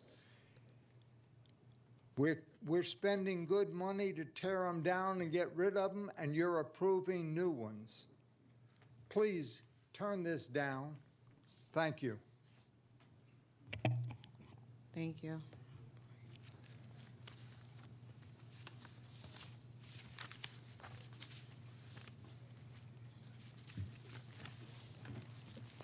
Good afternoon. Travis McComb, Cobb County School District. Approval of this petition will cause concern for Cobb County School District as it will result in an impact on enrollment of one school already over capacity. And that school is Garrett Middle School by 26 students.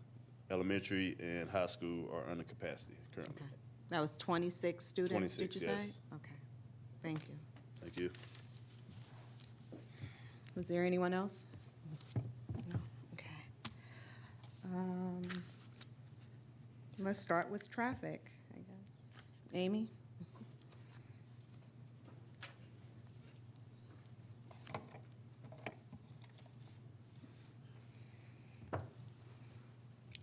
Amy Diaz, Cobb DOT. Thank you, Amy. If you can share with us some of your traffic findings for this development. There was a traffic study completed for this development. It, as reported in the traffic study, it's been accepted, so that requirement has been fulfilled by the applicant. The change in the level of service between the no build where the apartments have not been constructed and the build situation where they have been is around a second on average. So that's what we call an insignificant change. Okay. And also, there's going to be a full access on Story Road, which is south of the development. Correct. That was originally going to be an emergency-only access, but in order to give more paths for the vehicles, they proposed doing it as a full movement.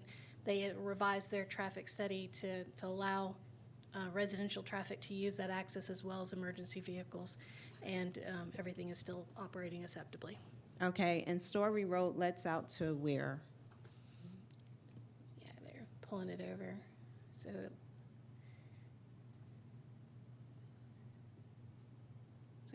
it intersects at Mulkey, and then Mulkey intersects back to Austell. Okay, so that would be an alternative route to get to Austell Road without there being an additional, any additional traffic congestion on Hurt Road. Correct. That can be used, okay.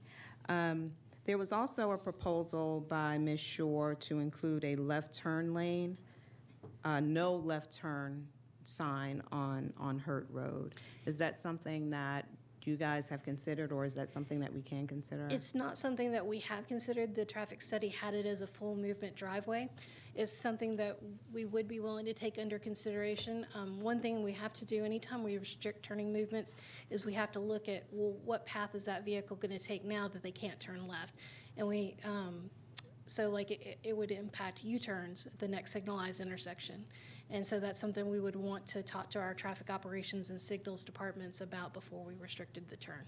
But it is something we're willing to consider. Okay.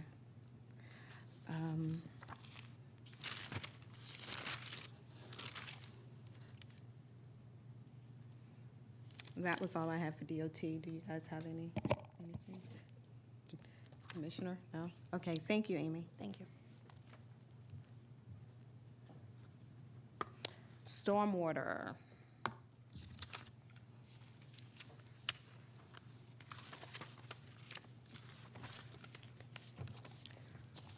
Carl, have you had an opportunity to review the drainage control exhibit?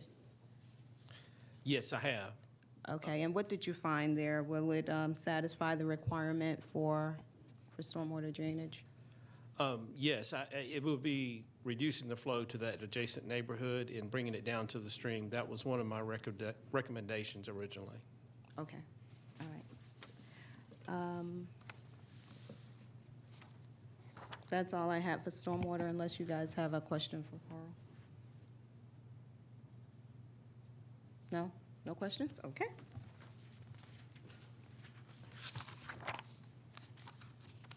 Let's see, I don't have any other questions. Just get my notes. Hold on, let me just double check one thing. Okay. A lot of papers up here.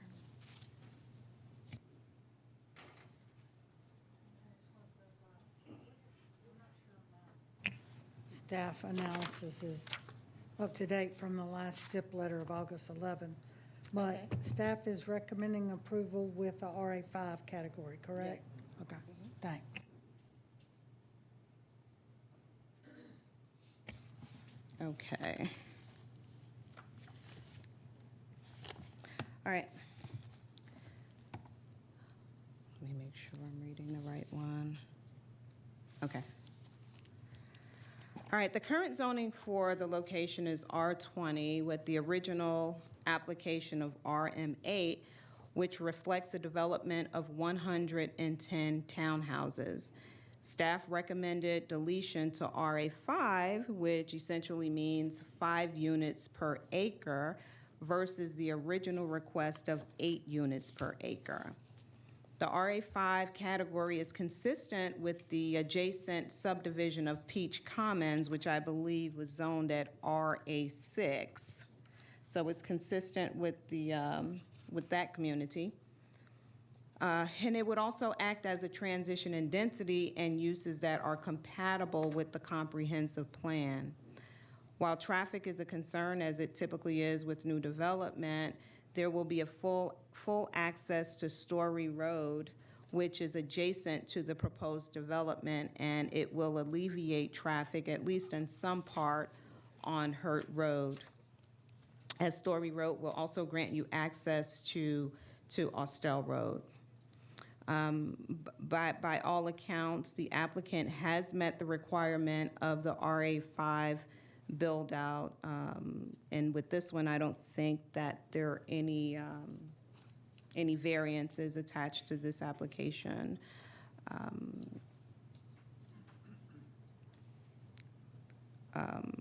There are no variances attached to this application. So with that, I am prepared to make a motion.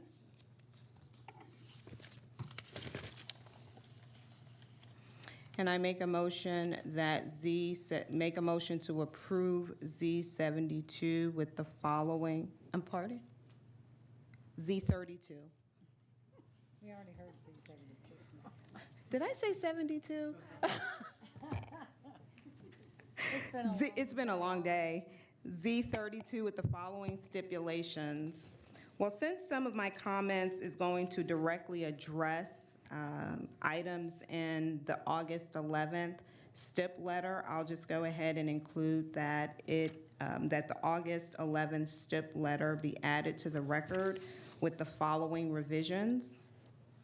That we strike item number 8. Do I need to read which one those are, or just say strike number 8? Just strike, okay. That we strike number 8 from the stipulation letter dated August 11th, 2021. That we revise STIP number 12 to reflect that the uplighting is wired and not solar. That we revise STIP number 15 to reflect that the amenity area is to include a gathering space, to include a gazebo, a fire pit, park benches, and a dog park. And that the location of the current fire pit, which is located at the front of the community, to be removed and placed at the gathering area. The final site plan to be approved by the district commissioner, and all other comments not in conflict with staff recommendations. I have a motion. Do I have a second? Second. Open for discussion.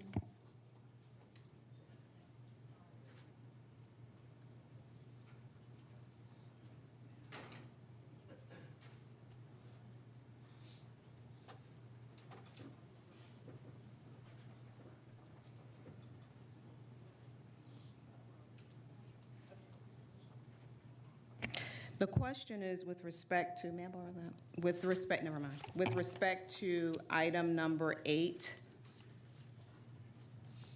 of the stipulation letter, and I'll just go ahead and read what that special stipulation is. And that stipulation reads that applicant agrees that it will not offer and the community shall not participate in the federal Section 8 housing program. The reason I am striking that from the letter is because I do not want it to appear as if the county has imposed this stipulation. This is an item that that was requested by the community, and therefore the community and the developer should come to some type of agreement where the county is not involved in that at all. Okay, so would, I guess the legal, would that reflect with the Fair Housing Act or put in jeopardy anything with? Well, what she struck was the requirement that they not participate in it. The property owner can elect to do it or not as they want to. Okay. This is what I'm approving. We're just removing that from us, but I got you. yeah. So that it's not a stip. Right, so that it's not a stip. I'm not saying that they can or cannot do it. It's just not a stip, right? Okay. Any other discussion? No? Okay, well, call the question. Motion passes 4-0.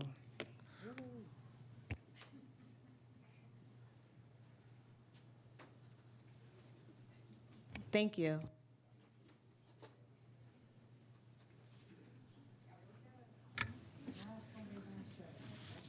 Okay, next case is rezoning case Z42 of 2021. Scano Properties number 475 LLC, request rezoning from O&I to OS for a parking lot for a distribution facility and land lots 428 and 437 of the 16th district. The property is located on the west side of Chastain Meadows Parkway, south of Chastain Road. The applicant is here. Is there anyone here opposed to rezoning case Z42? Please raise your hands.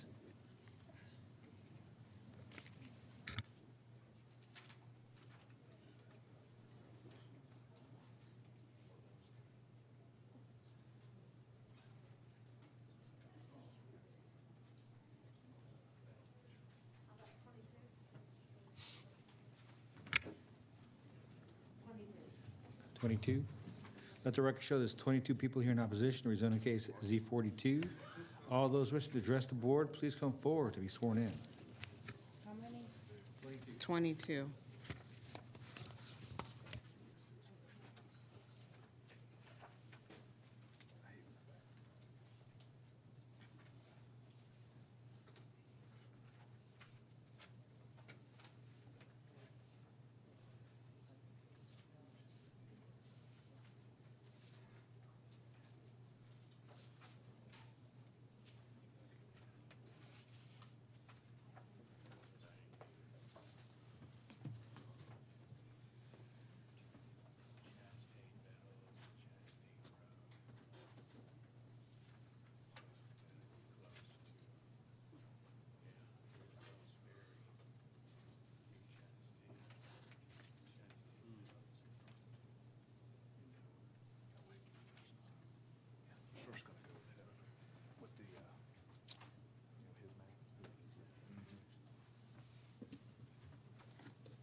I'm sorry, yes, please start with your presentation.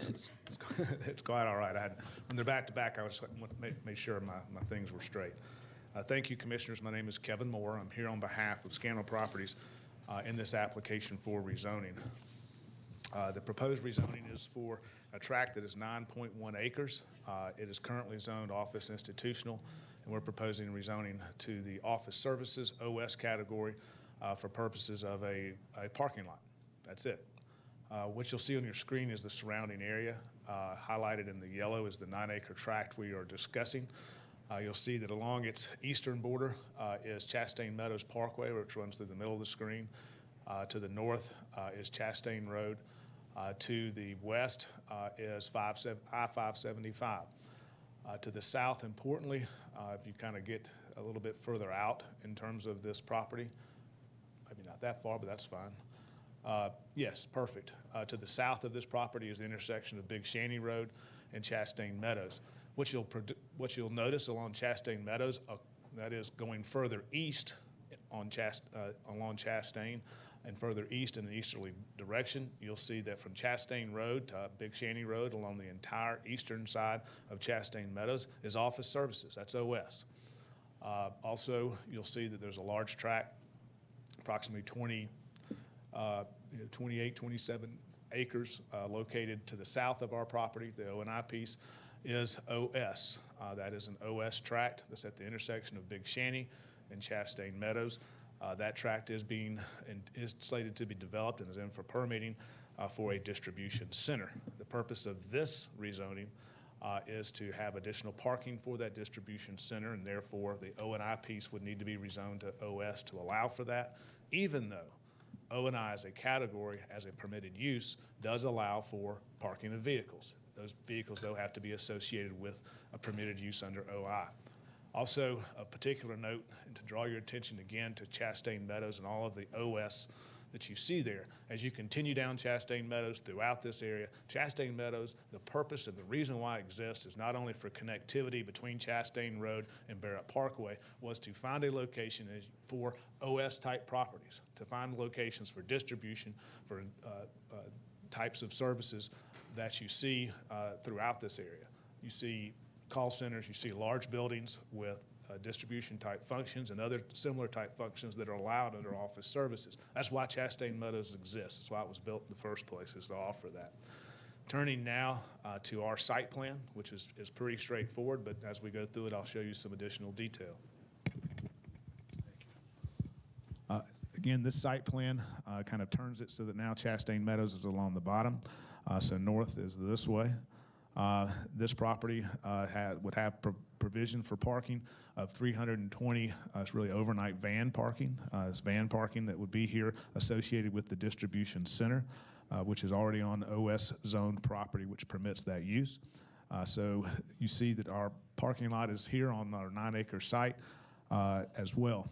A couple of things to point out. Along Chastain Meadows here is a sewer line. However, we have agreed, and I'm going to show you in just a minute, the landscaping plans that are associated with that we have put into place, as well as along this northern portion, which we were requested to do, was put in additional landscaping there. To show you that in greater detail are the enhanced landscaping plans. And what we have done and were requested to do and wanted to do and have done from the beginning is provide for extensive landscaping of the proposed parking lots, well beyond, leaps and bounds beyond what would be required for simply landscaping by Cobb County Code. So all of this landscaping that's throughout this area here, and we've also provided landscaping here. That was a request of the community to go ahead and landscape it all the way around on the northern side as well. That landscaping is extensive. It involves trees, bushes, various heights, but and densities. But the density of plantings you see here is very, very extensive, and is designed to shield and visually screen the parking areas that you see here and here. Please note that there is some areas within the blank areas. Say, why not plant all of that as well? There's a sewer easement there, Cobb County sewer easement along this side of the street that runs through there. So we cannot plant certain areas, but we've planted everything else outside of that to the extent possible. Even going further, detail to give you a detail level of the types of trees and material that is being planted and the extent to which it's being planted. This just shows you a segment of that along the northern boundary where we're filling in all gaps with trees and bushes and hollies, and we've also pointed out what those will be and heights of those types of trees that we will use for screening and landscaping purposes, and this is the same landscaping that we're turning as well. Now, because it's going to be discussed, I do want to be very clear about this proposal.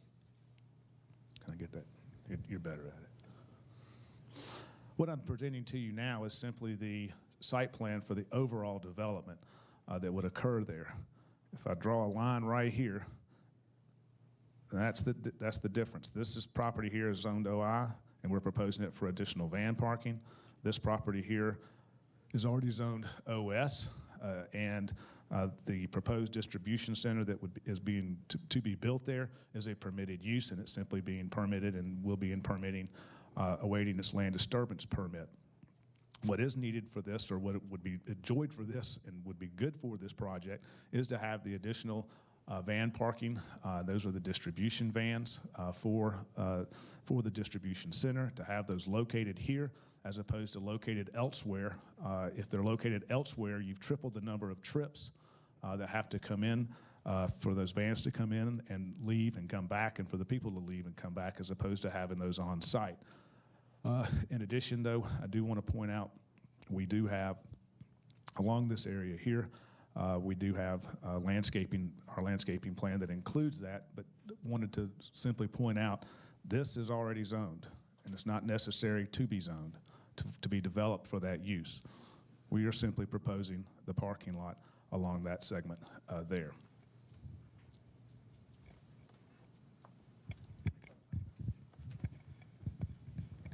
We do have a stipulation letter as well that's dated August 11th. It's fairly limited because, again, this is only a parking lot that we are proposing, but I did want to highlight for you that the extensive landscaping plans that I have shown you are a part of that stipulation letter. which we think is very important because that just simply demonstrates the extent to which they plan to go above and beyond in terms of meeting those landscaping standards from that perspective.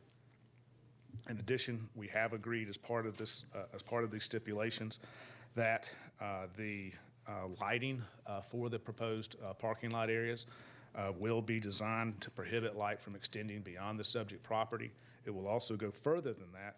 It'll contain dimming controls so that it's dimmed at night unless it's set off by motion sensors for safety and security purposes. So they don't have a constant glare even from afar. They're dimmed unless they're set off by the motion sensors, which was asked of us and we think is a great idea and part of what we want to propose. Those are stipulations that deal with the actual tract that's in for zoning and that's before you for consideration, and we've made those a part of our application. I do think it's important because of the engagement we've had with the community. I want to show you one exhibit that deals with the access onto Big Shanty, even though that's not before you. I do want to show it to you.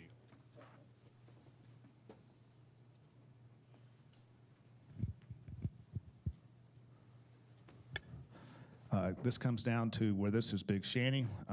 The prior version of the plan that has been in for plan review showed this is where the tractor trailer truck court comes in, turns, and then goes back out. This is the associate or employee lot here, and there was no access for tractor trailers directly to Big Shanty. What we have done is looked at that and redesigned that so that there is access for tractor trailer trucks to exit by Big Shanty, which enables them to take right turns on Big Shanty and then another right turn on George Busby, but it gives them that extra and additional option as opposed to having to be forced always to be on Chastain Meadows as an alternative route for them. Now, this is not a stipulation or a condition because this deals with property that's not before you as a zoning application. But I can stand here before you today and let you know and want to make sure that the community knows because I've told them I was going to do this. And that is that the applicant has committed and publicly commits and states to you about this arrangement, which is important to them, had been requested to them, and makes that commitment to you. It's not part of the application, but we want it to be known publicly that the commitment is made for that change to occur in those plans as are being considered.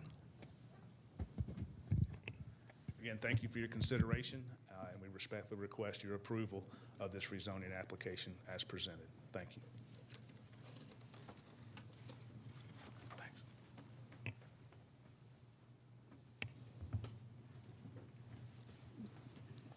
Thank you. If we will have opposition to approach, and please remember that you have 10 minutes to divide among the people that will speak in opposition.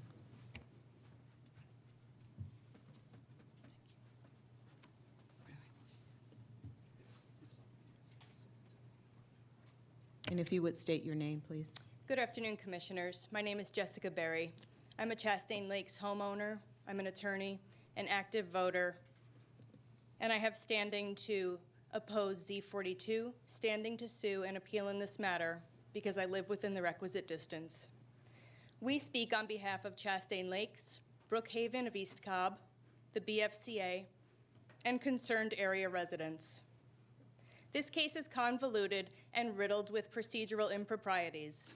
But unlike in a court of law, we lack the benefit of cross-examination and authentication of evidence in this hearing. Plus, we only get 10 minutes to argue a community and quality of life altering case.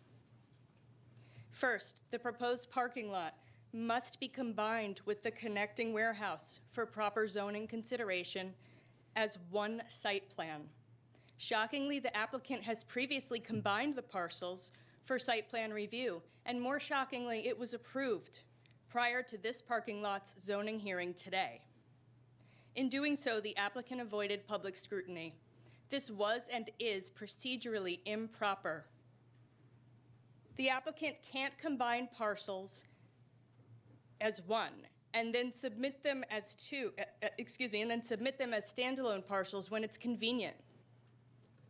To allow this process of approval shopping undermines the zoning laws that the residents and this board rely upon.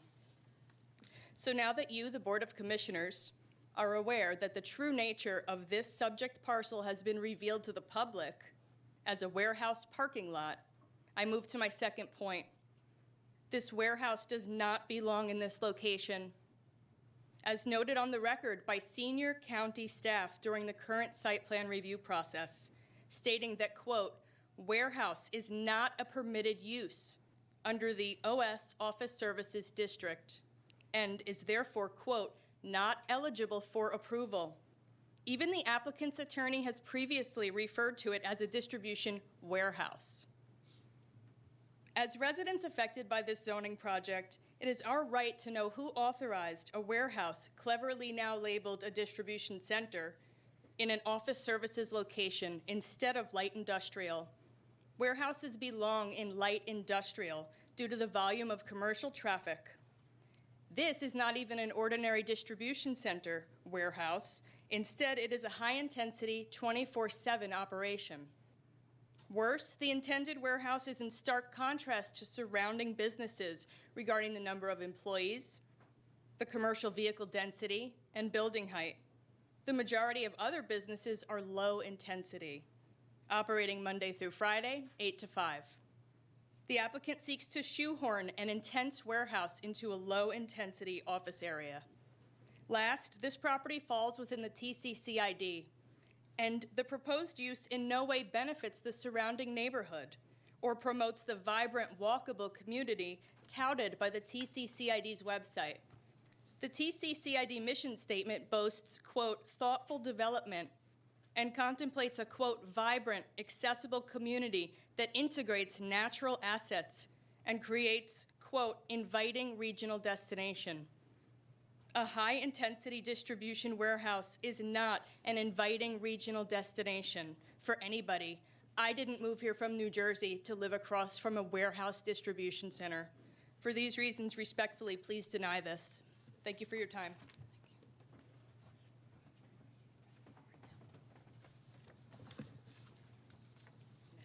Yes, thank you. My name is Tulin Abard, and I'm here representing the Bells Ferry Civic Association and area subdivisions and residents, many of whom are sitting here in the audience.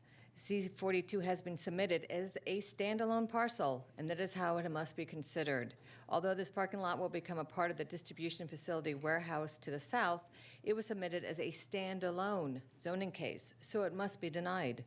These two parcels are not legally combined yet. The applicant can't refer to them as one combined property 1 minute and later refer to the parking lot as a standalone, as it suits them. An impervious percentage must be disclosed for this parcel only, and it has not been, and it appears that it far exceeds the allowable amount of 70%. In fact, we've been questioning the distribution warehouses parcel, which claims to be 67. How was that calculated? In addition, there are no provisions for stormwater runoff as required by the MS4. Again, this is a standalone case, so no one can connect it to the distribution warehouse parcel. Also, why are there no detention ponds to help slow down the flow of water into Noonday Creek, nor the use of pervious pavers, which have been implemented at other nearby properties? And the entire site is relying on a 1996 hydrology report. Use of a 25-year-old hydrology study is an unacceptable engineering practice, as it does not take into effect the cumulative effects of other developments nearby. Furthermore, variances are required to account for no buffers at the southern end of the property. Again, one cannot combine this zoning case with the distribution warehouse parcel. Lastly, specific area policy guideline CAC P17 states, in land lots 427 and 428 of the 16th district, the BOC will only consider office-type uses. It is vital that the county adheres to the zoning guidelines that they have enacted. When county code is ignored, the consequences negatively affect area residents. Therefore, this piece of property needs to remain OI, and the distribution warehouse needs to be rezoned LI and submitted in conjunction with this parking lot. We do not agree to the zoning request C42 for a parking lot, as we have major concerns that it will destroy our quality of life and make our home values plummet, making it no longer a desirable area to live. This 24 distribution traffic warehouse with its vast parking lots will cause continual noise from vehicle traffic with their backup beepers and constant horn honking, which is required for them to do. Unlike the other businesses along Chastain Meadows, this Amazon warehouse will draw around-the-clock tractor trailers and it's serviced by fleets of delivery vans. This is a high-density development that does not belong in this location. This question is why the county approved this warehouse under OS without the proper due diligence. When the zoning was approved, the county was not aware that fleets of 72 delivery vans will simultaneously load, then mass exit, with the process repeating over and over again between 6 a.m. and 12 noon every day. This will cause constant traffic congestion on roads already heavily used by residential commuters and KSU students and staff. Please note, the applicant's lawyer will not agree to adding any hours of operation in writing. While the applicant did agree to the semi-truck entrance and exit on Big Shanty, which we appreciate, they would not agree to other mitigation measures to divert the huge influx of commercial traffic away from residential neighborhoods to the north on Chastain. There's 3 entrances on the site on Chastain Meadows Parkway. The 2 at the north, which are closest to residential communities, allow vans and trucks and these commercial vehicles to head northbound to Chastain Road. This is exactly what residents don't want. Keep commercial vehicles on the roads designed for them and have them head south, an easy right out of the warehouse towards Barrett Parkway, then a dedicated right-hand lane onto I-575. This solution avoids traffic disasters and interferences with passenger cars on Chastain Road. Although this won't eliminate commercial vehicles heading back to the warehouse, it would mitigate the overall impact and severity of the issue for residents. Of the 3 Chastain Meadows exit entrances, the middle one is considered the main access point, and therefore it's critical that only right in and right out is permitted. Even though this entrance isn't located on the warehouse site, why can't a stipulation be added by the county to require right in, right out, similar to what is being added for the warehouse's truck entrance on Big Shanty? We do not want 600 delivery vans heading towards our subdivisions 7 days a week. We don't deserve that. Had the 2 parcels been submitted together, a traffic study would have been required by the county. But by claiming that the distribution warehouse is already properly zoned, a loophole was found. The entire site plan is requesting parking for over 1,000 vehicles when only 487 is required. Also, according to the outdated 2018 traffic study, many of the intersections are already at a C and D rating. How can you possibly consider approval of a project of this magnitude without looking closely at those impacts, especially when these increases are on top of what will already impact the area intersections due to the Piedmont Medical Facility and Vanderlander's headquarters opening soon nearby? The applicant's recently submitted traffic memorandum was only an internal road configuration traffic study. It was not a valid traffic study of the surrounding public roads. Lastly, we hope that this corporation will not receive any tax abatements, credits, or exemptions, as it will do little to further help the county. This is according to the Economic Policy Institute, which further states that new warehouses don't bring wider employment growth to the local economy, and they decimate local budgets through their effect on traditional retail. This is not sensible economic growth. In summary, there is nothing similar to this proposed massive distribution warehouse anywhere in the immediate area. Area residents had no control nor input over this already approved warehouse. This project is an extremely poor fit to be placed so close to residential areas, and additional evaluations are required before it moves forward. Therefore, we request denial of Z42 and a proper rezoning submittal of the distribution warehouse. Your decision will impact us for decades. Would you live next to this warehouse with 24/7 heavy commercial traffic? Please note your vote seriously, as this one company's distribution warehouse and parking lot will greatly negatively impact hundreds, if not thousands, of Cobb County residents. Thank you for your time.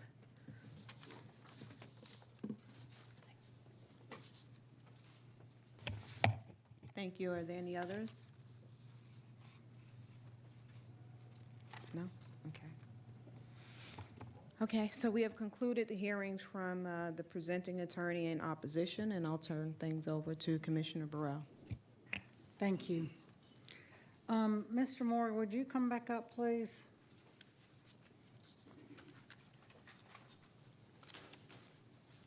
And I don't know, maybe John Peterson may need to weigh in on this. Can you explain what was initially submitted, or why the staff letter stated that warehouse was not permitted, and why it's now a distribution center, or whose mistake that was, or who? I know staff comments have been changed to reflect the difference, but there is a letter from April from Terry Martin regarding that that's not allowed. Sure, I can explain my, from my perspective and give you some facts and some context for that, and then certainly Mr. Peterson can fill in from staff what the understanding. First, just to break this, what The engineered plans that were submitted for a land disturbance permit in April. So it's not about staff comments that you would see from a zoning standpoint. This was a land disturbance permit submittal because the property is already zoned OS, and it was submitted for review and permit like you would any time, like we say all the time.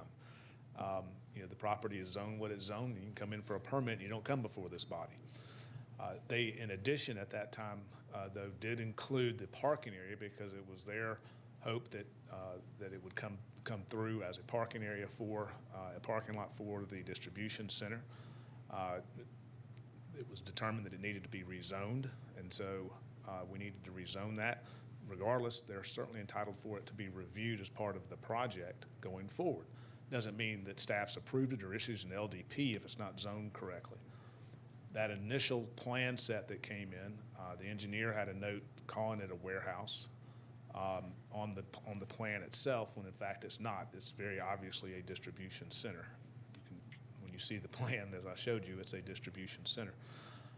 It was because of that note, as I understand it, that Mr. Martin, as part of plan review, which is plan review is an exchange of plans, comments from the county. They go back, those plans are changed or revised or to ensure that it meets county code and meets county requirements.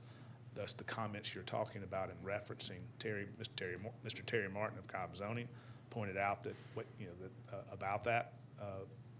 that it was named that, but in actuality it's a distribution center, and that was subsequently changed by the engineer, which is a permitted use under office services. So that's why that happened at that point in time back in April, which was obviously prior to which was when we were just then starting to file the application for rezoning. So that had to do with the land disturbance permit process. And Mr. Peterson can take it from the zoning staff and county side of it, but that was my understanding of how things unfolded. So was that a preliminary plan review for the whole thing? Was why the whole thing was submitted? Because we do preliminary plan reviews before people ever even file a lot of times. Sure. For them to get input from staff on stormwater management, DOT, and what have you. So, and I could name a couple in the Bells Ferry area that have gone through preliminary plan review prior to even filing the zoning application to see what they would need to do, to file the application. Right. It happens all the time from a preliminary plan review standpoint. Just the interesting component here was the vast majority of the project is on the already zoned OS services property. And so it was going through plan review for permitting as well. So yes, it's a combination of those two things, which is not uncommon at all. Staff obviously is not issuing a permit for something that hasn't been zoned yet for that portion of it. So was the intent to make this all one parcel compatible, the OI to become OS compatible with the already zoned OS, to make it one connection? Yes, if the zoning is approved, then what we would do is there's a lot combination process that you file that plat and you combine those properties and turn the two properties into one. Just like you see if you subdivide properties, you can take one property and subdivide it into two or more properties. So yes, it was always going to be combined as one project. It would need to be. But you can't do that until it's rezoned. Right. And there again, the only thing before us today is the parking lot. We can't really address the distribution facility because that's not in for zoning. Correct. Correct? Correct. But they will be all one parcel if it's approved for the connection. I mean, you can see with where Z42, the parking is, connecting to the distribution center, all on the same side of Chastain Meadows. Okay. That's all I have for you right now, Thank you, Kevin. Commissioner. Did anyone else? Go ahead. I'm sorry. For Hold Kevin? on, Kevin. Do you have?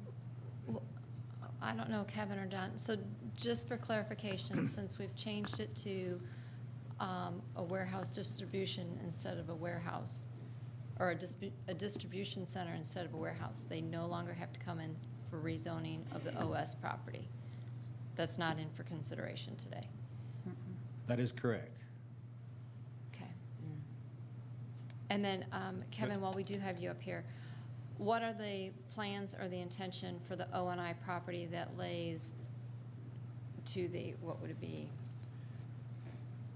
West? I'm guessing we're facing north, west of this site. It's undeveloped right now, zoned OI, so it's not owned by, it's not to be purchased by Scannell Properties for this development.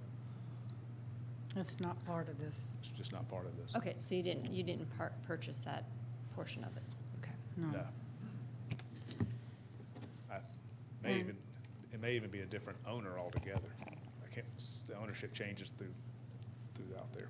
But it's not part of this project. Yeah, I believe that's owned by the McCamey family, I think. Yes, that's my thought. I just don't like to say if I don't know 100%. That and the R20 further west. I might as well I have a couple of questions. address the elephant in the room. This was originally Z71 that came in for the whole 60 acres that included all the top portion, not the OS that is the distribution facility, but the other top portion, 60 acres. That was very intense with hotel, apartments, office, retail, and it was denied.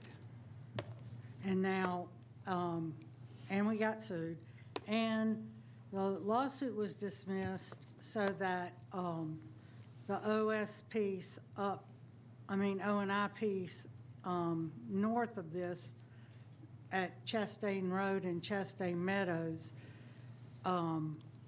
that was already zoned and is now Piedmont Medical Building. And now this part is coming in for the parking. So the others haven't come in since the Z71 was denied. Just some history there. Commissioner, if I could clarify too, one point, I just want to make sure it's clear because the way this unfolds. We never changed the use. This was proposed it was coming forward to be developed as a distribution center from day one. What happened was the engineer, in submitting the initial plan set, made a mistake and referenced it as a warehouse. That's all. So the engineer fixed his mistake, but we never changed our use. This was a distribution center from the get-go, okay? Just want to clarify that, because piece of it. Thank you. Okay, I have a couple of questions for Kevin. How many parking spaces is currently at the distribution center? How many parking spaces total are in the distribution center? Yeah, at the 700. existing distribution center? It's not existing yet. I thought that was it. It's It's in for not there permitting yet. to be built. Okay. In review. Plan review. And how many vans or vehicles are you, or is the client proposing for the parking? The 320. The proposal for the rezoning from OI on that parcel is a total of 320. I heard in someone's presentation a mention of 1,000 vehicles. Is that? The total, if you add up all of the various parking associated with the distribution center, employees and van parking, both on the existing OS parcel as well as what we're proposing here on the OI piece to be rezoned. Yeah, if you just count the parking spaces as per that, it's just under 1,000. Okay, thank you. Sure. But we're looking at 320 for van parking at the Correct. Z42 in question. That's correct. The property in question is 320. But to answer your question about the full project, that's what it is. Okay, thank you.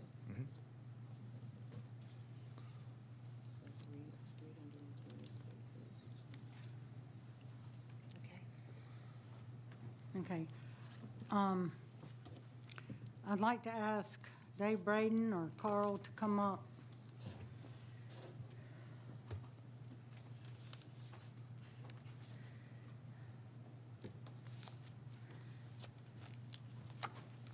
There's always questions in this area regarding the regional retention facility that was approved back in, I think, 99, 20 Close, years ago. somewhere close to that. Before I came on board with the county, so it's been a while, yeah, 20, Yeah. 21 years ago.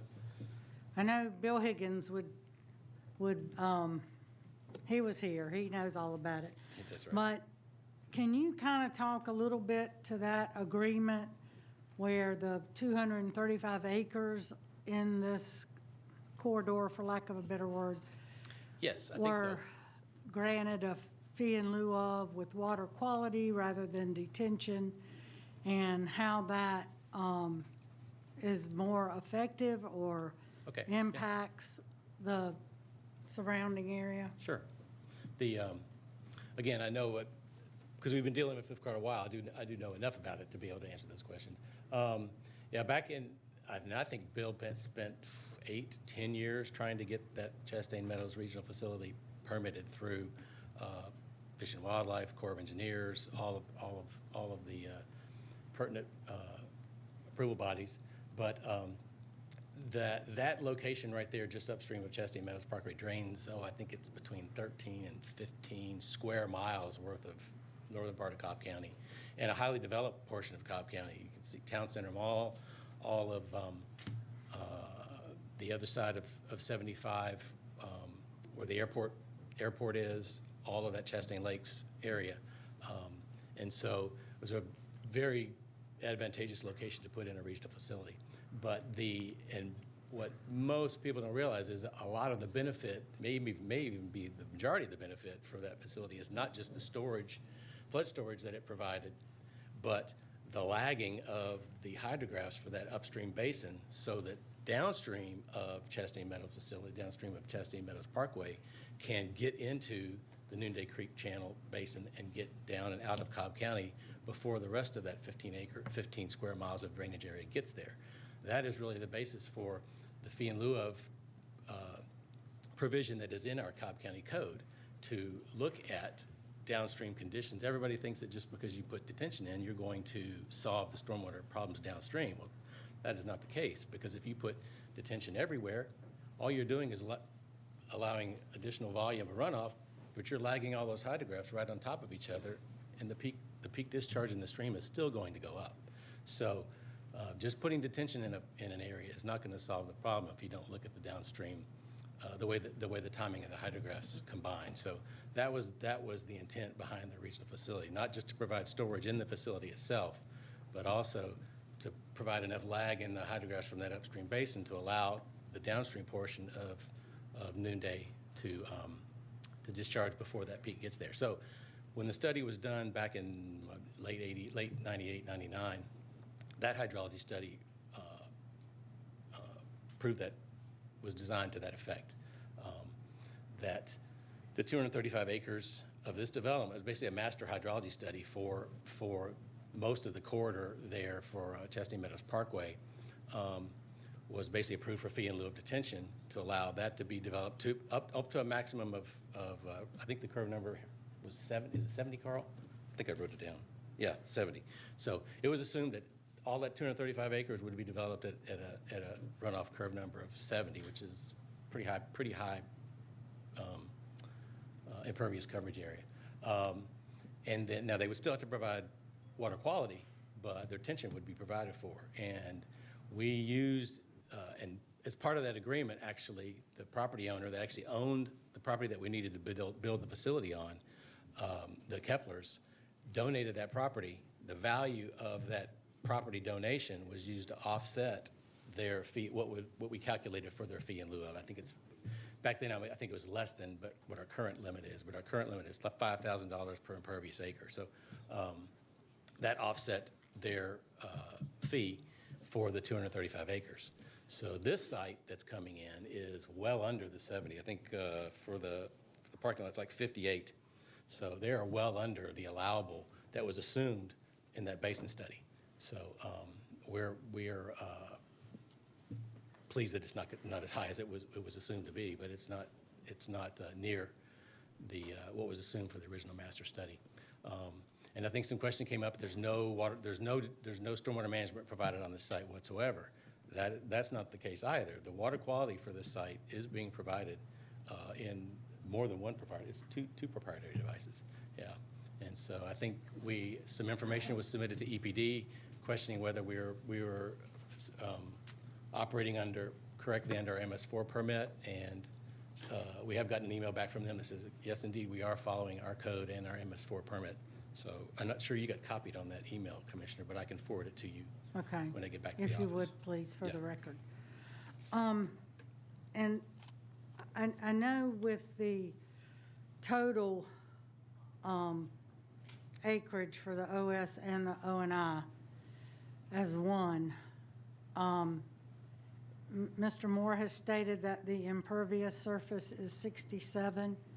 I think it's on the plan. I did not look at the actual acres of impervious, but I know that the runoff curve number for the site I mentioned was 70. For the overall site is 65. So they're still under the allowable for the overall site.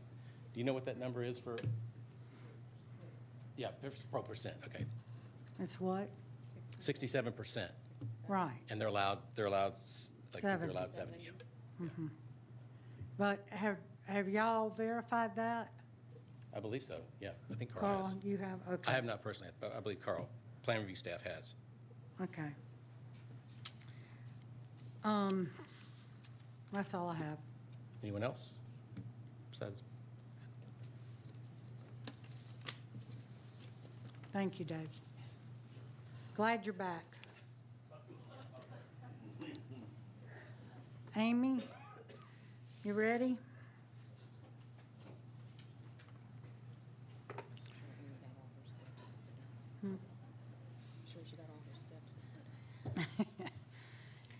Hey, Amy Diaz, DOT. Okay, so we do have a traffic study on this.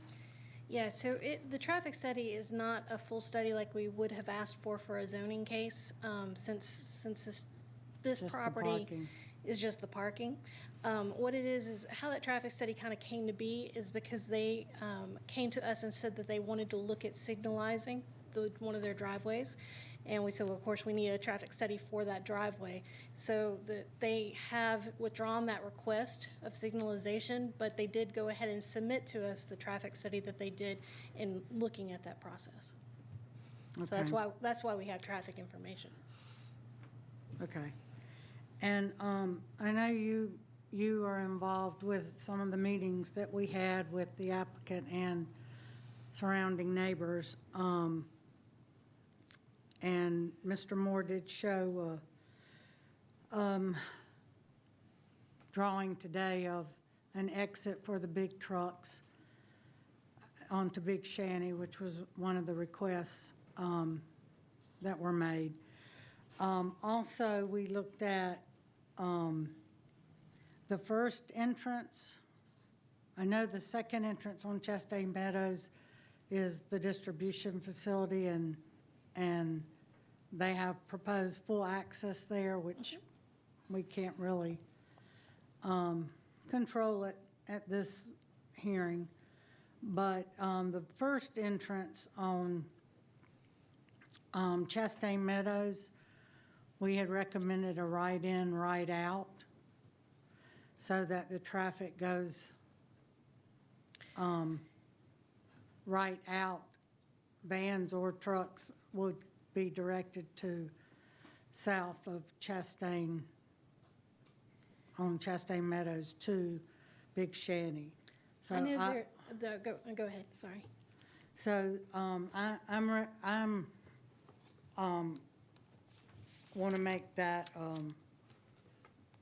a step, that a right in, right out at the first entrance on Chastain, which is at the two parking deck, the parking lot. All right. We did not, okay, there have been many meetings about this site, and so that may have been discussed in a meeting I wasn't present at. Because there's not a raised median in that area, that's not something that we had initially asked for. But if that is something that you're stipulating, then we'll take it back to traffic operations and figure out how to make it work. Okay. Well, I see what you're saying. But, Yeah. but with a pork chop or whatever, they could direct the traffic to the right, out. Yes. At that They location. can do that. So would you only be interested in prohibiting the lefts out or doing a full right in, right out? Because the left in is also permitted currently. You can see from the left, there's a left turn lane. Yeah, that's fine, because that's coming from south of there anyway. That's not going up to Chastain. Yeah, so there's, that was not something that DOT was going to require to my knowledge, but it is something that we can, as you said, with a pork chop can do a physical guidance for a right out only. Okay. Okay, any other questions from Amy?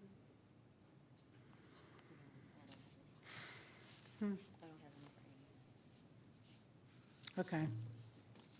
Thank you.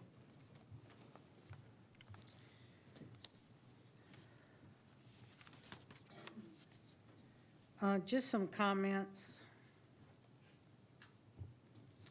We did have several meetings throughout this process.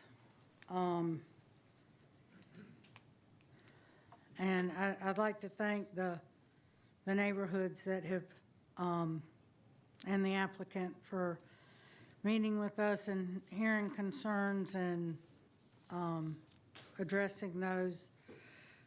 I know that it's not everything that was asked for, but I think there have been requests made and concessions agreed upon. This proposal is rather unique and different because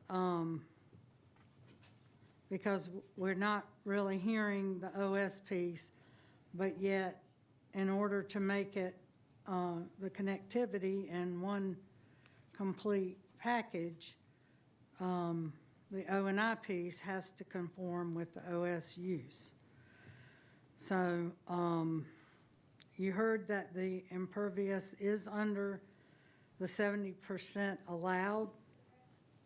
There are no variances. Even though the two parcels are separate now, the distribution center is allowed in OS, and the parking has to be rezoned from O&I to OS to be compatible with the distribution center. The neighbors had also asked for some green space for that triangle piece, but it's outside the yellow boundary line, so it's not part of the zoning. So that was one thing that was requested that could not be addressed.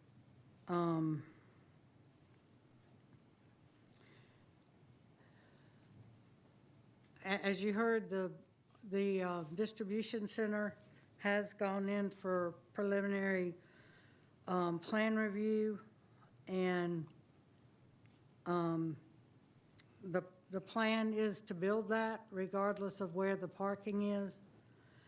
To me, it seems that it would cause more traffic on Chastain if the parking was somewhere else and they had to make additional trips to load and unload and leave and come and go more than, once or twice a day.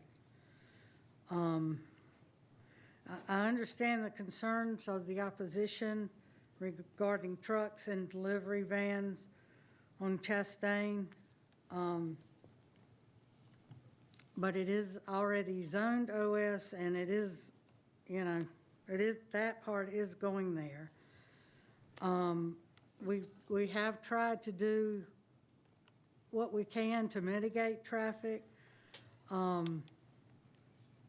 The applicant has agreed to direct the big trucks having an access to Big Shanty rather than all of them going out on Chastain Meadows. And I would like to submit for the record an email from the Brookhaven of East Cobb Board of Directors that I received yesterday afternoon.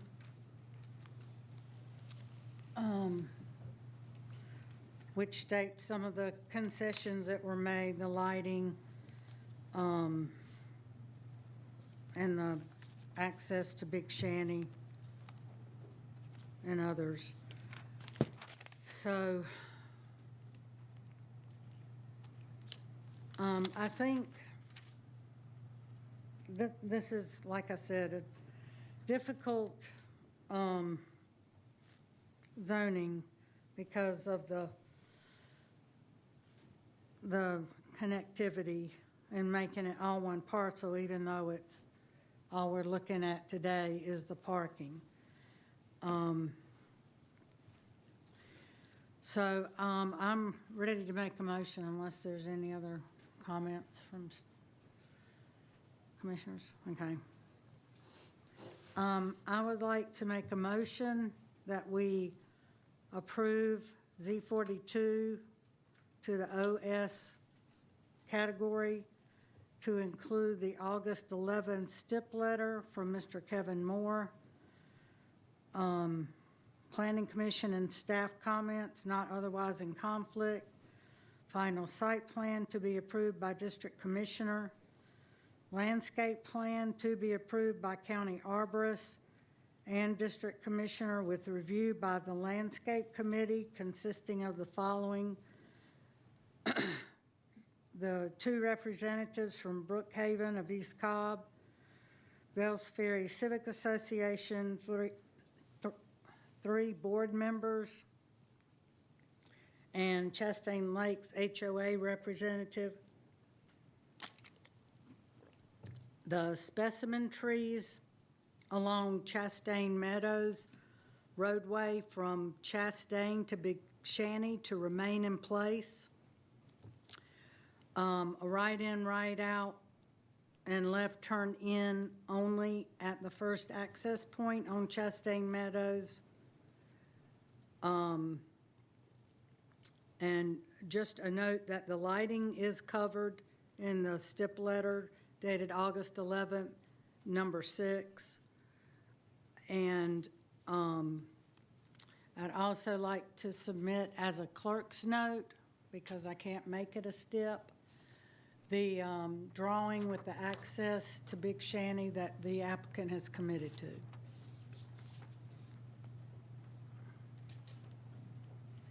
And then also, I'd like to ask the applicant if they are willing to let the Georgia native plant do a rescue on this site before land disturbance. We used to put those in all the time, and we've been forgetting.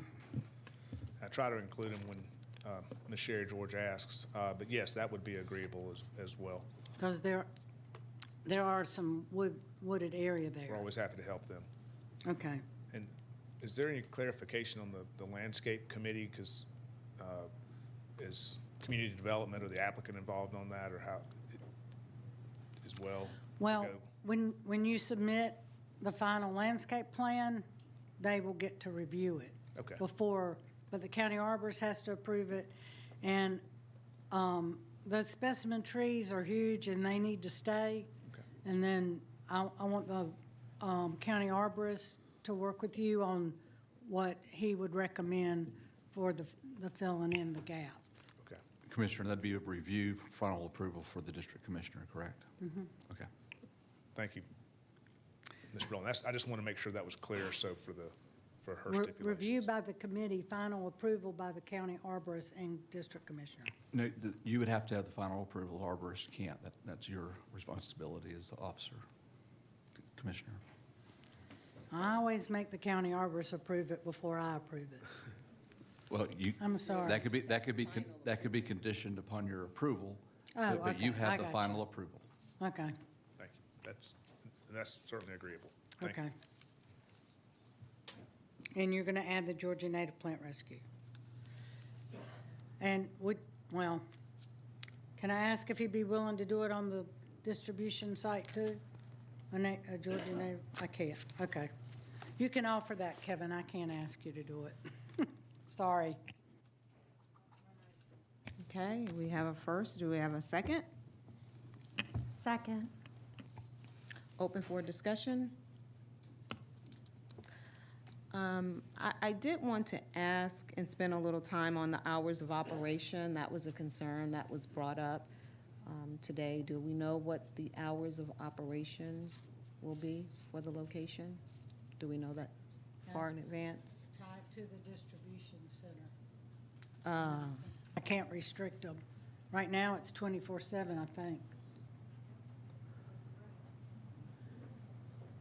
But I do know in some of our meetings, it was stated that the vans that are under consideration today do not go out during peak traffic, but I mean, I don't know how to regulate that.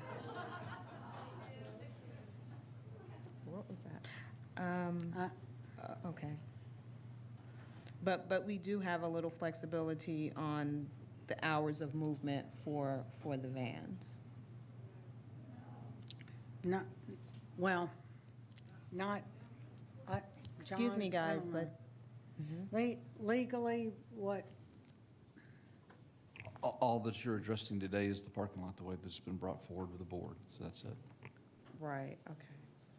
I'm just trying to take into consideration the hours of operation and the frequency of the van. So even though it's the parking lot, I'm just trying to see if there's a way that that issue or item can be addressed. And you're saying that it is not?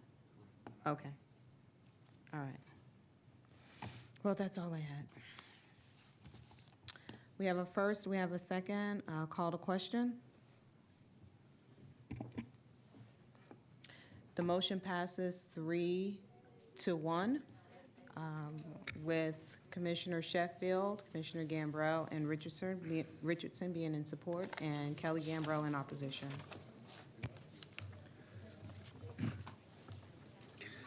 Madam Vice Chair and Board, before we move on to the next zoning case, I believe we have one other business item here that we can take care of in about 2 minutes for St. Benedict's Church.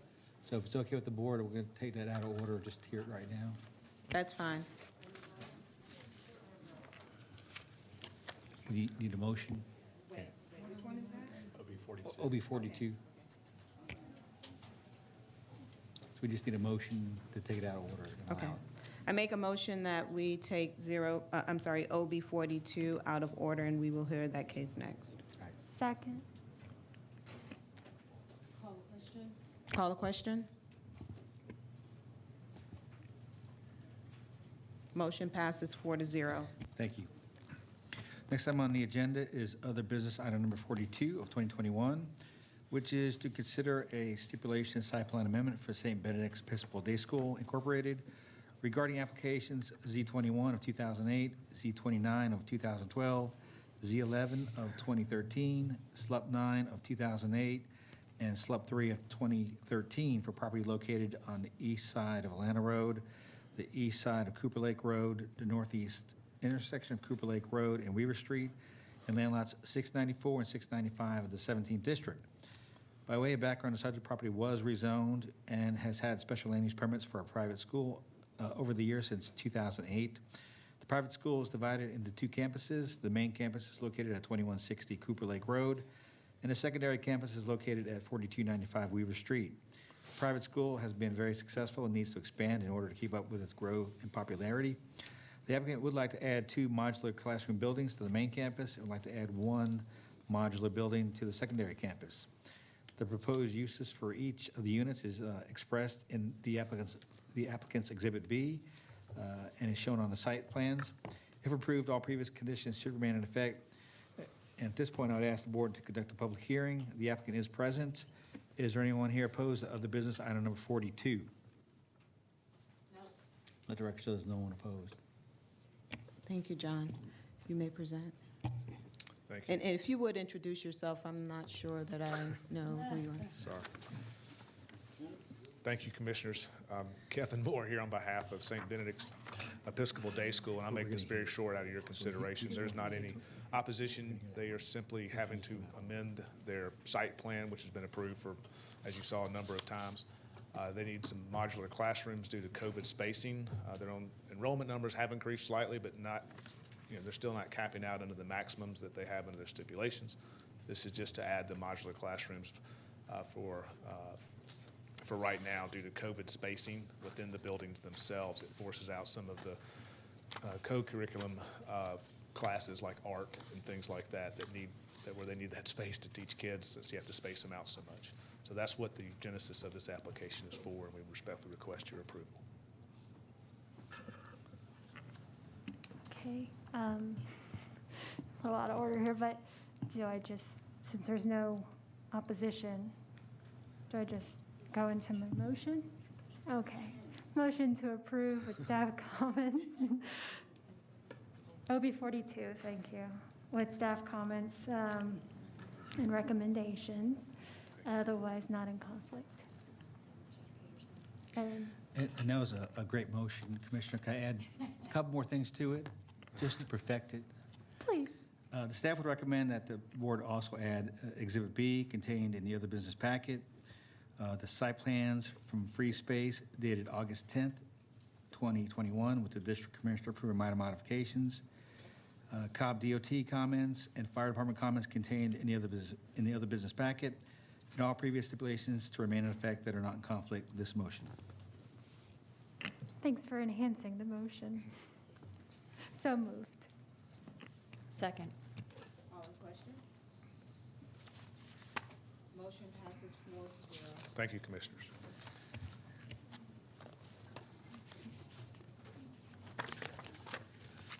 Okay, next case is rezoning case Z52, Glenn Robinson Construction, request a rezoning from R20 TS NSLI to TS for baseball and softball related sales, warehousing, light manufacturing, and land lots 221 and 284 of the 17th district. The property is located on the north side of Caruth Drive and on the east side of South Cobb Drive. The applicant is present. Is there anyone here opposed to rezoning case Z52? 2. Let the record show there's 2 people here opposed. All those wishing to address the board, please come forward to be sworn in.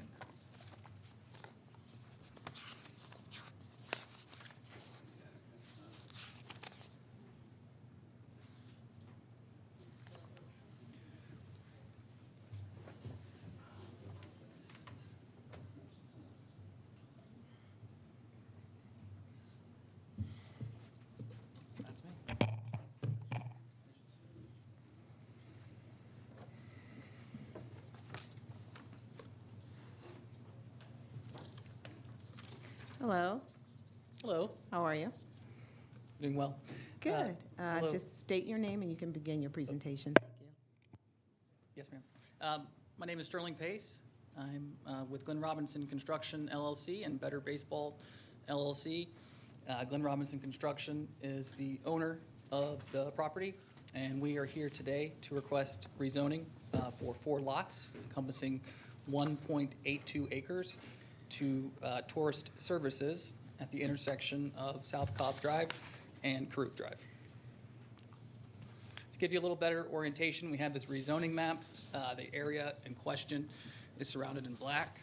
If you go north or south down the state highway, you'll see a mix of GC and LI at equal or greater depths east. As you move east through this map, you will see our 20 homes. A little closer look, we have the aerial map, satellite view of the 4 lots in question today. Really quick, go through some of the structures that are on the site. There's 2 storage sheds there. We have an older home. The roof's actually caving in, a barn, and another storage structure as well. Moving to the site plan. So this is our 5th edition. We've been doing a lot of work behind the scenes with residents and county officials. What we are proposing is a 17,000 square foot building. It'll have 8,500 square feet for warehouse, 8,500 square feet for office and retail. We'll be using the offices for support staff for Better Baseball, marketing, HR, et cetera. We'll be using the warehouse to support our online sales, and then the retail store will be a new and improved state-of-the-art baseball and softball retail. So we have some elevations as well. We're proposing brick and block to match the existing building across the street. You'll see it's a very open feel, no gates, no fences. We also don't have any areas for outdoor storage. Our stipulator also says that we will not have any outdoor storage. Another angle there for you as well. So over the last 2 weeks after the Planning Commission, we've kind of narrowed it down to 2 major concerns, or I guess just big concerns that are left. Number one is traffic flow in and out of the site. So what I mean by that is cars, how they enter, how they maneuver within the site, and how they exit, right? Number 2 is just a larger traffic concern in terms of more cars coming down Caruth. So I just want to make sure we have a real clear dichotomy. Number 1, how do cars enter, maneuver, exit? Number 2, just overall increase in traffic to the Caruth Drive, the road that we're on, and a specific request for a South Cobb entrance, and then also some specific issues around tractor trailers that are going down the road. So this is addressing concern number 1. It's a little hard to see, but the proposal on the left was the fourth site plan that we submitted for the Planning Commission, and we took Commissioner Vault's comments extremely serious. He had some concerns about the maneuverability within the site. After meeting with County DOT, you'll see that first entrance, we decided to change, based on their recommendation, from a full movement driveway to an exit-only driveway. They also recommended that we flip the flow of the parking areas. You'll see that arrows in the middle, the one-way drive has been reversed. At the bottom, we also removed 4 parking spots and an island to give more maneuverability within the site for our deliveries. County DOT also requested that we get some engineering done to show just how these trucks would enter and exit the site. As you can see there, that's a 55-foot truck with more than enough room to maneuver to get to the dock safely and then to exit. So we think that addresses issue number 1. So let's move to issue number 2, which is added traffic, right? Although it was never in our original site plan, any of our plans to have a dedicated entrance onto South Cobb, we took our residents' concerns seriously. We went ahead and scheduled a meeting with State DOT, a virtual meeting, and based on the information that we provided, they do not think that a dedicated South Cobb entrance is possible at this time, given the current environment. However, on that same call, we asked them how they felt about a right turn only lane being added to the street. They felt that confident they could approve it, of course, after County DOT recommendations, but we believe, if approved, that this right turn lane will alleviate the traffic concerns. Okay, so let's go to tractor trailers. Tractor trailers were a rather big concern for our residents. Although we were very confident that these trucks that were going through the neighborhood, or potentially going through the neighborhood, were not ours, we were confident at the Planning Committee. We decided to do a traffic count all of last week. That's 12 trucks going to Better Baseball, dates and times. Not a single one left our facility and traveled as through traffic down Caruth Drive. Not a single one. I have cameras that can prove it if upon request. The picture you might be looking at on the right, well, what is that? That is actually the far end of Caruth Drive. So we're on the South Cobb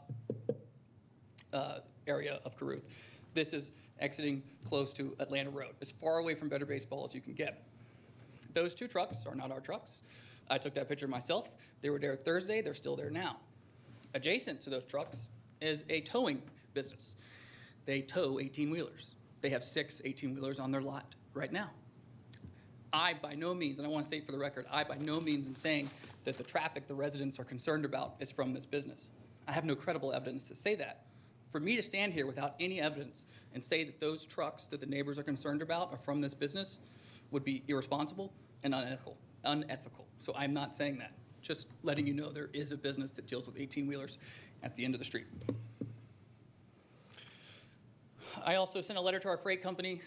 I met with them. I said, do you think our trucks, well, we don't own the trucks, right? But the freight company that we use are going down the street. They said no. I told them if they did, we stopped doing business with them. They replied yesterday and said that they would take our concerns into account and make sure that didn't happen. I also would like to submit a letter to the record. We received this letter from a resident, but not just any resident, our neighbor, the property owner right next to the area in question. It's a long letter. I'm just going to read the first 3 sentences. I have recently been asked to attend meetings to complain about Better Baseball's use of semi-trucks and the effect they are causing on our street. It bothers me, being a Christian, that my neighbors are so quick to be negative about nothing. The semis are not going through the neighborhood. So you can believe me, you can believe our traffic count, you can believe our neighbor who is right next door to the facility, our freight company who's also saying the trucks are not going through the neighborhood. So, just in closing, our proposal aligns perfectly with Cobb County Comprehensive Plan. The area is zoned industrial compatible for future use. Tour service is one of those recommended zonings. We were recommended approval by staff. We were approved by the Planning Commission. We submitted a STIP letter that addressed every single concern that the Planning Commission mentioned and the community, except the dedicated entrance. We have 0 variances. And we really believe that, we're a true asset to the county and a true member of this community. We're not some multinational company coming in. We're already on this road, and we're a big part of the community in a positive way. So today, we come before this commission with a plan that we feel aligns the interests of Cobb County, the community, and Better Baseball. Therefore, we respectfully request your approval on our application for rezoning, and we implore the members of this staff and board to make decisions today based on facts and to approve our site plan as submitted. However, as we have shown over and over again, in the interest of progress, we are agreeable to anything that the county recommends today. Thank you for your time. Thank you. Was there any opposition? Okay, the opposition? Okay.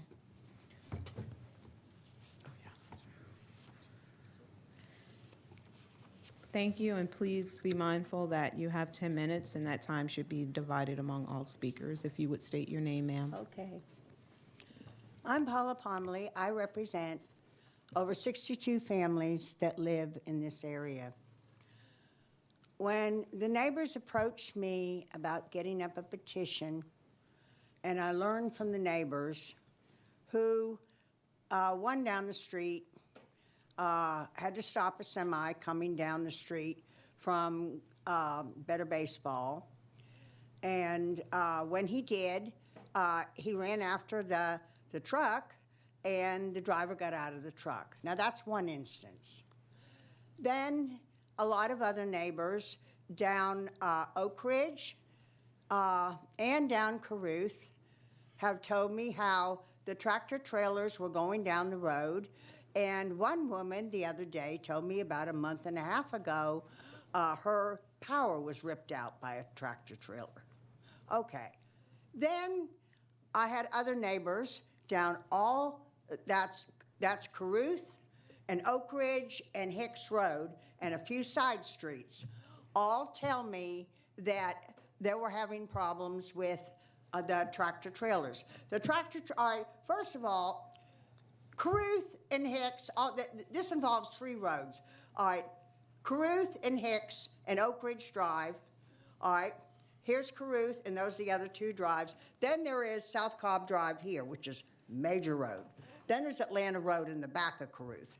So there's a lot of traffic, but anyway, when the tractor trailers are coming down these roads, Caruth and these other roads, other than Atlanta Road and South Cobb, are small roads. You cannot fit a tractor trailer and a car on these roads. That's why there's no thoroughfare. It's against the law as far as I'm going down our road.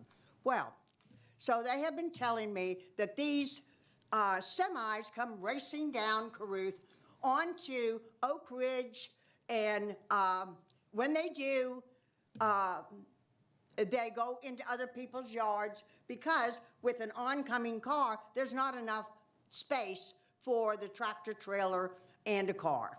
So they go into these yards, and then there's children playing in the yards, and it's too dangerous.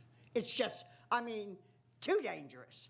So I got the petition together, and I came to the last meeting, and then I met with them, and they told me that, in fact, my husband told them that they had to have those tractor trailers come off of South Cobb Drive. That's the only way they can do it safe.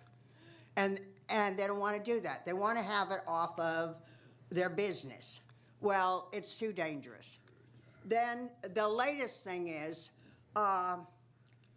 okay, they told me at the meeting, now I'm a Christian, they told me and I try to believe people, that they were going to do everything they could to help us. Okay.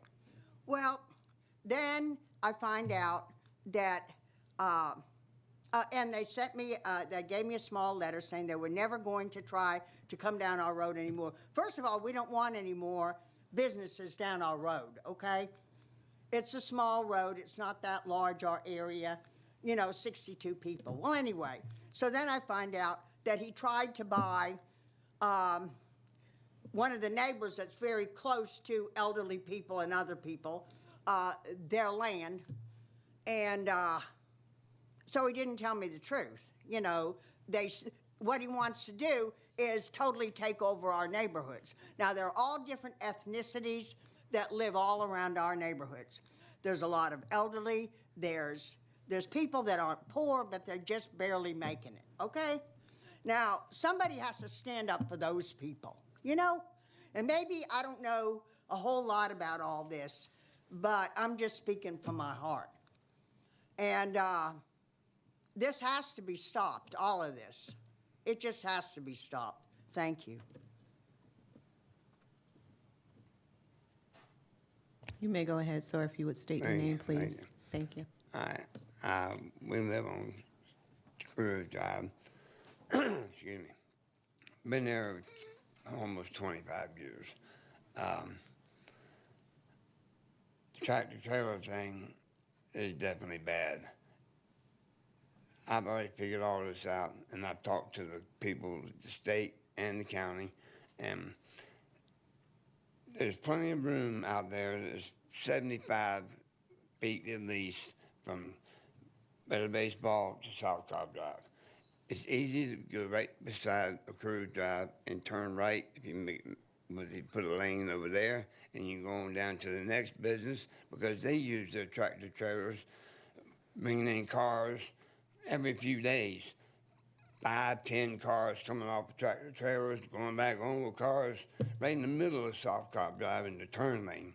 And I got to wait for them or go around them and had to get in there to get in our street. And so if that turning lane went right upside of South Cobb Drive, right down to their business, that would help them. And then they could come out of there, South Cobb Drive, right into that, and then they could get over. I've seen it many times, a tractor trailer come up our street, and they can't get across South Cobb Drive. You got cars coming by the hundreds. And so they wait till this side, they go out there and they block that side waiting for this side. So they sit there 5 minutes blocking the road, 10 cars up the street before they go over there. I've talked to the state about a street light there. Well, that's the weakest way to go, but I think South Cobb Drive, you could turn out of there, turn into the turning lane. You wouldn't have to damage South Cobb Drive, nothing. Turn right into this, if you got a good circle there, and the trailers aren't no 50 feet, they're more than that. You could turn right into that turn lane, stay there, and then you can get out into the lane. But you can't stop Carew Drive. I've seen cars line up behind them tractor trailers, 5, 8 cars. And we had signatures. It was 65, 63 homes there that was tired of these tractor trailers. And we complained about it, and then they started using the next street. Now they're crying about it. Everybody we talk to is worried about them tractor trailers. I see kids out there. Sunday we were going down through there. They were playing in the street. And one lady was right beside them, right over it. Anyway, there's plenty of room on South Cobb Drive, and the guy said he's going to try to investigate on that. And there's plenty of room there for a turn lane. And then, because it takes the whole street, Carew Drive, to take a right out of the parking lot. They put a turn lane right down the right. Well, that tractor trailer have to go in like this, not around an island to get on that little bitty lane there. And then he's going to be blocking up the road trying to get there. And he ain't got but about 150 feet at the most to get to South Cobb Drive. He'd take every bit of it. And they had to go through Carew Drive to get over to that. So I'm really against tractor trailers being on Carew Drive, period. They go out South Cobb Drive. Every other business down South Cobb Drive has ways to get on South Cobb Drive. Why can't they? I don't want trailers. And then they want to cry about, oh, they don't want to wait on South Cobb Drive. So they go down our street. And they don't give a daggone about the signs that's been out there. That sign don't mean nothing. I mean, it's almost like stop sign, don't stop me. I'll look, boom. So they don't give it out.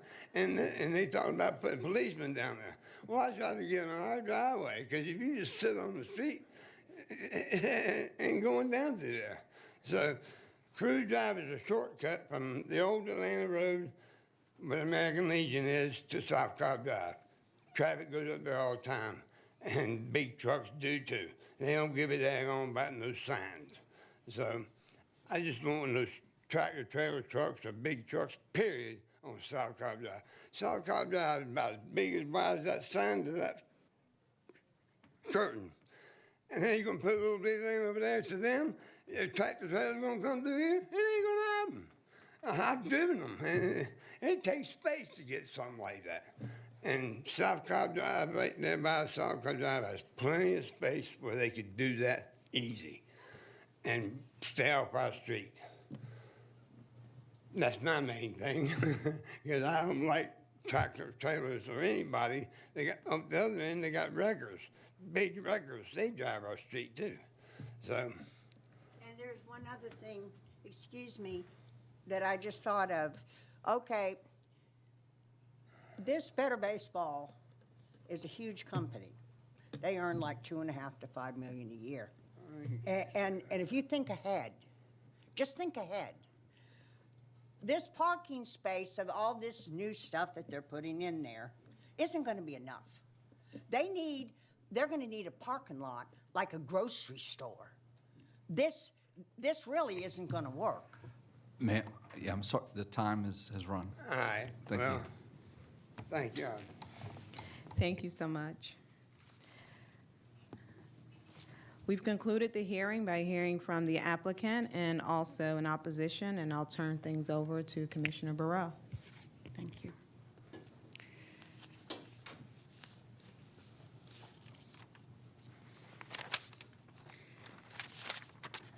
I believe the petition was submitted for the record yesterday. Yes. We've had several meetings on this one too, and I guess before, I'd like to clarify some things. If Amy, would you come up with DOT, please?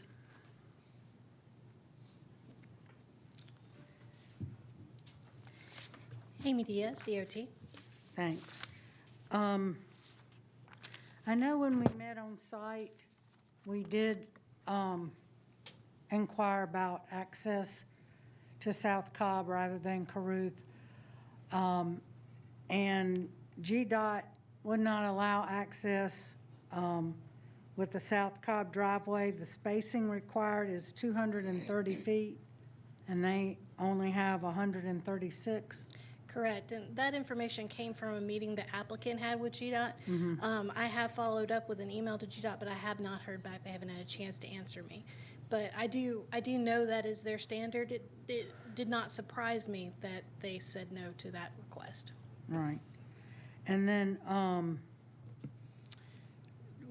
did we do a traffic signal study for a light at Caruth and South Cobb? So we did not, any signal warrant study here would be done by the state since South Cobb is a Right. state route. But our traffic signals department has requested that it be studied. But we haven't heard back. No. Okay. I thought we had, but I wasn't sure if we had any results. No, ma'am. Okay. And Caruth is currently and has been a no truck route. Correct. So there are signs, but I think I'd like to request DOT enhance those signs for better visibility and better signage, because undoubtedly we've heard that there are tractor trailers going down Caruth and they're not allowed. All right, I'll transmit that request to our traffic operations group. They're the ones that do those signs. Right. So that's already a work order in progress. I've discussed the situation with them, but I didn't make that request. Since now you're verbalizing that request, I will now pass it on. Okay. Just to enhance that so that we can enforce it, I also spoke to Major Bullock at Precinct 3 and asked them to patrol the area and ticket anybody that is going through there that is not allowed to go through there. As far as the vehicle traffic, we can't restrict that because it's a public road. And I know there have been comments that that is a cut-through to Atlanta Road, but that's, with vehicles, we can't control that. But there have been a couple of requests from the residents. Mr. Attorney that I've spoken to that was up here just a minute ago, and Mr. Wardlaw, that I have put them in contact with Paul Giles to inquire about speed humps on Caruth. And I was copied on the email. They have been in contact with him. He's provided them the What they procedure for asking for speed humps and getting that study started. Okay. So that's where we are with the traffic and but Better Baseball or any tractor trailers will not be allowed to go onto Caruth. They can go in their facility at the corner, but they can't go past that to cut through to Atlanta Road or anywhere else. So, and the police are patrolling that. Major Bullock told me that he would have all 3 shifts patrolling out there. So,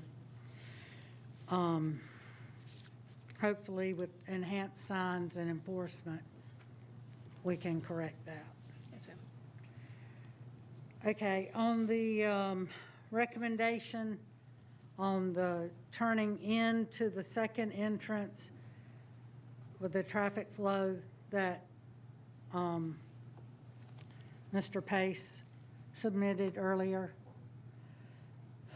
we're going with the turning in to on the second drive and turning right out on the second drive, The one closest to South Cobb, yes. Closest to South Yeah, Cobb. that allows the left turners to get as far as possible away from South Cobb Drive Right. before they stop. Yeah, and I think that'll work much better. So everyone will be directed to a right out, and now there'll be a right turn lane onto South Cobb. Correct. Okay, I think that will help a lot. And well, so do I have the revised site plan that shows that right turnout? Okay, I'm gonna, well, I'll just need a final site plan, approval of a final site plan with that direction. Yeah, our SIP letter gives you final approval of. Okay. Okay, and then we also, your STIP letter also addresses the hours and all that. And as you stated, there are no variances. It isn't industrial compatible, so it fits the land use. So I'm ready to make a motion. Are there any, right? Okay, I make a motion to delete Z52 to TS with a STIP letter of August 10th from Mr. Dennis Webb. Excuse me. A ride-out only at the exit on Caruth. Additional no truck route signage on Caruth. No truck deliveries on weekends from Friday at 5 p.m. to Monday morning. And number 7 in the STIP letter of August 10th, the hours of operation are 9 to 7 Monday through Friday, 10 to 7 on Saturday, and 10 to 6 on Sunday. Also, I forgot to ask, you do have security cameras on the proposed site, or no? I know you have them on the existing site. Are you going to put them on the proposed site as well? Absolutely. It's Okay. not on the site plan, but we will most certainly have security cameras on the proposed site. Okay. Well, then I'll just add a step to add security cameras on the proposed site. And Planning Commission and staff comments not otherwise in conflict. And although the existing building is not in for zoning, Better Baseball has agreed to pave the area that is currently gravel now once the new building is approved. So I guess that would be a clerk's note. And then the landscape plan to be approved.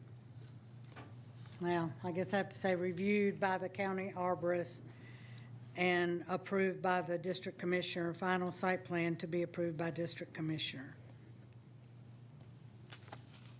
And that's my motion. Did you include He's staff got his hand recommendations? up. What? You include staff recommendation? Planning commission and staff not otherwise in conflict. Okay. There is a motion. Is there a second? He's Second. Open for discussion. Any discussion? No? The gentleman in the audience has his hand up, but he can't speak. Okay. John, how do I address, he'd like to speak, but the comments have been closed. The public hearing is closed, sir. So if you like additional conversation, you're free to meet with your district commissioner after the hearing. Call the question. Motion passes 4-0. Okay, moving into the other business agenda. First item is other business item number 38, which is to consider a reduction of lot size, public road frontage, and other variances for 6M Properties LLC for property located on the north side of Lakeside Court, east of Lake Drive, and land lot 35 of the 20th District. By way of background, Madam Vice Chair and Commissioners, the Board of Commissioners considers all reductions to minimum public road frontage pursuant to a code amendment to section 134-271-7A adopted on February 27th, 2018. The subject property is required to have 75 feet of public road frontage. The applicant's property has 0 feet of public road frontage. The applicant's lot is required to have 20,000 square feet in it, and it only has 5,219 square feet. The property currently has one house on it, and the applicant would like to renovate the house and add a detached garage in front of the house. The applicant would also need other variances for side setbacks, rear setbacks, and impervious, and that's contained in his application. At this time, I'd like to recognize the applicant is present, and earlier there were 8 people here at the early head count. All those wishing to address the board, please come forward to be sworn in.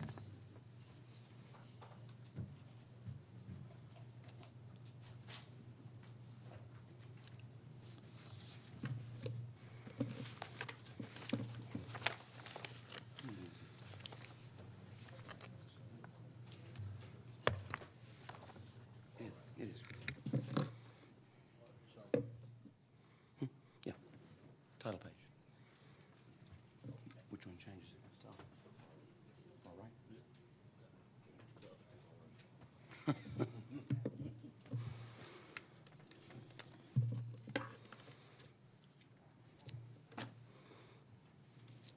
Garvis, actually, before you get started, it was requested that we take a 5-minute break if we can.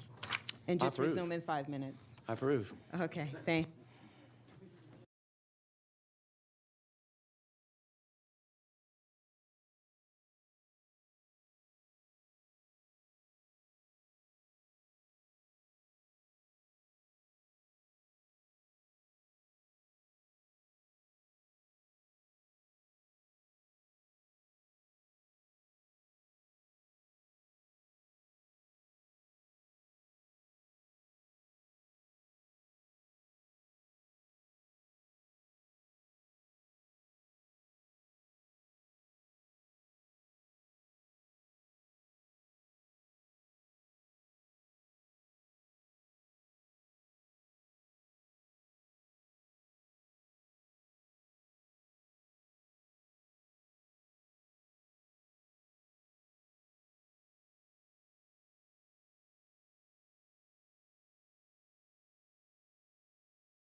Okay, welcome back. We will resume our hearing.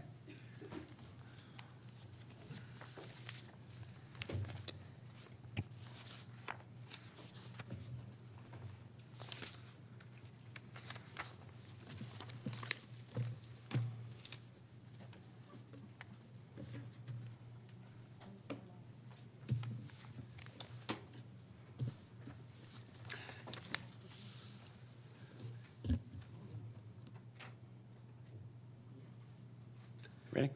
You may begin your presentation. No, I'm you're sorry. fine. Thank you. Thank you so much, Commissioner. First of all, good afternoon. For the record, my name is Garvis Sams. I'm with the law firm of Sams, Larkin, and Huff, and I represent 6M Properties concerning this other business application. I have, it's a company name, 6M Properties LLC, but it's a family-owned corporation.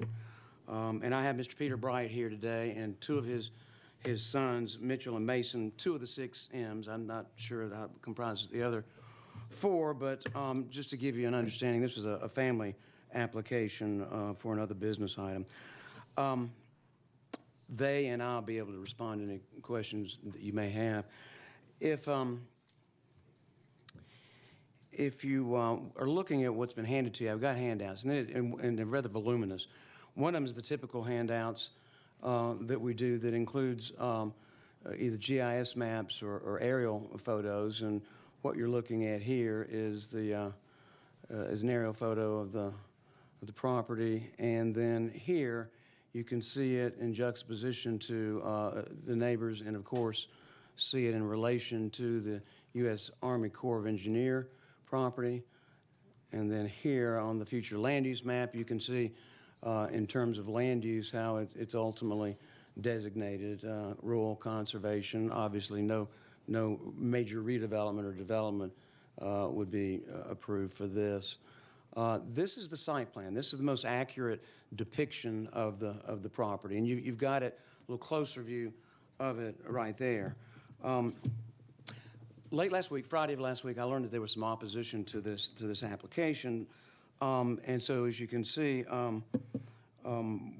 as a part of the handouts, what we've done is we've gotten from the 2 contiguous neighbors, we've gotten letters or emails of support, and you've got those. That's the smaller assemblage of documents.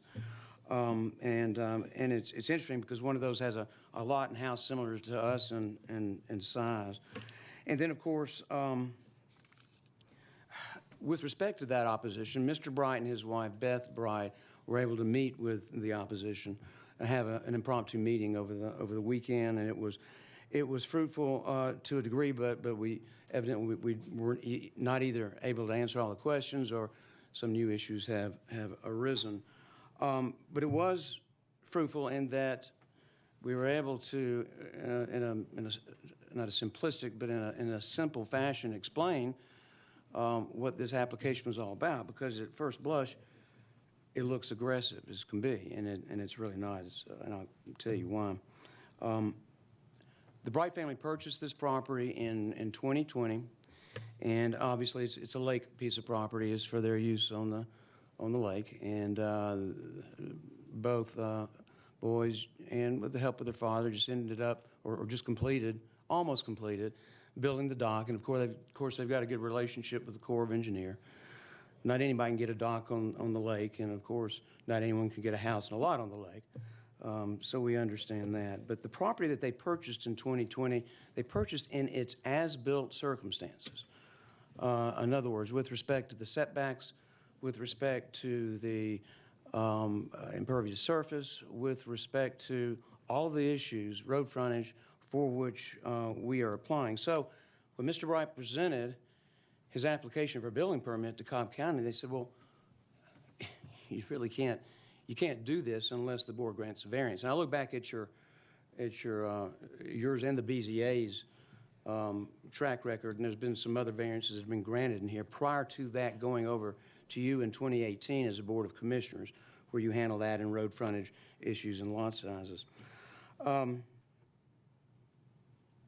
So when we applied for the building permit in March of this year and were given a direction to go, the first thing they did, or we did, or Mr. Bright did, was went and made sure that the septic tank servicing the property was serviceable and operable, and he got that signed off on March 21st of this, this year. So all we're asking to do is add a second floor on the same footprint to the existing house that's there.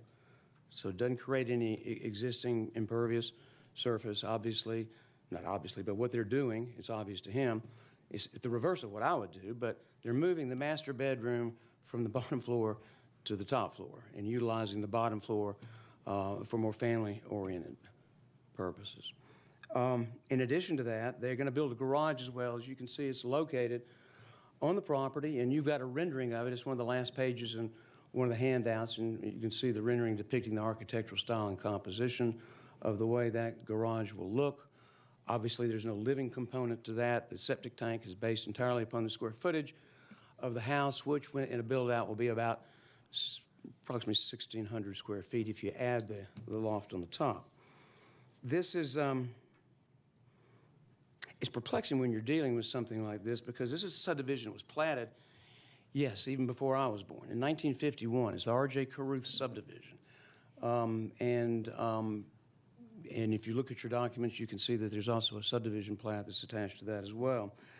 So at the request, because of the unusual circumstances here, and because it looks aggressive, and I'm putting words in John Peterson's mouth, but Mr. Peterson, the zoning manager, did ask that we get a full title examination. So we hired the firm of Smith Tumlin, and we presented that to John near the end of last month. You've got the totality of it as a handout. I don't expect you to read it or read all the links, but staff has had it for some time. It's interesting. I know at least two of you know Laney Shipp, who was she passed away rather recently, but she was the director of the Town Center CID, and she and her husband, Lemuel, lived on this property, or used this property as a lake property, from 1995 to 2003. So, and you'll see in the links there if you have an interest in looking at that. But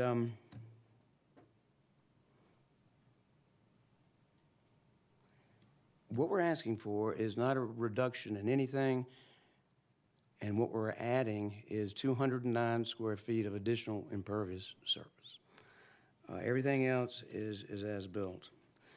But to reiterate it, John's already said it, but it's 20,000 square foot to the existing 5,319 square foot lot.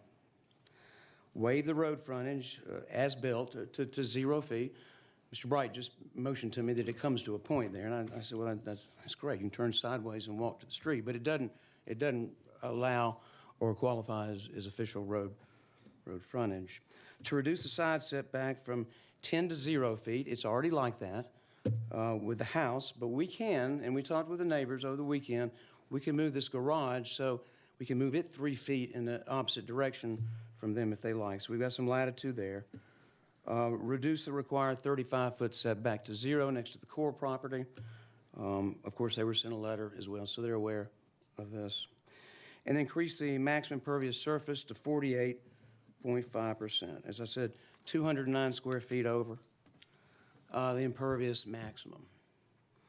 And I suppose if push came to shove, we could handle that with pervious pavers on the driveway and take it up and use pervious pavers. But clearly, this was a piece of property that was bought in its as-built circumstances. The hardship is not created by my client except with respect to the 209 feet of extra impervious surface. So on its face, it is, by definition, a poster child for variance in terms of a hardship, because a literal interpretation or enforcement of ordinance provisions precludes them from being able to use this property in any kind of meaningful fashion. They can't go up, they can't add a garage, they have to use the house if they're as is. So with that being said, and with the support that we have from the two most affected and contiguous neighbors, we do respectfully request that you grant this. And Mr. Bright, his sons, and I can address any questions you have at the appropriate time. Thank you. Thank you. Thank you, Madam Chair.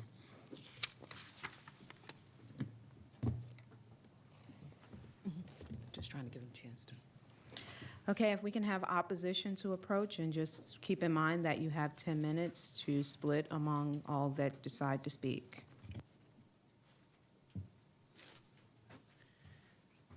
Good afternoon. My name is Jerry Gunner. I reside at 5423 Lakeside Court. I've been there for almost 36 years now. I'm an adjacent property owner to Mr. Bright, who's seeking several variances from the county. I sold the property to Mr. Bright, this parcel next June 2020. About a week before the closing, he asked me for additional property. I told him that no, that it was all staying as the plat is. And Mr. Platt waited about 8 months before he had the land surveyed. And I received letters from Mr. Gravis Sams requesting to sign a quit claim deed for a small strip of land I own. And I have no intentions of selling him the property. That parcel or purchase last year, it was clear before it ever closed on the property at 5427.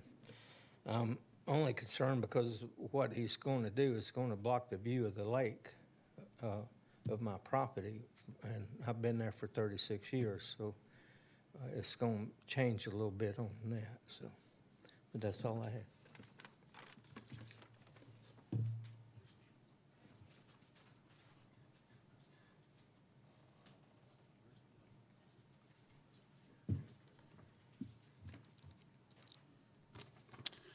Good afternoon, Commissioners. My name is Clay Fierno, and I live at 4600 Lake Drive Northwest in Ackworth. My property is near 5427 Lakeside Court under OB 38. This property has lake access and a dock, as you've heard, as I do, and we share the same cove with other dock owners. My family and I swim in this cove, but I have serious concerns with the requested upgrades and exceptions and its potential negative impact to the cove, the lake, and our drinking water. For the following reasons, I am opposed to OB 38. From the tax map and the site plan, you can see this is an extremely small, non-conforming tract of land that borders Army Corps property and is extremely close to Lake Allatoona. Everything flows downhill into the lake. The lots and structures in this area are on top of each other with some structures that cross lot lines, including the Army Corps of Engineers property lines. So we already have a congested situation of non-conforming use with county setback requirements. This may be more prevalent and acceptable situation in some cities, but in this case, we are dealing with an environmentally sensitive situation which affects our drinking water quality. The tax map shows you how close 5427 lot is to the lake and other lots, allowing any setback reductions and an increase in impervious surface from 35 being max to 50% or almost 50% will only have a negative impact on water quality and increase stormwater runoff. We live in an area of Cobb County that has public sewer and does not have public sewer and never will. As all homes in this area are private septic systems, some which are very aged. This house on this property was built in 1950. What makes the situation even worse is the tank and the drain fields are believed to be on Army Corps of Engineers property. So I'm not quite sure who would have signed off on that from environmental health. Once again, everything flows downhill into the lake. Even if the septic system was moved back onto this property, how would you fit a septic tank, a primary and secondary drain field on 5,000 square feet? Remember, the building request for construction, it doubles the square footage, and it adds 2 bathrooms in addition to the 1 bathroom it has right now. In closure, there are other lake access lot owners in similar situations, and you kind of heard that, to OB 38. Some of them are watching the precedents of a decision that the BOC makes on this today. At the end of the day, there needs to be personal responsibility and due diligence when purchasing property. In this case, that was not done. Given the above reasons, the environmental situation, and proximity to the lake, I strongly urge the BOC to deny OB 38. Thank you very much. Thank you.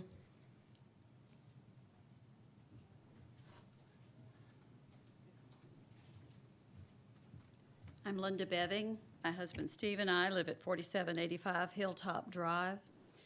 We have a dock. We're around the corner from them, and we have a dock on Lake Altoona that is a short distance and is downstream from this property.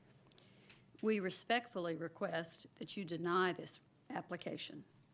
Please do not allow lakefront property that is higher than the lake to increase their impervious surface area to almost 50%. It's going to send stormwater runoff, pesticides, fertilizers, right down into the water that we play in and the water that we drink, the water you drink. We volunteer, my husband and I volunteer with Cobb County Adopt a Stream program. We do that because we take our lake water quality very seriously. We conduct monthly bacterial and chemical water tests. We ask that you please do not allow this property owner to build on the property line for that garage. Doing so would further crowd an already dense area. It would negatively impact the neighbors, and it would open the door for others to do the same thing. And I want to ask, how will a homeowner maintain the site of a structure that's built on the lot line? The only way he can do that is to go on his neighbor's property. That's not acceptable. This application sounds to me like the lot that Mr. Bright bought is not what he thought he was getting.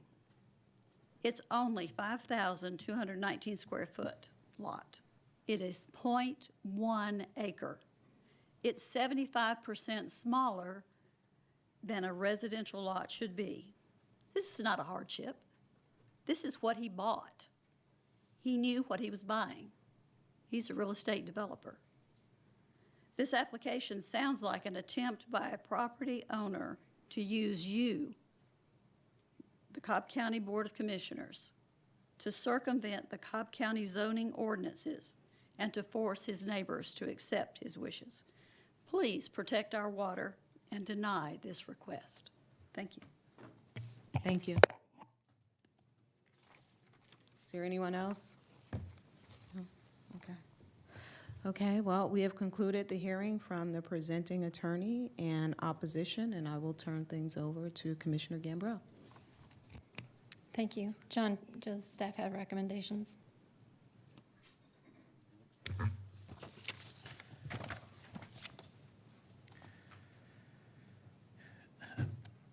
Based on what I heard here today, Commissioner, I'm not sure if I can make a recommendation at this point.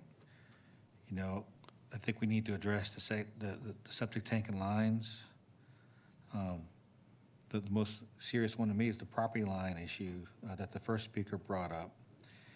And then I'm not sure if our legal department has had a chance to examine the title research that was done for the property.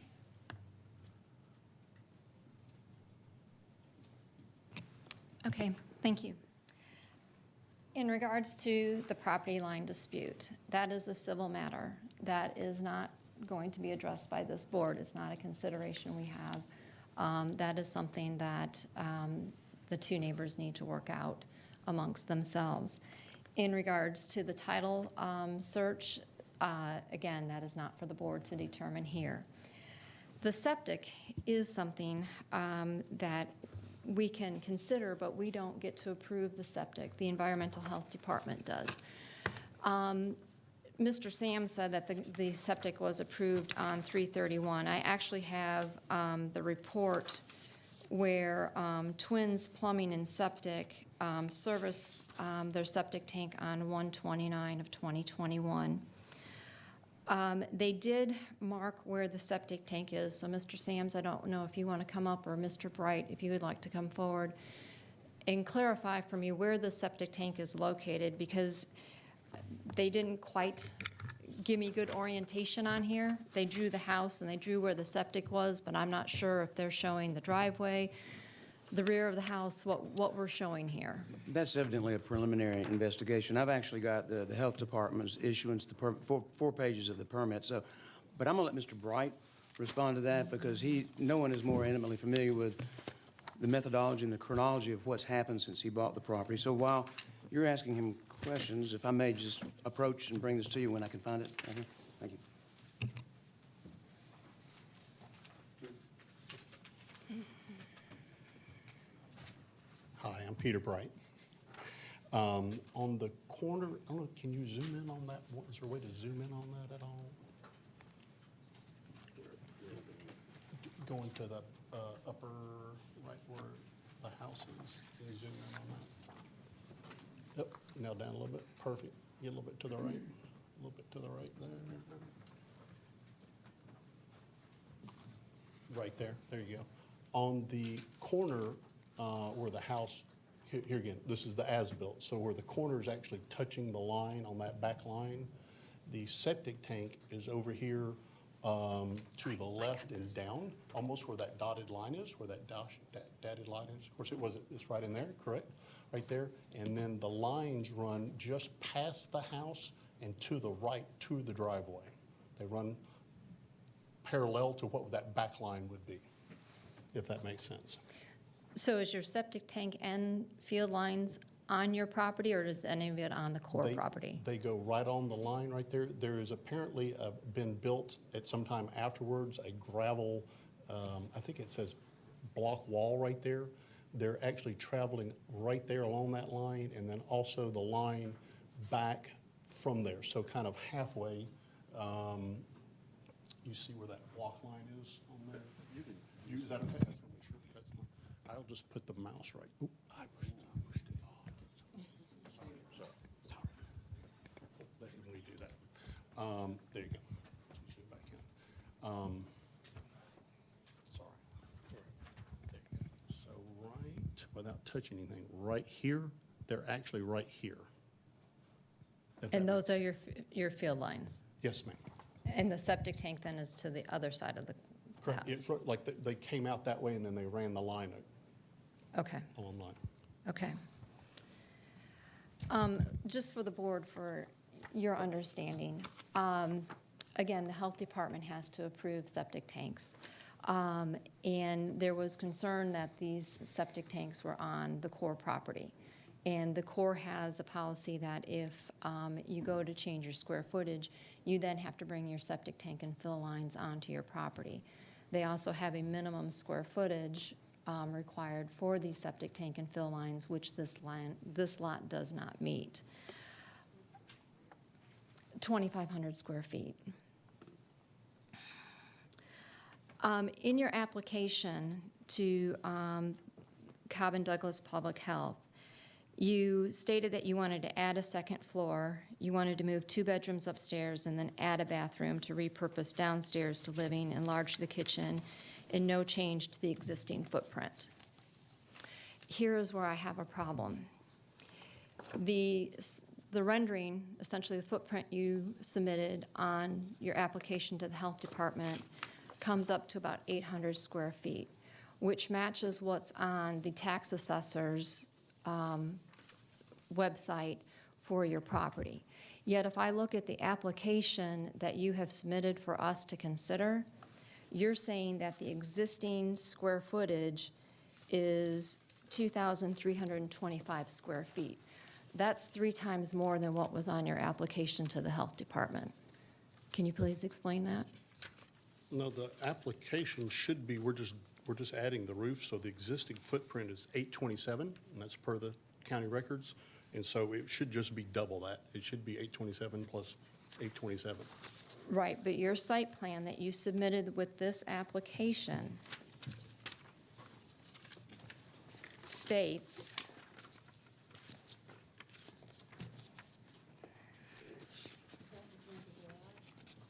Oh, it may be. well, okay, so the garage comes out to 572 square feet. In total. But you are currently saying your current impervious surface is 2,325 square feet. Of pervious surface. Right. So that is your house footprint, correct? And then the garage.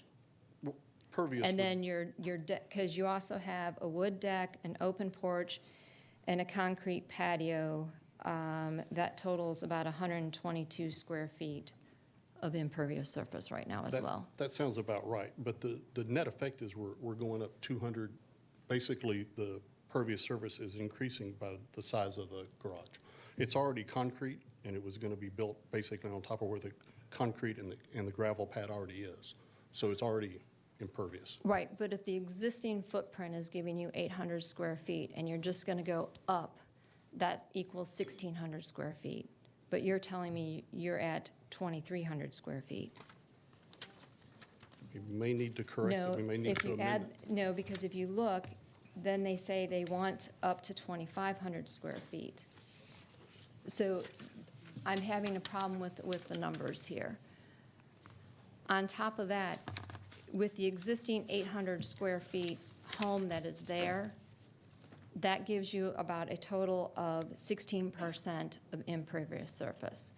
And again, his application is asking for a variance of 48%. So that's almost 3 times of what the current impervious surface is. No, I think so that's- I'm very confused of what you're really trying to do here, because the numbers aren't making sense to me. Well, if we can pull up the application that you're talking about, let's look at that, because I think somebody double added something there, because the footprint's 827. This is what you submitted. That's why I'm making sure we may need to amend that. If it's at 827 and we're basically building the garage where the pervious surface already is, I think the net effect was only up 200 square feet. So if we pull up that application part of that, I think that's. Well, and again, and your 209 square feet, you're adding a 22 by 26 garage that is currently not in existence. It's not, but it's sitting on top of concrete and gravel. So when the engineer did that, when Mr. Markley did that, it's already concrete. It's already gravel. So we're Is it building- concrete or gravel? There's a difference. It's shown on there. It's, if you, here again. It says gravel pad, not concrete. Well, right in front of this, there's a concrete driveway all the way down, and then there's a concrete where it curves out right here, and then there's a retaining wall. So part of that is a gravel pad, but if you look, you'll see a little curb line. Well, while he's looking at that, Commissioner, gravel and concrete both constitute impervious, or pervious rather, impervious. They're considered. I understand that. Okay.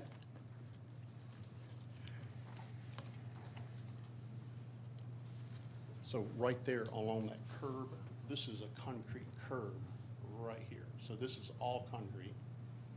This comes up and curves in, and this is a gravel pad. So our proposed garage would be sitting basically where the concrete, half of that concrete is, and half of it's gravel.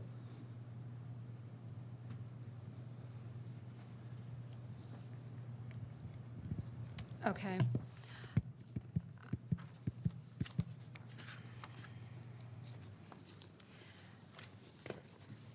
So I understand also that if you go to to expand your number of bedrooms, I find it interesting that the health department does it on the number of bedrooms instead of the number of bathrooms, that you might have to increase your septic. That would be correct, and we're not doing that. Based on what her input was, and I talked to her several times along that process, we originally wanted to add another bedroom and another floor, and she said there's no way on the existing one it would work. So in her note on that approval, it actually states it's only for a one-bedroom. So essentially, remember, this is 827 square feet. So there's a kitchen and 2 bedrooms now, about the size of a golf cart, and a bathroom and a living area all right there. So essentially, we're taking 2 baby bedrooms and putting 1 nice bedroom upstairs. But then I also understand you're adding 2 more bathrooms for a total of 3? That's just for convenience. In other words, you don't have to go up and down the steps to go to the bathroom. That would be nice. I mean, the bathrooms aren't in the account on Cobb Douglas Health. It is purely bedrooms. So if they're assuming 2 bedrooms, 1 bedroom, 4 bedroom, 5 bedroom, that there's 2 people living in every bedroom possibly. is how they count. That's what she told me. That's from, the bathroom doesn't have any count on it because the same number of people living in the house just because they use the bathroom downstairs versus upstairs, same thing. If that makes sense.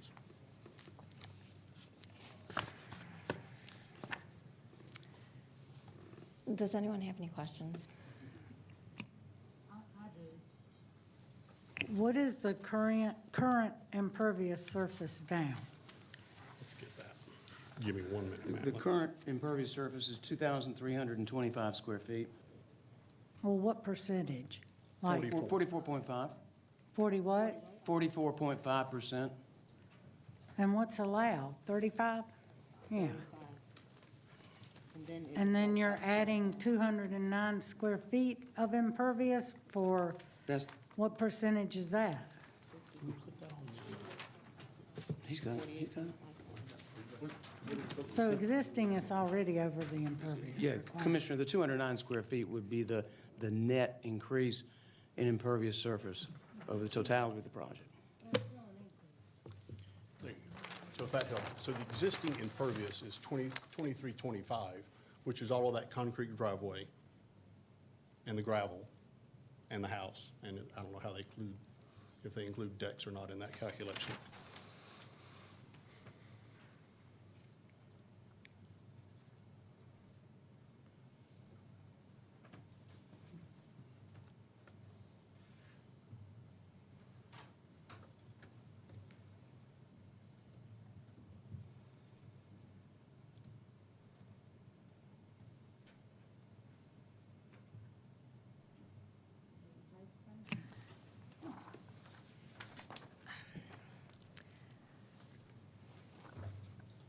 I'm going to make a motion to hold this, based on the fact that, you know, this is not really a readable site plan.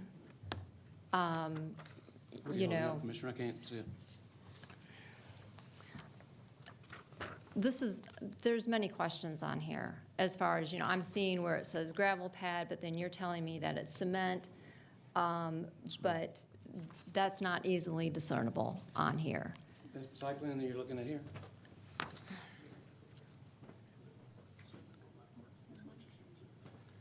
Can you easily read We can it? zoom in more, or you can look at the paper copy. I'd be happy to give you a full size, might be a little easier if you'd like to look at that.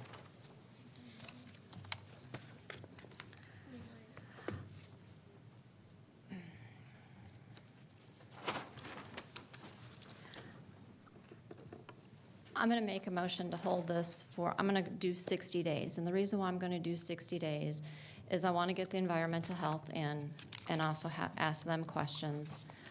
Because I do have a problem with you stating you're only going to have one bedroom, but 3 bathrooms. That is suspicious to me. I agree with the adjacent homeowners that this expansion is going to potentially take away their view shed and their enjoyment of their property. So right now, I would like to make a motion to hold this for 60 days so that I can get with the applicant and get a clear site plan that I can read, and that I can also have staff evaluate. In addition, your site plan, according to our staff comments, you need to show, since you are over 35% impervious, where you can do on-site detention for the additional impervious, that you're over the 35%. So that's going to need to be reflected on your site plan as well. So that would be my, Commissioner, for 60 days, can we just go to the October 19th hearing? I think that's your okay, intention. thank you. Okay, we have a motion. Do we have a second? Second. Any discussion? Any additional? Go ahead. You don't have any?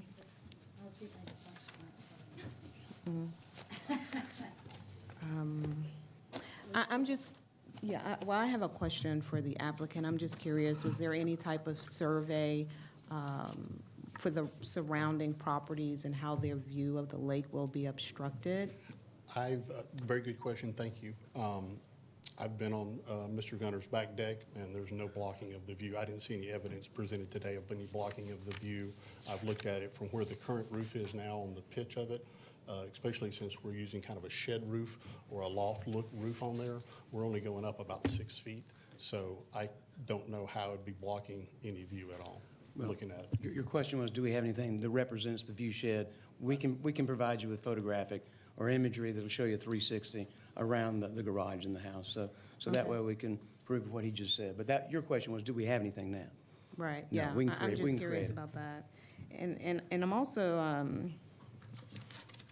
the impervious surface is quite a bit, and I'm a little concerned, as Commissioner Gambrell mentioned, regarding 50% of the lot, nearly 50% of the lot being impervious surface, so.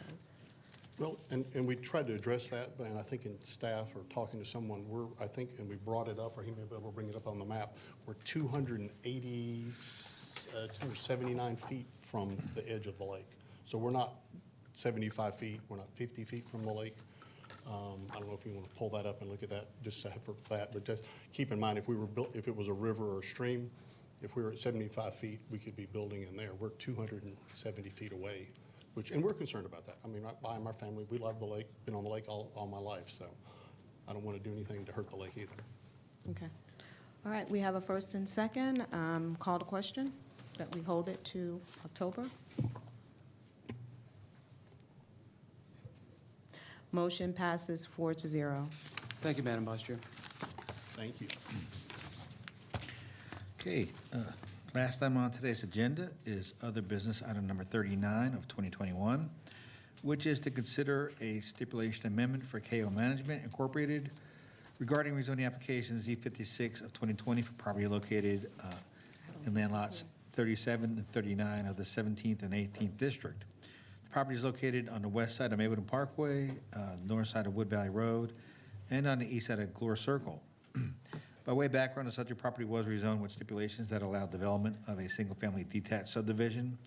One of the stipulations required the existing house at 676 Wood Valley Road to be demolished no later than the issuance of the fifth building permit or 12 months from the BOC zoning decision, which was originally February 18th, 2020.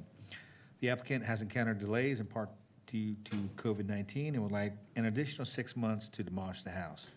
If approved, all previous zoning stipulations not in conflict would remain in effect. At this point, I'll ask to see, is the applicant present for this item?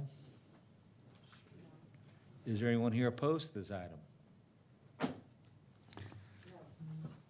Applicant's not? Well, we can hear it, or we can hear it, make a decision on it, to approve it or deny it, or hold it. Not sure where the applicant is, but I think that the staff recommendation for 6 months is what the applicant originally asked for, but in reading a correspondence from the applicant, it was communicated that he will have 5 houses built within 2 months. I think he said at the end of October. Well, we've gone from February to now, and there's not a single home built on the property, so I'm not very confident that he will have 5 built in 2 months, when he couldn't have 1 in 6 months. There are a couple of stipulations that were attached to this item, and one was that the building will be demolished no later than the issuance of the 5th building permit, which that didn't happen for reasons of COVID and delay and materials, et cetera. But the other condition reads that, or 12 months from the BOC hearing decision of February 18th, 2020, which means that a year of that date puts us to February 18th of 2021, which from February to now is a sufficient amount of time for him to have removed that structure. Again, I'm not confident at this point that, and I don't even think it's possible for him to have a couple, as he says, a couple of structures built in a 60-day period. So with that, I will deny the request for a 6-month period, and I will make a motion that the house located at 676 Wood Valley Road to be demolished no later than October 17th of 2021. Is there a second? Second? It's not a denial, it's an approval, but not for 6 months, but for 2 Right. months. I'm approving it, but for 6 months, I'm sorry, for 60 days versus 6 months, okay? For just the house to be demolished? Right, right. No, no, no. Open for discussion? Any comments or anything? No? Okay. Call the question? Motion passes 4-0. And we are adjourned? We are finished with the agenda. Okay. Well, this was a marathon meeting. Thank you all to those of you who have hung in there with us all day. And Amy, I'm sure you received a sufficient amount of steps for today, just by my cases alone. But we are hereby adjourned. Have a good evening.